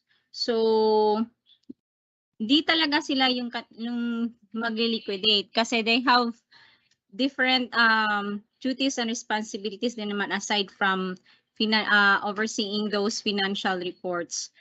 And we have also our senior bookkeepers who have the responsibility on that matter to give technical assistance to these school heads on their liquidation reports. Yung ang ating mga AO, sila yung mag-oversee ng ating mga senior bookkeepers. I believe they are the ones who will do the review also for in case of those financial reporting matters. So, isa na din yun mga liquidation reports. Ma'am. Okay, thank you so much, Ma'am Shane. I hope that was clear to... yes, ma'am. Thank you. Let us be reminded as to where the responsibility of the liquidation of MOOE is being lodged. That's the guidance for us. The participation of the AO in the conduct of financial activities is very limited. That is only when they are allowed and given the authority to perform some of those financial activities. And yet, the liquidation is solely lodged to the office of the school heads. And I hope you understand that. You cannot, of course, you cannot relay or bequeath your responsibility to others. For in the end, you are still the accountable person, being the one who signed and received the finances of the school. So accountability is non-transferable.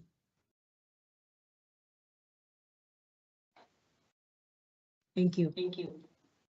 Thank you so much, Ma'am Dr. Jacinto, for that clarification. Once again, the responsibility for liquidation is with the office of the school principal or school head. So I hope that that is already clear to the one asking the questions. So let us now proceed to the next question.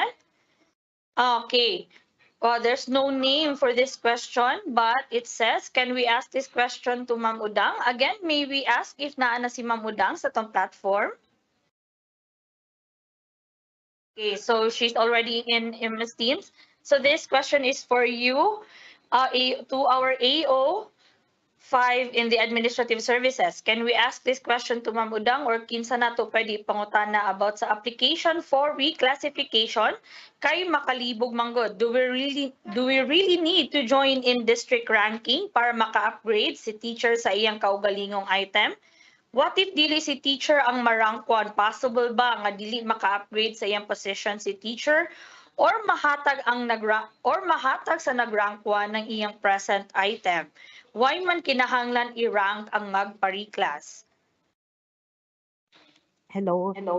Yes, I would ma'am. like to request Sir Raymond as the chairman of the PSMR, HRMPSB for appropriate answer to that. My initial answer for particularly on the requirements of that process, you can avail or you can visit the SURE website, our website. Meron yan division memorandum, nakalagay na doon lahat anong mga requirements. But as to the ranking in the school level, I would like to request our chairperson, Assistant Schools Division Superintendent, Sir Salvador. Can I help me to address that question? I'm sorry, can I ask for the repeat of the question? Okay, Sir Raymond, the question is, okay, application for requalification kay makalibog mangutana mi sa process. Do we really need to join in district ranking para ma-upgrade si teacher sa iyahang kaugalingong item? What if dili si teacher ang ma-rank 1? Possible ba nga dili ma-upgrade sa iyahang position si teacher or mahatag kay rank 1 ng iyahang present item? Ngano man or why man kinahanglan i-rank ang magpa-reclass? Okay. As you know, when it comes to promotion, there are two ways for a teacher to promote. One, through natural vacancy, if an item has been declared vacant due to retirement, due to for unseen circumstances, then that's a chance for the teacher to get promoted through natural vacancy. In the natural vacancy, of course, if you are applying for that position, you have to consider the qualification standards, which are the minimum, and it's set between civil service, DBM, and DepEd. Such qualification is non-negotiable. The only thing that we could negotiate is how we present our documents, but again, it would be validated. So if you wish to be promoted to natural vacancy, you have to look into the qualification standard for the one asking the question. Another way for you to get promoted is reclassification. Now, in reclassification, I think there are, if I'm not mistaken, there are 2 or 3 options. The first option is for you to apply to get the equivalent records form or the ERF. Now, in the ERF, you have the option to apply from teacher 1, you go to teacher 2 or teacher 3, and that's the limit for ERF. If you're a teacher 1, and if you have completed your academic requirements and you have been 3 years in the service, then you are qualified to apply, then you are qualified to be reclassed to teacher 2. Or if you're a teacher 1, but you have graduated your master's or even you're a doctorate already when you join DepEd, and you have been in the service for more than 3 years, then your equivalent records will tell you're no longer teacher 1, but you can be upgraded to teacher 3. So that's that's ERF. That's still reclassification of your item. Now, if you want to go from teacher 3, teacher 1, 2, 3 to master teacher or to head teacher, that's conversion of your item. Meaning to say, we are converting a classroom item into the next higher position, be it classroom or administrative. So for master teacher, of course, there again, you go to the qualification standards. You have to look into it if you are qualified. If you are qualified, then you submit yourself for evaluation. For head teachers naman, there is this DepEd order. I think it's DepEd order number 97, series of 2011, that you have to be 3 years in your current position and have achieved and you are currently a teacher in charge or a department head for secondary.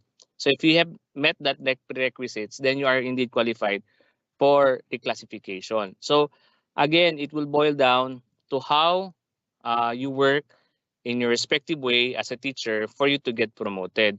So if you applied for the class and you failed to meet the qualification, then definitely you are not qualified. But if you rank and then you're not the number 1, you're number 2, number 3, then of course, we follow the ranking. But again, the appointing authority has the discretion to choose who among the qualified candidates best fit the position. She has the authority to conduct background investigation. She has the authority, or he has the authority to do further checking and validation of your standing. So yun po, I hope it would answer your query, Madam. Thank you, Attorney. Thank you so much, Sir Raymond. Thank you so much. May I come in? Ah, I would yes, like to address ma'am. the point. In addition to the explanation of ESDS Salvador, I would like to point out to all school heads for guidance that in the reclassification, everybody is entitled to apply. Everybody. The ranking is for the management to choose from, as stated a while ago by ESD Salvador, to select from among who is best fit to the position. But in the allocation for reclassification, the population of the district will matter. For if not, everybody will be teacher 3. You can just imagine where the government will get funds to provide. So there is always guidelines to follow, even though everybody is entitled to apply, even if not qualified, because that is just for application. The important thing is, did you meet the requirements? That's the one. And the second thing is, how many items is allotted for the district based on standard guidelines? In short, hindi lahat talaga pwedeng maging teacher 3 kasi may limit yan.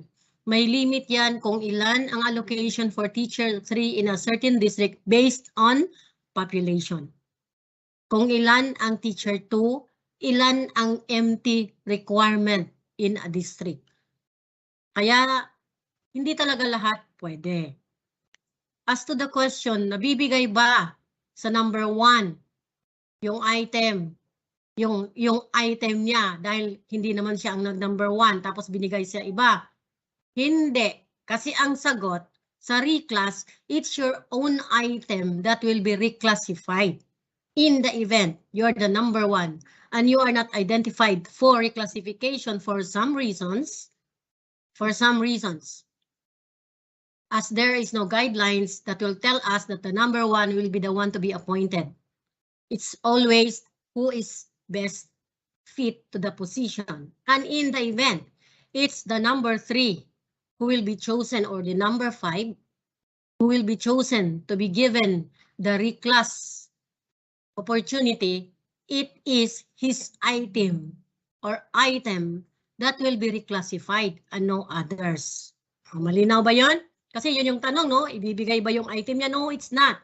because your position in the rank will not determine for the item to be reclassified. It's who is identified to be reclassified. And the item he or she is holding will be the item that will be reclassified to the next higher position. So malinaw na ba? Yung tanong, kasi yun yung nakuha ko sa tanong. Na pag siya ang number 1 at hindi na ibigay sa kanya, yung item ba niya ay ma-reclassify at maibigay sa iba. So hindi gano'n ha. Kung sino yung identified, kahit number 5 pa siya pa rin at siya at yung item niya ang marireclassify. Kasi siya nga ang napili. So ikaw, yung item mo, mananatili yan sa'yo. Kasi non-transferable yan, not unless you retire or you're being promoted, and will be given to another person because you will be getting another item once you are promoted. But in the reclass, it's not. You will be bringing your own item to the next higher level. So wala kang kaba dyan. What you will be working is, if you qualify, is everything favorable to you, and that are you the one that fits the position? Yun yung mga tanong natin. As to allocation, hindi talaga pwede lahat. Sinabi ko na kanina ha, may limit yan. Kasi may ratio yan and proportion. Ilan ba ang teacher 3 dapat? Ilan ba ang MT dapat? Dahil ang pera ay distributed din equally. Hindi yan pwedeng kunin natin lahat. May allocation yan per division. So we work on that. Kung ano yung perang binigay, yun lang ang pagkakasyahan natin. We will work on the budget that is allocated to us and we cannot go beyond. But actually, sometimes we go beyond. And we are lucky enough that the regional office was granting our request based on other divisions were not able to file. O yun yung kagandahan. Pag hindi sila nakapag-file, dahil mawawala ang pera, may babalik, pinapayagan yung ibang division na mag-workout at saka magbigay ng mga possible pa na reclass. Kasi it's all about funding in the end. Kahit gustuhin pa natin, nakabase pa rin tayo sa funds allocated for us. So kahit may ERF, hindi ibig sabihin pumunta ka sa division office at maningil ka ng tawag natin doon, appointment, kasi ginagawa yan ng iba. Dahil nagka-ERF na sila, punta na sila ng division. Saan ang appointment ko? Hindi ganyan ang story, no? The ERF is just a qualification. We will still request for the funds. But it will be good if we are already allocated. Pero pag wala, i-request pa yan. So, ibig sabihin, that will be kept aside muna at antayin na mabibigyan ulit tayo ng funds. Kasi ang ERF, hindi sabihin appointment na agad yan. Hindi. Qualification pa lang yan. Parang itong mga natin, na pag nakakuha ng CES eligibility, hindi ibig sabihin CESO na. Eligible ka lang. You're just eligible to be given the funds. But for the funds, it's up to the central office and the regional office for allocation to the different divisions. So I hope malinaw na yung tungkol sa reclass ha. Dahil, isip-isipin nyo na lang ha, in the event na hindi mag-rank, gusto nyo ba magturo-turo na lang ako kung sinong i-reclassify ko? Mas maganda ba yun? That's the essence. Para bakit tayo nagkakaroon ng ranking? Because we want to choose the one that fits to the position. Ayaw nyo ba transparent? Or baka gusto nyo si Juan o si Pedro na lang ituro ko para i-reclassify natin? Maganda ang effort ng PSB, sa totoo lang. A ranking for us to have a sound decision as to whom to place because he or she is fit to the position. Thank you. I think that's enough for that issue. Okay, thank you so much to our Schools Division Superintendent, Dr. Maharani Jacinto, and to our Assistant Schools Division Superintendent, Sir Raymond Salvador, for shedding light to that particular issue in reclassification. Going back to question number 1, still addressed, of course, to our AO5. Ma'am Zenaida Mago, how can a teacher avail a copy of his or her updated record of leave or service credits earned para makita niya unsa ang napasok ug unsa pud ang wala and pila pa ang available? Ma'am Udang?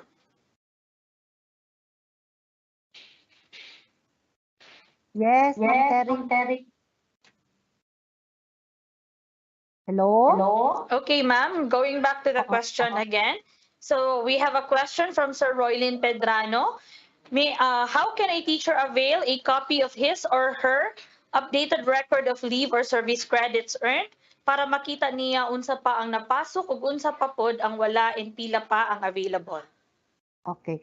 If not in person ang mag-request, she or he can have authorization through your AO2 as to that particular process.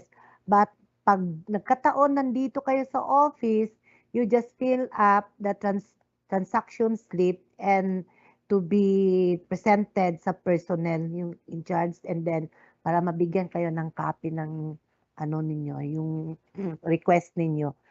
But I am recommending mas mabuti pa i-through AO2 district ninyo para hindi kayo excuse me, para di masyado kayo para di mo mahahago mo anhin dire.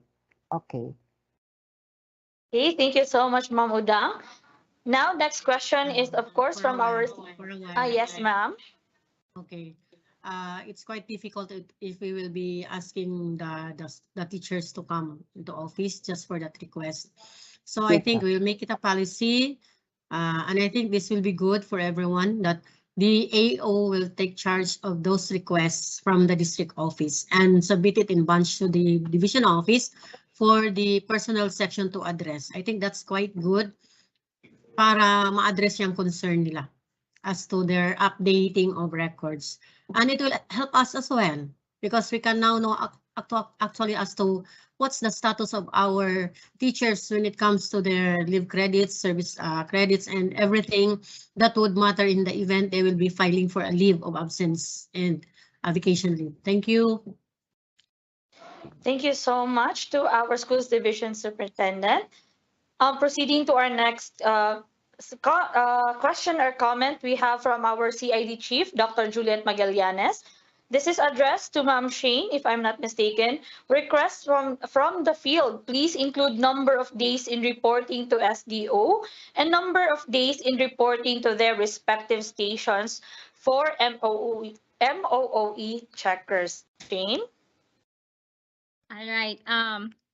With regards to their schedule, they are required during our meeting with the EXICOM, as per agreed, that they are required to be in their respective districts at least 3 times a month po, ma'am. So, it is expected that the validator should be in the respective districts at least 3 times a month. Dapat naka-duty sila sa district office 3 times a month po.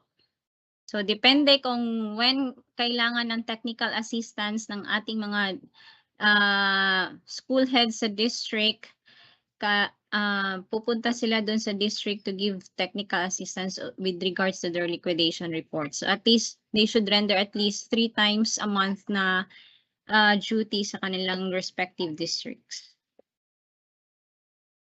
Thank you, Ma'am Therese. Thank you, Ma'am. Thank you, Ma'am Shane. The next question is still addressed to you.